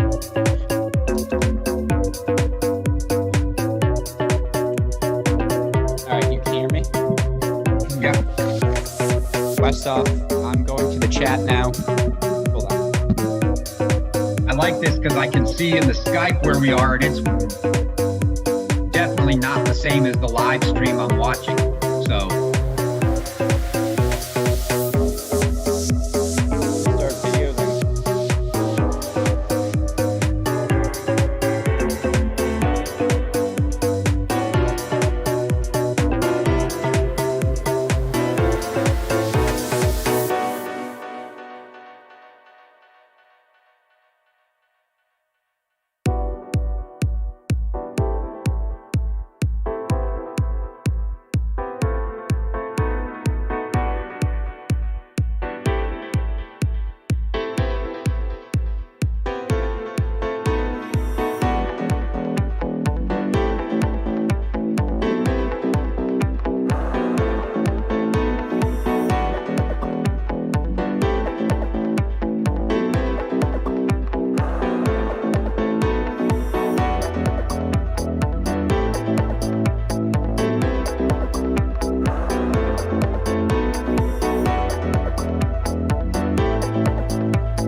Welcome back, everyone, to our Cracked Racquets Red Zone coverage of the 2021 ITA Kickoff weekend. We are so excited to be bringing you action from 4 of the 7 host sites for this weekend's Division I men's tennis play. And of course, joining me to break down all of that action throughout the day and throughout the weekend, and honestly, throughout life, probably at this point. You know him as the forefather of the college tennis ranked formula, predictions never far from the listed UTR, one of the many games to root for the Liberty Flames, my friend, Chris Halioris. Chris, 2 matches in the books. A victory for Ohio State 4-0, victory for NC State 4-2. Your thoughts on the morning session before we get to these afternoon matches?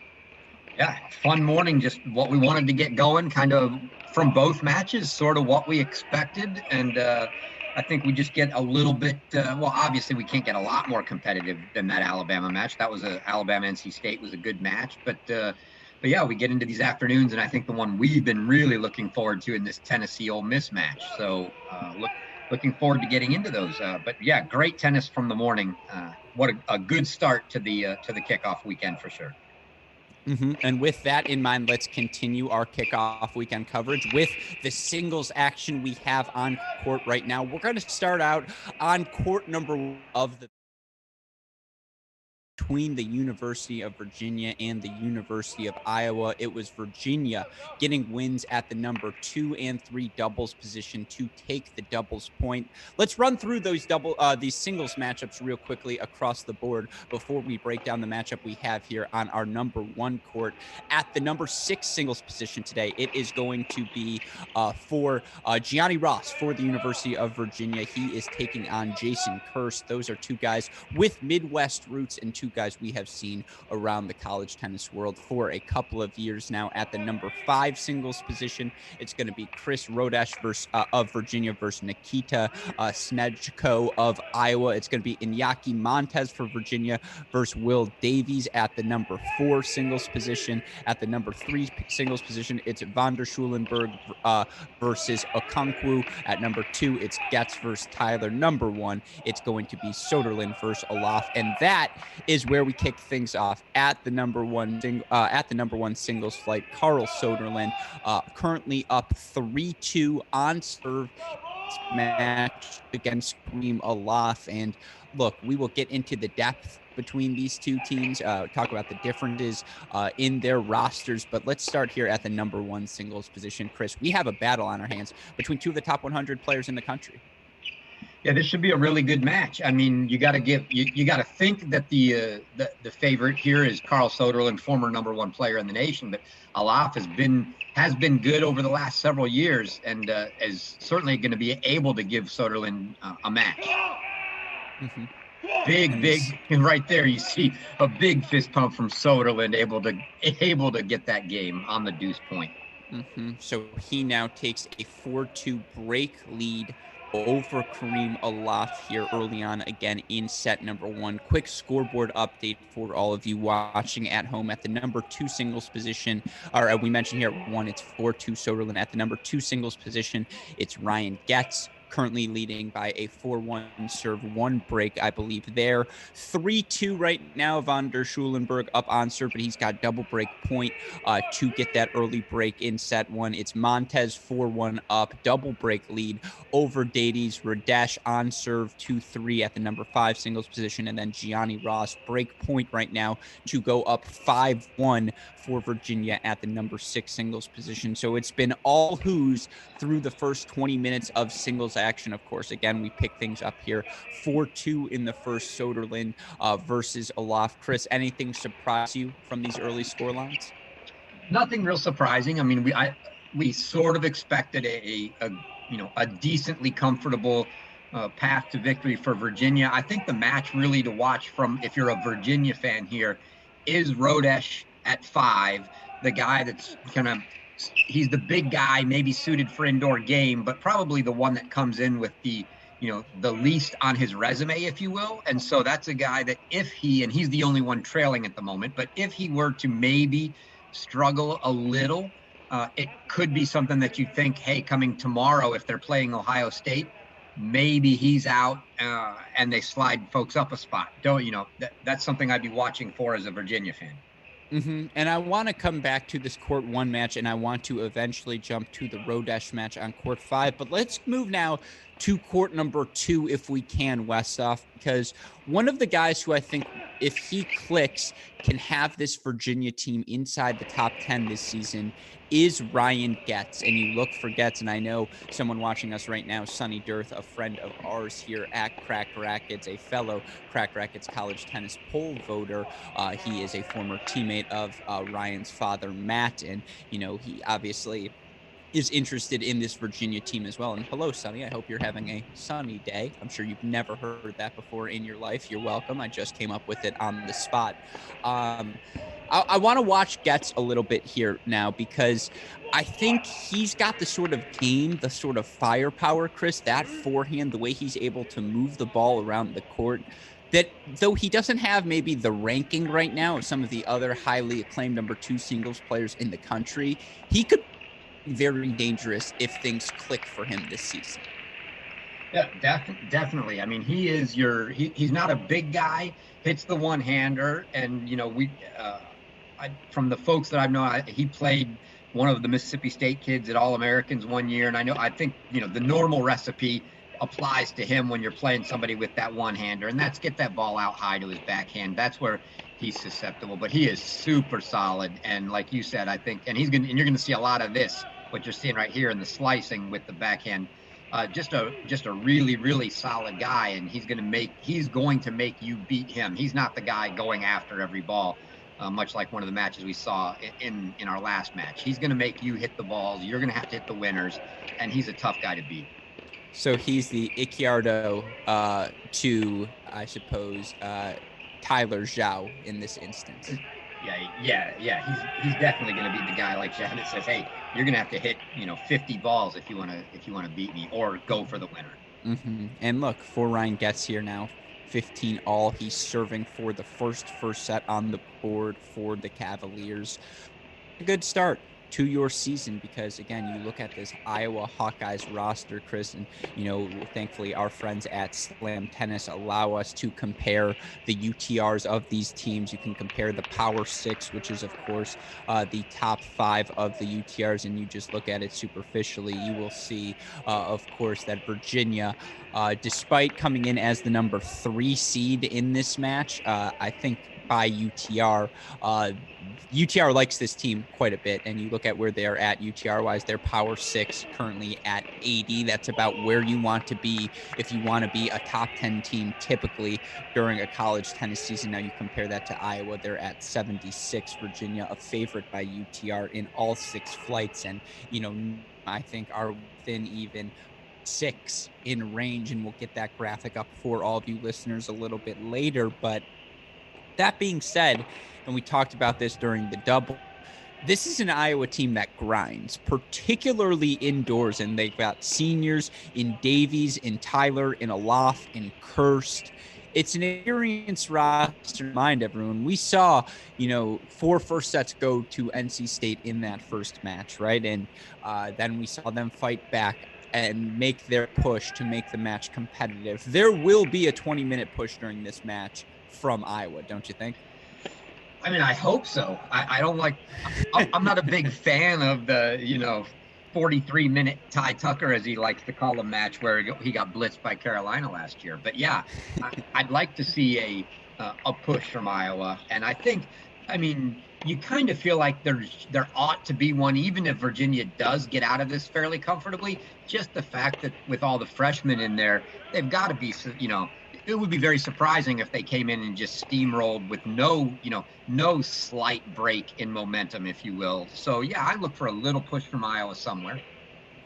And we see now backhand in the net, so 2 more set point chances for Ryan Getz. Look, this Iowa team is coming off of, and I know it was a condensed season, but arguably the best season in program history. And we talked earlier about where the Iowa program finds itself moving forward, and the unfortunate decision by their athletic department. But on the tennis court, this Iowa team has been doing everything right. And you look at what they were able to accomplish last season, Chris, not only earning that top 20 ranking, but of course, just match record wise, it was an unequivocal success for the Hawkeyes. You look at, again, what they were able to accomplish throughout the course of the season. 12-2 is no joke. Under the schedule you're playing, that was a really impressive start to. Yeah, I mean, obviously a really good start for Iowa to a year that they didn't get to finish. Would have loved to see them finish, and obviously, very, very unfortunate news with the program being cut. But yeah, I mean, they definitely are building off of a good season last year and would like to carry that into the Big Ten, and they've got a shot right after the top couple up there. It's wide open in the Big Ten, and with the Big Ten playing, a Big Ten schedule this year, they're going to get 2 cracks at most of those teams. So they'll get to prove this year that was no joke. Mm-hmm. And first set, by the way, for Getz 6-1. First set from Montez 6-1. Westhoff, I want you to, if you can, pull up that graphic now to compare this Virginia team, the Iowa. You look again at in comparisons, the current Power 6 is Virginia in 80, Iowa a 76 by ranking. Iowa currently, or at least was slightly higher at the time that the ITA kickoff draw was made. Of course, you look now, the University of Virginia, number 22 in the ITA preseason rankings. Iowa outside the top 25 right now. So I suppose this wouldn't be a rankings upset nowadays. You look at in terms of the ranked players these teams have in the ITA preseason individual rankings. Iowa's got one singles ranked player, that's Kareem Alof, at the number 1 position in terms of doubles teams. They've got the team of Davies and Okonkwo as the number 17 team in the country. For Virginia, they've got a little bit more to work with, right? They've got Soderlund at 29. They've got Vonderburg at the number 105 spot in singles. In doubles, they've got Soderlund and Lord ranked. Of course, we didn't even see that team on the court today. So, again, by those metrics, this should be a fairly close match. But of course, then you look at the UTR comparisons, you see why Virginia's been able to race out to another 6-1 set at the number 4 singles position from their freshman Iñaki Montez. Let's actually go now to court number 6, Westhoff, where Gianni Ross currently down 40-30 in his service game to Jason Kearse, in the Kearse service game. Kearse with 2 game points here to make it 5-3 to force Ross to serve out the match. But, Chris, we had the chance to speak with Gianni Ross on the Cracked Interviews podcast during the 9-month hiatus, and I have to say, we have done over 1,000 podcasts on our Cracked Racket shows. He may be the most fascinating man in all of college tennis, and off the court, I highly recommend you go listen to the interview, but on the court as well, that Gianni Ross as a senior is playing 6 singles for the Cavaliers is not something any of us would have predicted. No, because he's not, this is as low, right, as he's ever been. He started out, even with a more stacked lineup than they've got now, he was playing higher. So yeah, it's, we see this, it's not even all that rare, right? You see guys come in, really high, and whether it's they don't advance or other guys advance more, he hasn't just continued to progress, but what he's had is still there. Obviously has the potential, rock solid, great, he's great off the ground. He's going to grind you all day. To play a guy like that at number 6 is a luxury for Coach Pedrosa. Mm-hmm, absolutely. And we see him here now again looking to serve out his first set against Jason Kearse. Kearse now, as you'll see on your screen, love 15 lead for him here. Also worth noting, Carl Soderlund trying to serve out his first set against Kareem Alof. He's up 5-3, but down love 30 in that service game. We can switch back and forth between that and this as we get closer to game point. Westhoff, I will keep you up to note when I'm going to call for that switch. Also worth noting, by the way, Jeffrey von der Schulenberg, the freshman for Virginia, he's up 5-3 serving for it as well. So we've got 3 matches to watch here closely at the number 5 singles position. It's 4-all right now, and we'll go check in on the freshman there for the Cavaliers in a little bit. Right now, with the way Gianni Ross is hitting this forehand, not a bad point to stick around with here. And again, he'll now take a 30-15 lead, so he's 2 points away. All right, I'm going to ask you quickly, Westhoff. Court 3. Go to court 3. Van der Schulenberg, 40-15 on Okonkwo. Let's see if we can't catch that set point.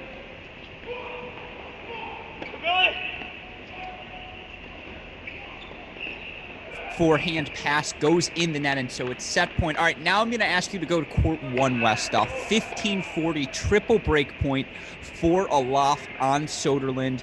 Looks like he's heading towards the ad side now, so we may have missed one of those break points. Or is it indeed still 15-40? No, it is now, I believe, 30-40. So we missed one of those as we switched over, but still 2 more chances here for Soderlund. Or 2 more chances for Aloft, to get back on serve in set number 1. I will keep you all up to date on what's going on in Ross and Kirst, but it's crunch time, Chris. This is the most fun 10 minutes of a college tennis match, right? As these first sets come to a close, this will happen. Yeah, and Iowa, obviously having dropped that doubles point, knowing they're going to be fighting an uphill battle, really needs to find a way to stave off a couple of these here and find their way somewhere in a first set. I mean, sure, if they can get back on serve here at 1, that's great, but they've already dropped a couple of first sets, 2 and 4, and they're down a break with Gianni serving on triple set point on 6. So, it's not a great start, certainly not the start Iowa was looking for, but they've got, like you said, when they're looking for that momentum swing, they're going to have to get it somewhere. Oh. You see there Soderlund fighting off. Another break point chance, so he'll go to the deuce point. Do you think Carl Soderlund, Chris, has the least intimidating tennis game for someone with his body? Oh, there's no doubt. I mean, you know my thought. I watch him, and it's like watching Stefan Kozlov play. It's like, you don't know what you're going to get. You're going to get, you're going to get a half moon ball, then you're going to get a ripped slap, then you're going to get a slice drop shot, then, you don't know what you're getting, but none of it's never just a power game, and that's the beauty in his game, right, is he'll throw anything at you to get you all out of your rhythm, and then just hit the winner when he needs to. And of course, such a good mover, such a good server, as uses a little bit of both to fight out of a jam, secure his first set, 6-3. Gianni Ross, 6-3 first set as well over Jason Kirst. So now 4 first sets on the board for the Who's here, still going on in Westhoff. I'm going to ask you now to switch over.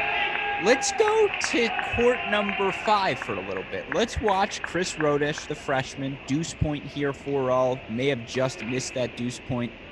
You see the stream refreshing again.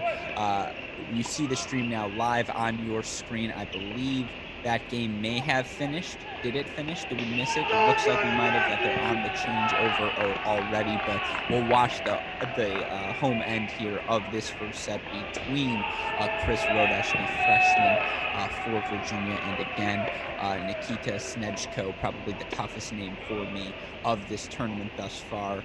Of course, Snezhko currently, I believe, a junior for the Hawkeyes. And Chris, by UTR, he is number 11 on that Hawkeye roster as well. Does it surprise you to see him at 5 today? Yeah, but in both of these guys, a little surprised to see them up that high in the lineup. Mm-hmm. I mean, so Rodesh is number 10 by his UTR. The guys above him, Lord, we didn't see him in doubles, not a shock. We don't see him in singles. Amar Al-Hakbani, we didn't see him in doubles, didn't see him in singles either. Indoors, hard court, I don't hate the look at the big man. No, I mean, regardless of what kind of game you got, if you're 6'6", I'll give you a puncher's chance in any match indoors. It's like how Alex Kobelt ran the table in 2019, right? During the indoor portion of the year. Yeah, exactly.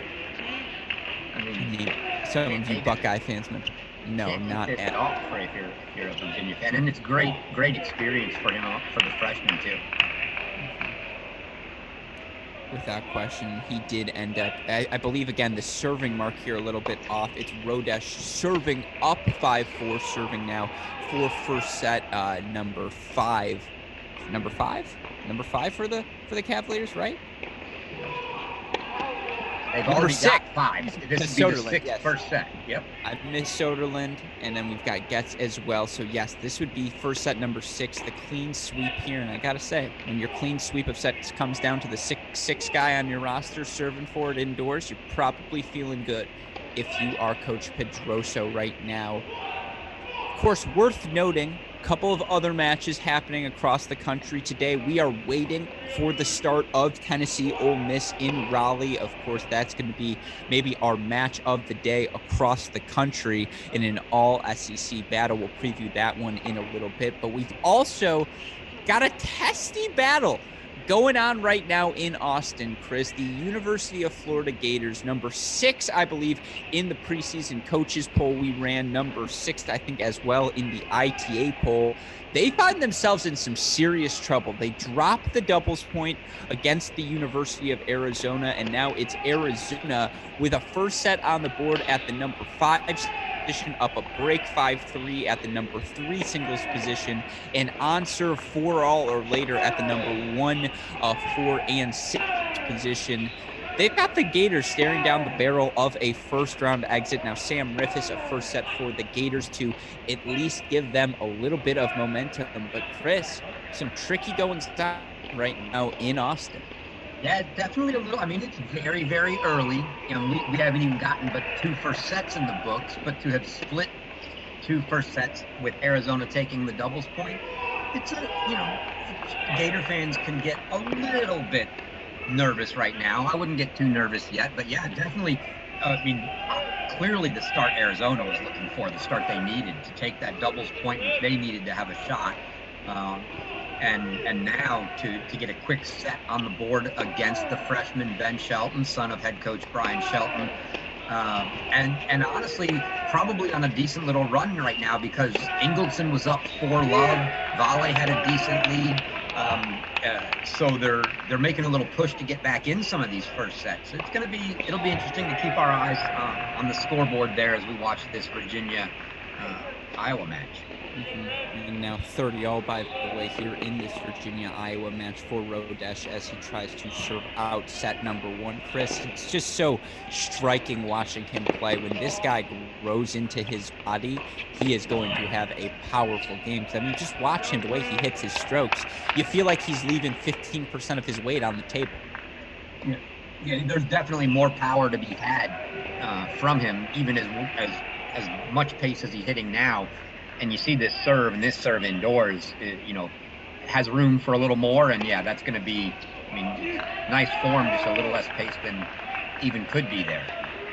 And with that big first serve out wide, Rodesh takes first set number 6 for the Cavaliers. So a clean sweep for them over the Hawkeyes here in Columbus. Let's go now.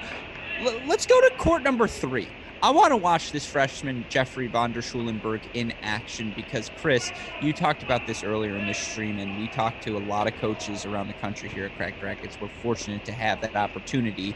As you mentioned, all of them very excited about this young Virginia freshman. Yeah, a lot of hype behind this kid. One of the top newcomers listed by the ITA, one of the top recruits if you talk to all the coaches. Just a lot of hype behind him. And, he's the next right in the line of these big recruits where they've brought in at Virginia.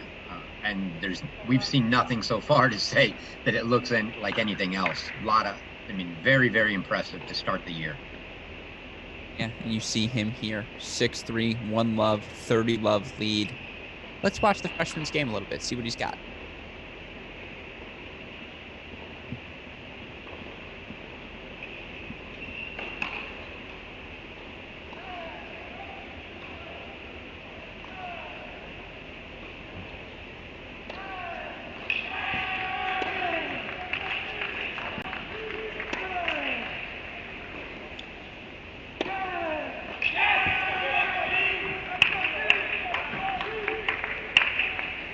Seemed like a little generous call from Okonkwo there. Midwest values, Chris.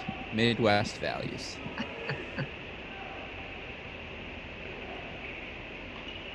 So now 40-15. And that'll do it for this game. Von der Schulenberg holding 6'3", 2 love. Want to see those return skills a little bit as well. Serving's only half the equation, Chris. Got to control the controllables. He did a good job of that in that last game. But we saw in the doubles for Vander Schulenberg his ability to just put balls on the court, Chris. I mean, it felt like he didn't miss a return in the doubles.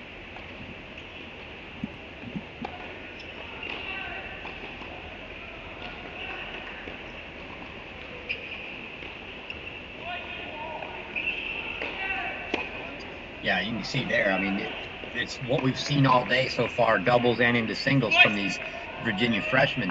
They're making balls. They're not going for too much, and they're going to make you beat them. Very Mitchell Frankie. Very Mitchell Frankie. Not quite as funky on the forehand, but just the consistency, that bump forehand return. Ghosts of Cavaliers past here today for Virginia. Yeah, I was going to say, if they've got the Frankie, where's the Shane? I mean, doesn't his forehand look a little Ryan Chaney, the way he kind of cranks that backswing? Am I wrong here? Maybe a little. I mean, the obvious answer would be, who would be the Ryan Shane? How about the guy who's 6'6"? Yeah, I mean, it would have to be the guy that can hit the ball the biggest. That's for sure. Yeah. Oh. That's Showing just the skills silly, there. folks. Yeah. Absolutely ridiculous from Vander Schulenberg here. And hey, you want to know why the freshman is as lauded as he is? It's because of his ability to track down that extra ball, put this little bit of pressure on his opponent. Now he's got 4 break points here. Take a commanding set and 3 love lead. Loving all these comments we're getting, Gruskin, but I'll have to pass one on to you that obviously didn't come online because I'm doing everything I can to boost the viewing numbers. So unlike your mom, who listens to everything we do, I texted my daughter, who's a new Michigan resident for you in Kalamazoo, and said, hey, by the way, we're doing this. And she tuned in right as you did my intro. And she goes, I don't think she's ever listened to anything, because she texted me back. She goes, I tuned in right when he introduced you. Wow, what an intro he gave you. Yeah, well, I like to have people think I think highly of you. Yeah. And then only no one my knows mom. what you call me behind the scenes. Only my mom, because she listens to everything, as you mentioned. No, but yeah, I mean, look, I appreciate anyone who's tuning in. Obviously, the reason we're doing this here at Cracked Racquets, as you can tell, it's not to make money. I mean, we don't have any advertisers. We don't have a subscription-based thing. We want to do this simply because we want the college tennis world to have this sort of resource available. As someone who's watched college tennis my entire life, I would have killed for something like this. Do you know how hard it is to balance 7, 8 dual matches at once? We can't all be Bobby Knight, Chris. We can't do that. I feel like Bobby's probably got 9 TVs set up in some like college tennis war room, and so he's able to delegate 1 TV to each conference or 2 to the Power Fives. But obviously, as a college tennis fan, you want to negotiate streams. You want to be able to jump from court to court, place to place, and obviously, that's what we want to do here this weekend with RCR Redzone coverage. And obviously, you see here today we have Ohio State, NC State as the host sites we are covering. Tomorrow, we expand that coverage to include Michigan and USC, and obviously 10 a.m. tomorrow morning, Michigan versus Baylor. If I still have a voice after that match, it means something went horribly wrong, because we are very, very excited for that kickoff. But again, we are so thrilled to have all of you with us as well. So thrilled to get this off the ground. Shout out, as always, to the super producer, Daniel Westoff, for hitting the 1s and 2s. And speaking of which, hitting those 1s and 2s, yes, this is a bit of a tease. We saw Vander Schulenberg get ready to serve. I want to switch here to Ryan Getz a little bit on court 2, Westoff, because Getz, 6-1-4-0 up on Tyler. He's been cruising today, Chris. Yeah, this match isn't going to last much longer. Gets just too much at the top. Really, there's a little for Iowa. There's a little drop after Kareem Alof at 1, and Gets taking clear advantage of that here in the number 2 match. So we're going to stick with Getz through the end of this game. he can break for 5. Once this game is over, we'll hop back over to Van der Schulenburg and Okonkwo before we see if Ryan Getz is able to serve this match out. Of course, before he gets to that point, he'll have to finish off this game. Great volley there from Tyler for 30-40 now, so 2 more break points for Getz. Soderlund, by the way, 6'3", 2-0, 40-30 up in his match, so he's hit cruise control.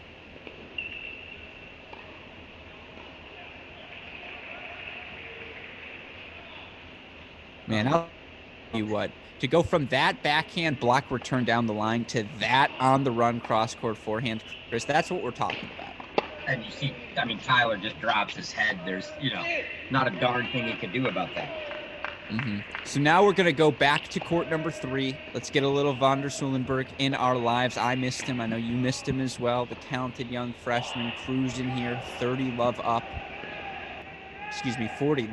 You're about to see the changing in score as well.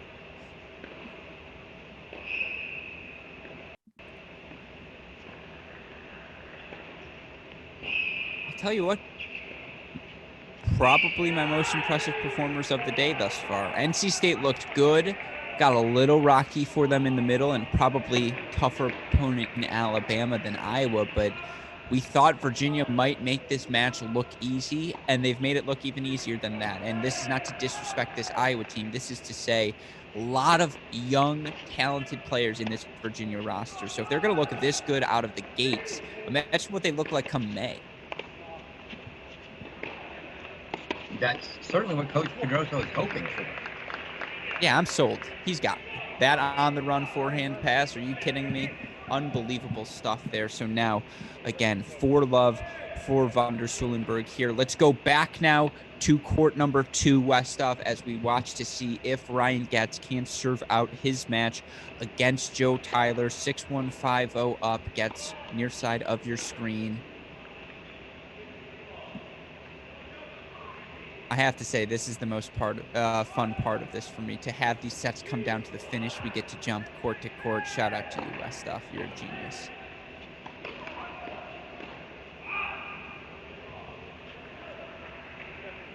So quick 30 love lead for him here.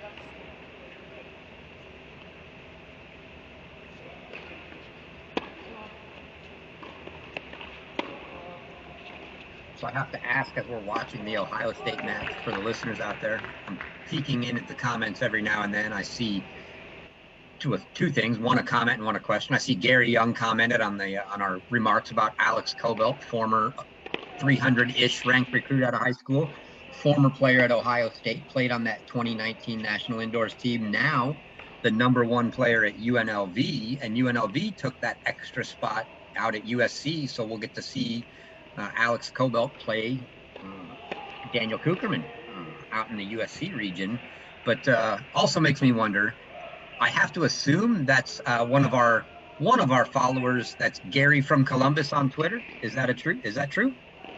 Mm-hmm. I believe so. To be honest, I blanked out when I started listening to your question. I was so in awe by Ryan Getz finishing the job.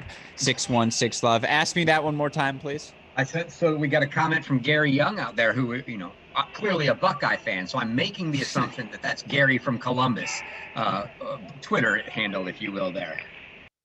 That's a very good assumption. I mean, you are always one assumption and makes an ASS out of you and me. But anyways, that's what, I think that's a safe assumption. And again, we are so appreciative of everyone's comments. If you guys have any questions for us here, things you'd like to hear us discuss, please just let us know. But with this match done, let's go back to court 3. Westhoff beat me to it. Shout out to you as always, where it looks like Van der Schulenburg, 6-3, 4-0 up, seems to be in control of his match as well. And again, just overall, it looks like the Cavaliers now up 2-0 in the dual match. It looks like point number 3 is going to come here on court number 3. They have all in the bag. Gianni Ross up an early break, 2-1 in set number 2.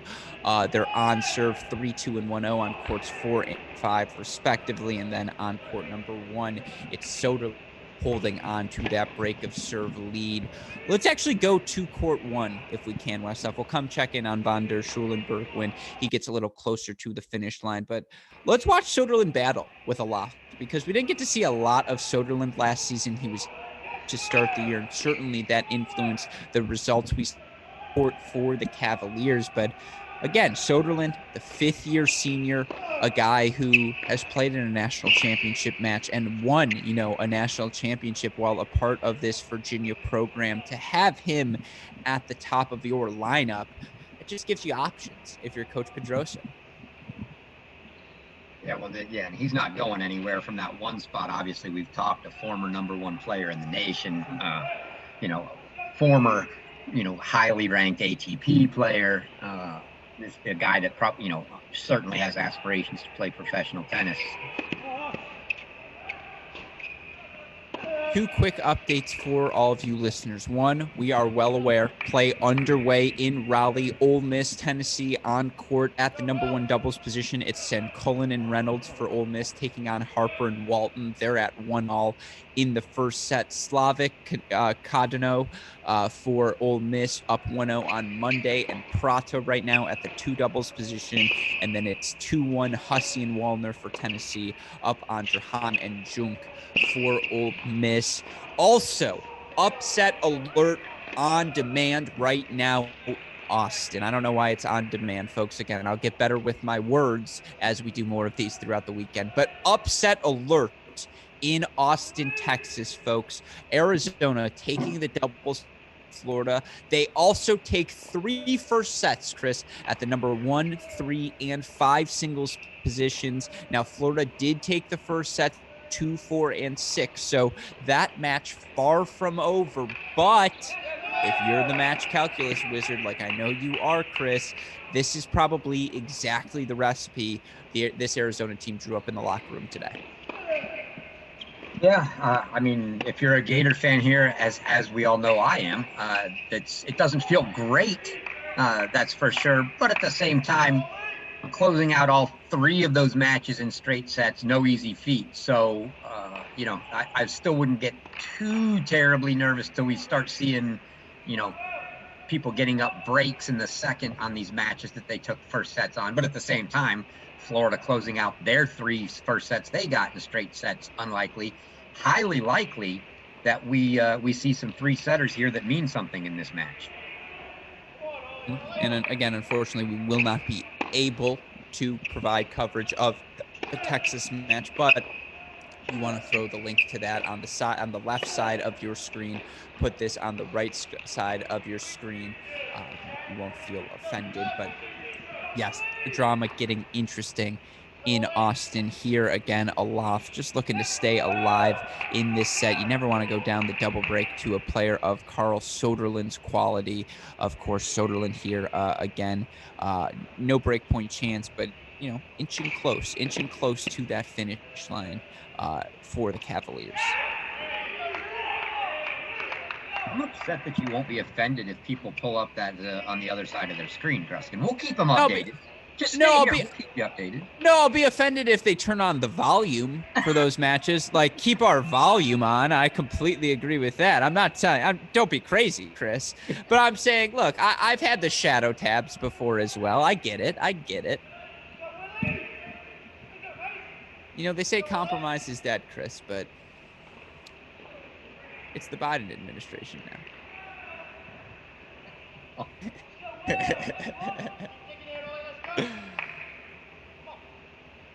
Deuce point here for Soderlund.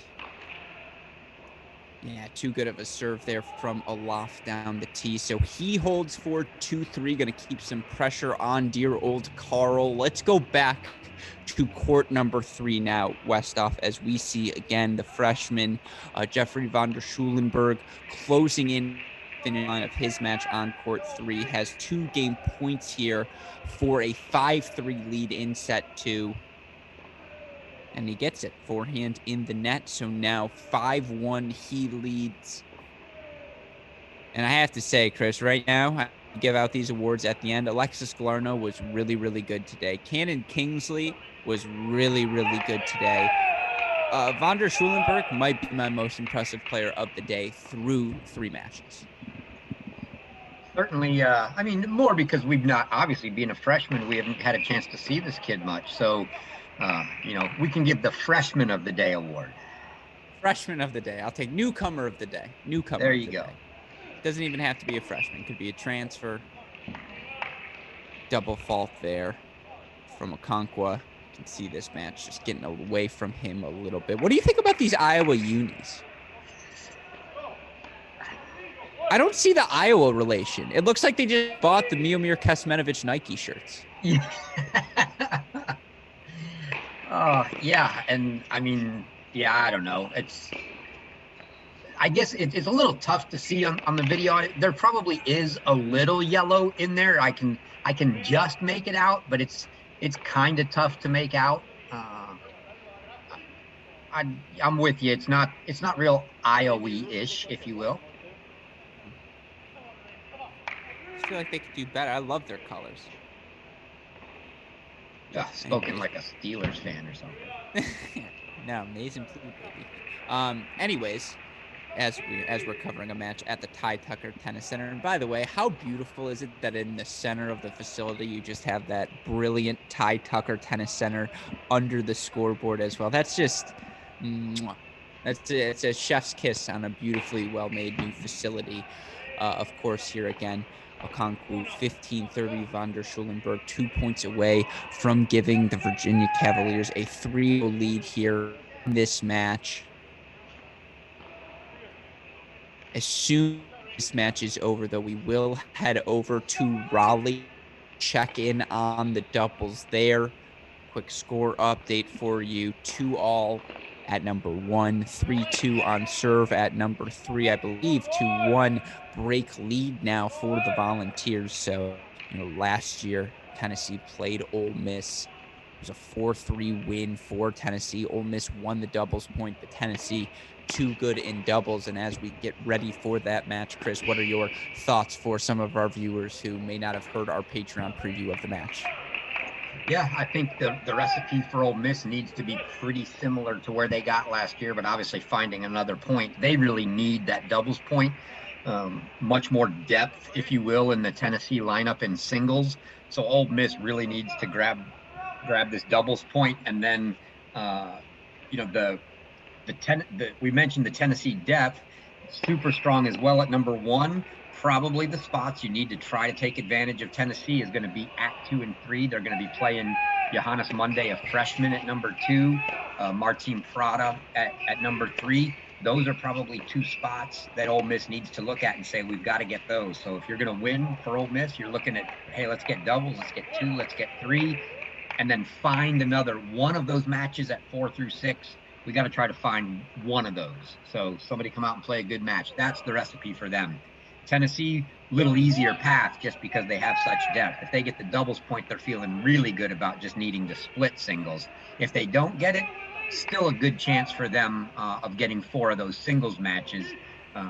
And like we said, they've got to count on number 1. They have such good depth that they like their chances down at 4 through 6, where where Ole Miss needs to steal one. But that's kind of the recipe for Tennessee. Probably is really good down low with their depth.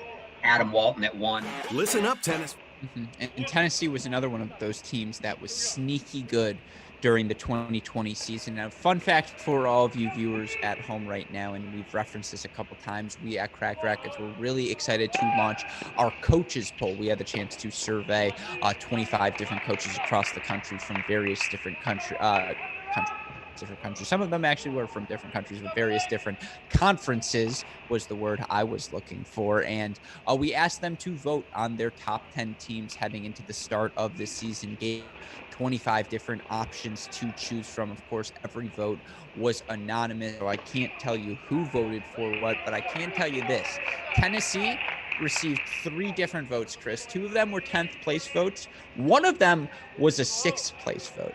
And I have to say, that's not an absurd metric to give them. I think they were something like 14-2 last year. I believe their only 2 losses were a 4-3 loss indoors to Columbia, who is always a top 10 team during the indoor portion of the year. And then their only other loss was an at Georgia, I think 4-3 loss they took as well, which again, you're not making excuses for his losses ever, but certainly this Tennessee team can't complain about the results they've put on court over the past 15 months. They are not the host school, but it's hardly considered an upset, right? If this Tennessee team, who you see now on your screen, advances to the Final Eight of this National Indoors event. No, not at all. I mean, I want to say that I think we all expect them to do it, but I think you and Maddie both ended up taking NC State in this region. I took Tennessee. So yeah, I certainly expect to see them come out, but and like you mentioned, very sneaky good team last year. They just have a lot of depth. They're going to cause a lot of problems for people down low in that lineup. And if they can get Adam Walton to play at the level he was playing at last year, where he was ridiculously good, then they get a good look at a freshman in Johannes Monday kind of playing. He's playing 2 this weekend, and we expect to see him kind of in that 2-3 range for them. If he turns out to be what they're hoping he is as a freshman, yeah, this could be a really scary good team.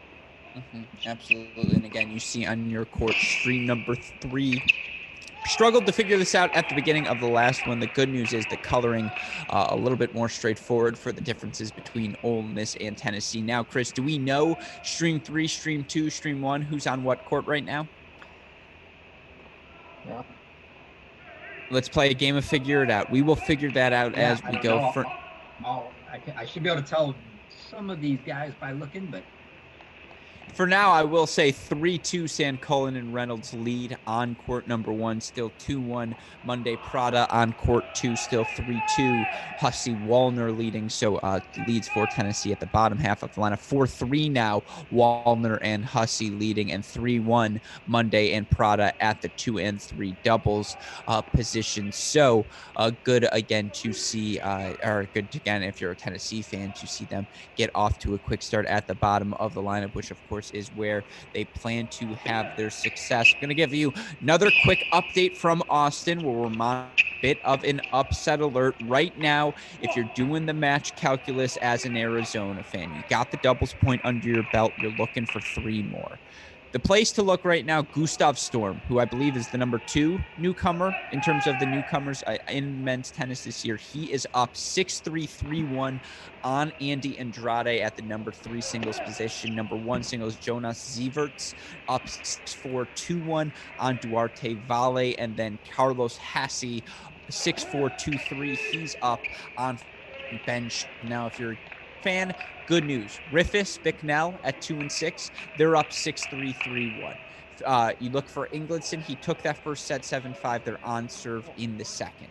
That should be a really, really fun match down the stretch. And we will continue to update you on that. Here you see on your screen again, Tennessee taking on Ole Miss. Yeah, I haven't caught all the courts yet. I could tell you for sure the one we're watching. That's definitely San Cullen and Reynolds here for Ole Miss on this side of the net. So this has got to be 1 doubles that we're looking at right now. I don't know why, but when Ole Miss is playing on it, these courts just look a shade bluer.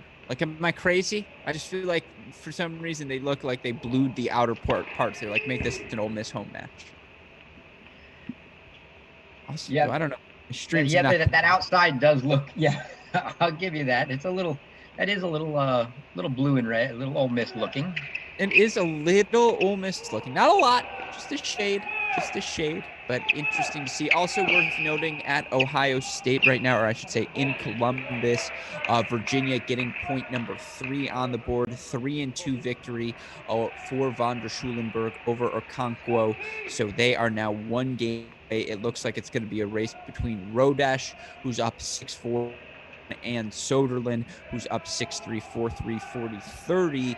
I will leave that up to you viewers, up to you as well, Chris, if we want to head back over to Columbus to watch the ending of that match. So feel free to shoot in the comments if you'd like us to do so. For now, we'll stick. I think this is the number one doubles match, right? This is pretty clearly Reynolds, Sam Cullen. This is Reynolds, the lefty at the net, Sam Cullen receiving here. So again, stream 3 is court 1 at NC State. We solved that part of the equation. We're still looking for some other answers, but that we have for you. I'd imagine court 2 is on stream 2 again, and then court 3 is on stream number 4. But just so you guys know where we are at. Soderlund with the hold. 4-5-3. Rodesh now serving for the match. Westhoff, I'm apologizing for having to do this to you in advance. Let's go to court number 5 in Columbus to see if Chris Rodesh can serve out his match, the freshman looking to send his Cavaliers to the round of 16 to take on the Ohio State Buckeyes tomorrow. That should be a really, really fun battle. So again, we're going to head on over to Columbus now to watch the match. Here we go. We are back on court 6. A little bit, I think, court 6, excuse me, court 5. That's on me, Westhoff. Court 5. I said 6, I meant 5.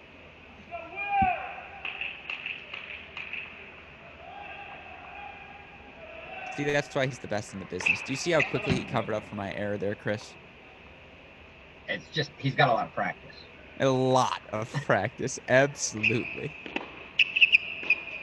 So Rodesh here now, 30 love. Again, incorrect serving mark. I apologize for that. It is clearly not Rodesh serving, but Snejeko in the near side of your court.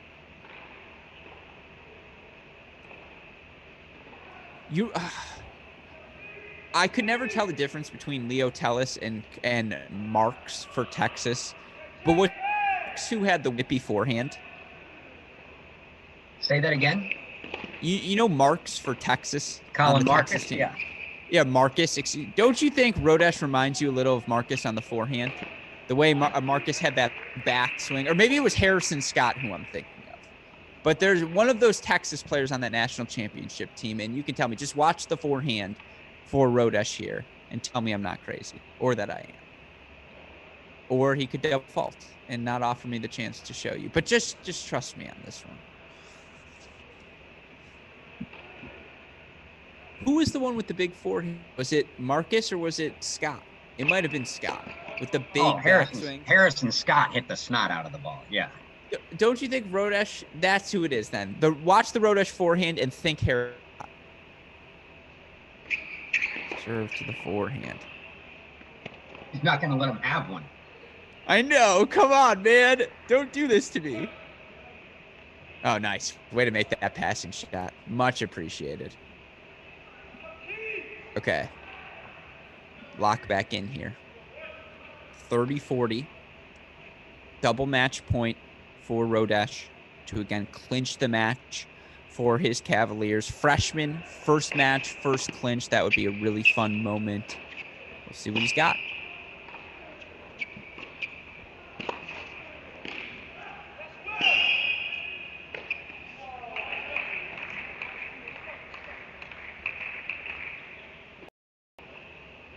Oh, the forehand pass. I hope you saw it, Chris, because he channeled his inner Harrison Scott there, blasting the ball past Snejeko of Iowa, and it is the Virginia Cavaliers 4-0 victory to advance over Iowa. They will now take on the Buckeyes of Ohio State in the round of 16. And Chris, let me tell you how I know there's going to be a restoration of balance in the world in 2021. It's a round 16 at the National Indoors, and we have the Virginia Cavaliers taking on the Ohio State Buckeyes. All feels right in the world finally. We waited 9 months to get college tennis back on our lives. We are back, and in our second day of the kickoff weekend, we have an OSU Virginia battle in Columbus. That is something we are so excited about. As we prepare to head back over to NC State, we will go back to stream 3, court number 1.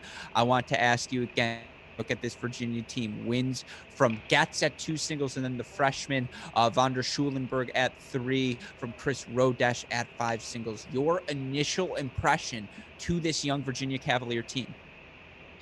I mean, the impressions are excellent so far. The freshmen all playing well. I mean, you get wins out of 2 of them in Rodesh and Von der Schulenberg today. And Montez was at 6-1-5-4. I mean, it's you couldn't ask for a better start for them, and they kind of took a good doubles point. With really only the seasoned guys in Soderlund and Woodall in doubles that took the L. So yeah, I think the freshmen look really good. It'll be another story tomorrow. That'll be the big test when we get to see them play Ohio State. And it was just, look, sometimes I wear my bias on my sleeves. This is going to be one of those instances. I'm going to put on my Cavalier fandom hat, and I'm going to speak for Cavalier Nation right now. Cavalier Nation, we're back. We're back, baby. Let's go. I know it's only 1 win over Iowa, and the real test is tomorrow, and we're not going to celebrate today. Come on. We come from the Luca Corantelli church of the job isn't done until the job is done. And this Virginia team has a long road ahead of them, and look, they're going to be battle-tested all year long. They get this matchup against Ohio State early in the season. They've got Wake Forest and UNC, our top 2 teams in our Cracked Racquets poll as ACC foes. They've got another host in NC State as another conference foe they'll have to overcome. But if you're Coach Pedroso, flying colors to the opening examination of the year. And it sucks that, they didn't get the chance to play Ohio State right off the bat, that, Texas Tech had to pull out of the region. This is a huge confidence boost for the Cavalier program. The freshmen looked outstanding. They didn't look rattled by the moment. They looked ready to compete. And I'm not trying to overreact because, again, tomorrow is the litmus test. We'll see how you perform against a Buckeye team that looked a little shaky today. I'm not saying they looked vulnerable, shaky. And so I think this is going to be a really fun match. And so before we get to the action, and I think we are now live on stream number 3 at NC State, but just give me quick thoughts on Ohio State, Virginia tomorrow. I mean, obviously you still have to like Ohio State. They don't lose at home. They're the experienced team playing a team that's, got 3 freshmen in the lineup. Going to be a tough match. Soderlund Kingsley, gosh, what a match that's going to be. Obviously we'll be glued to that. And how is Virginia going to find a way? Ohio State did look with the pulling of Robbie Cash today like they could be susceptible in doubles. So maybe Virginia can give them a match in doubles. We'll see. And they're going to need to. If they can do that and say maybe get Carl Soderlund to knock Kingsley off tall task, but I mean that's pretty much a heads up match right there. Then it gets interesting. Von der Schulenberg versus Trotter. Oh, I like that match a lot. So yeah, it's going to be a really good match, and we'll really get to see the freshmen and what they've got tomorrow.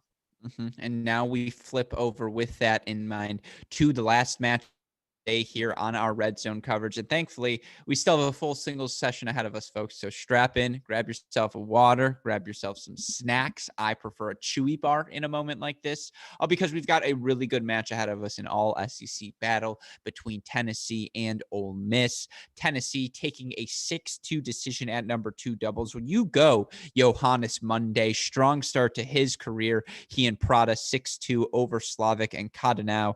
Right now, 4-all. San Colin Reynolds, Harper Walton in front of your screen. Currently 5-4 in Hussey Wallner versus Draheim and Junk on court number 3. So again, as we watch here down the home stretch, Harper, Walton, Adam Walton in particular, he's going to be counted on to lead Tennessee all of the places they want to go here this season. Probably looking to him here to get the hold here. 2 5-4 leads, put some serious pressure on the Rebels.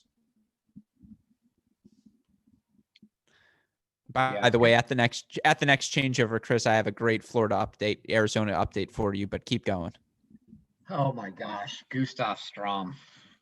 I'm sorry to Von der Schulenberg, but Gustav Strom, if he beats Andrade 3-1, he's the newcomer of the day. And he's up 6-3, 5-1 right now to give Arizona a 2-0 lead. And I'm not saying this Tennessee this Tennessee Ole Miss match isn't exceptional, because it is. And it's going to be a really, really fun single session. But that's the story right now of this college tennis day. You know how there are times when you're like, oh, I wish we didn't have, we had the TV. Of course, we wish we had the rights to that Texas site right now, because like all of you fans at home, we're monitoring it. We're seeing what's going down. And by the way, Jonas Zieverts, 6-4, 4-3 up right now on Duarte Volley. That right there, folks, is your way to a 3-0 lead. And it's not over till you get point number 4 on the board. But not too bad if you are a University of Arizona Wildcat.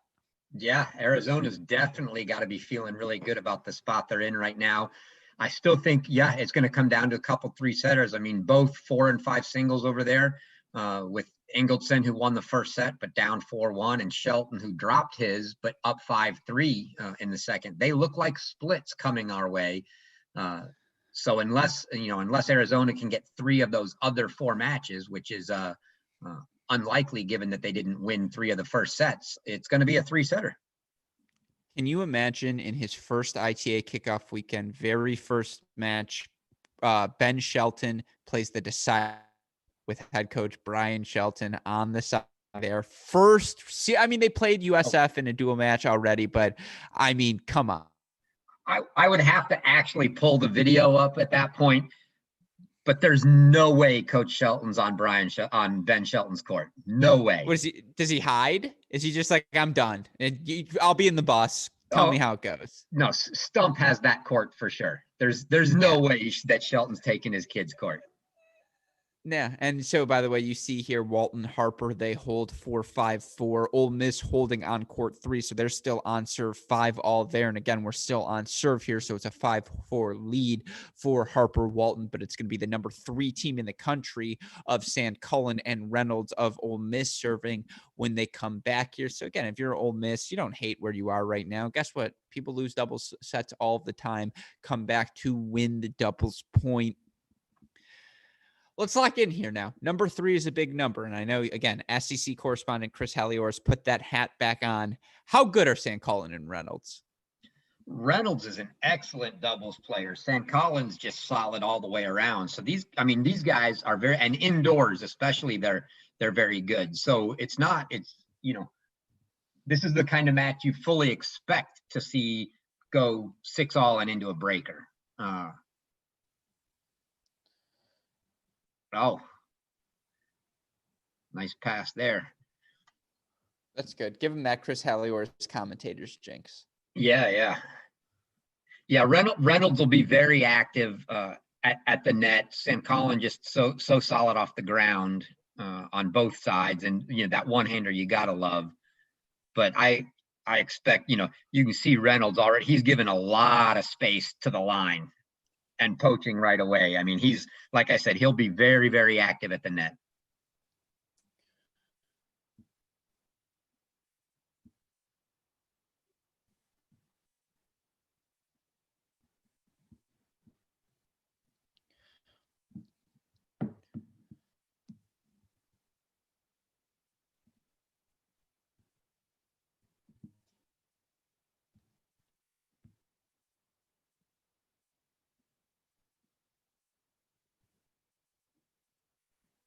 Yeah. I don't know about that. He got, he didn't even have that much room. Why not just hit the safe cross court shot? He went for the money ball down the line. Yeah, a little bit testy there for sure. A stupid question for you, Chris, and probably the first truly stupid question of the day. I notice myself doing this all the time, and this is probably just some undiagnosed problem in my backstory. How often do you find yourself watching a stream and then you can see the people on the court next to them leaking over in the corners, and then you just end up watching that court on the wrong stream? Yeah, I do that a lot. And usually you can only see the far court, and you find yourself trying to watch the far court, and you have no idea where the ball's coming on the near court on the one that's off screen, but you're watching it anyway. No, it's unbelievable. It's just open that. You're like, no, this is better. And it's like, actually, that's the philosophy. Oh, that's a really, first of all, really nice shot there from Tennessee. That cross court angle beat them to the spot. Probably needed a little more pace behind that shot. A way to track that down, puts the ball on the Tennessee body. It's now 40-30, I believe, here for Reynolds and St. Colin. And correct me if I'm wrong, it's St. Colin serving? It is St. Colin serving, yes. Mm-hmm.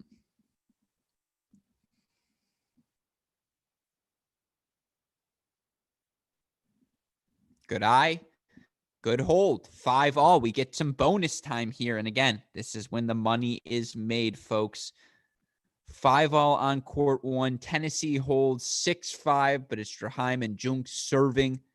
You can see that will be on stream 4 in case you want to do a simul split here. Although I already know on the right side of your screen, you are watching this Florida-Arizona match. Ben Shelton getting the split Florida needed at number 5 singles after the team split first sets in singles 3-3. Of course, it was Arizona winning the doubles point. We'll continue to monitor that upset alert. Both Gustav Storm, Sam Riffis, 1 game away from victories in their respective matches. Here, it's a really fun one. Harper, Walton, St. Colin, Reynolds. They're all friends, folks. They know each other's games. This will come down to who can execute better in the biggest moments. Have to stay, again, from an aesthetics standpoint, there are few better uniforms in the country, in my opinion, than Tennessee. So distinct. That Tennessee orange. 15-all. 15-all, right? 15-all. You know, the fact that we haven't gotten Coach Mackay to arm us with a couple of orange Tennessee shirts yet, it's a crime. How about Coach Woodruff? We had him on the... Yeah. We're gonna have to take care of that, especially when I see him this year. Coaches accuse me of bias. I say it all the time. Hey, I am open about my ability to be bribed. You send me 1 shirt, I'm in your school's pocket.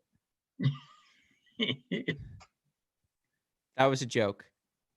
I'm sorry, Tim Russell. I was kidding. I swear.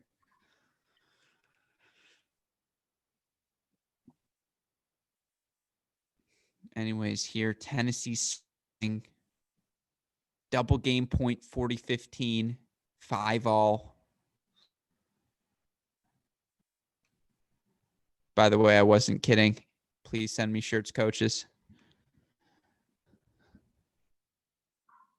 That beautiful backhand volley there. And Tennessee holds 4-6-5. So again, they lead 6-5 on both doubles courts, 1 and 3 still remaining. Florida, 2 points on the board. Sam Riffis, 6-3, 6-2 victory at the number 2 singles position over Alejandro Rigont.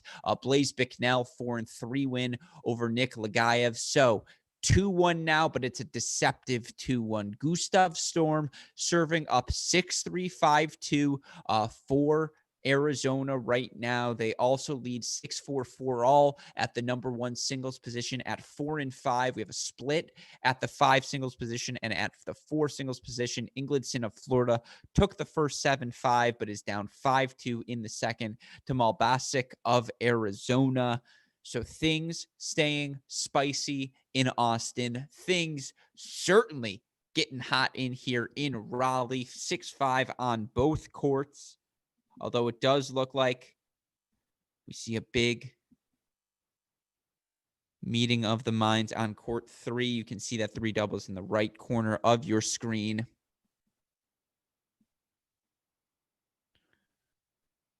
Oh, that's a shoe. That was the shoe. That wasn't the racket. Yeah, line judge admits it. By the way, great foot there. That's really good hands from Tennessee. And you notice that at these point, these players, it's not an, okay, they're going to hit the ball at me, I need to get ready for it. It's, okay, they're 100% hitting the ball at me. What am I doing with my response? I need to get my hands up. I need to have my feet active. That was textbook doubles. That was a really good point by Tennessee. Just too good there from Ole Miss.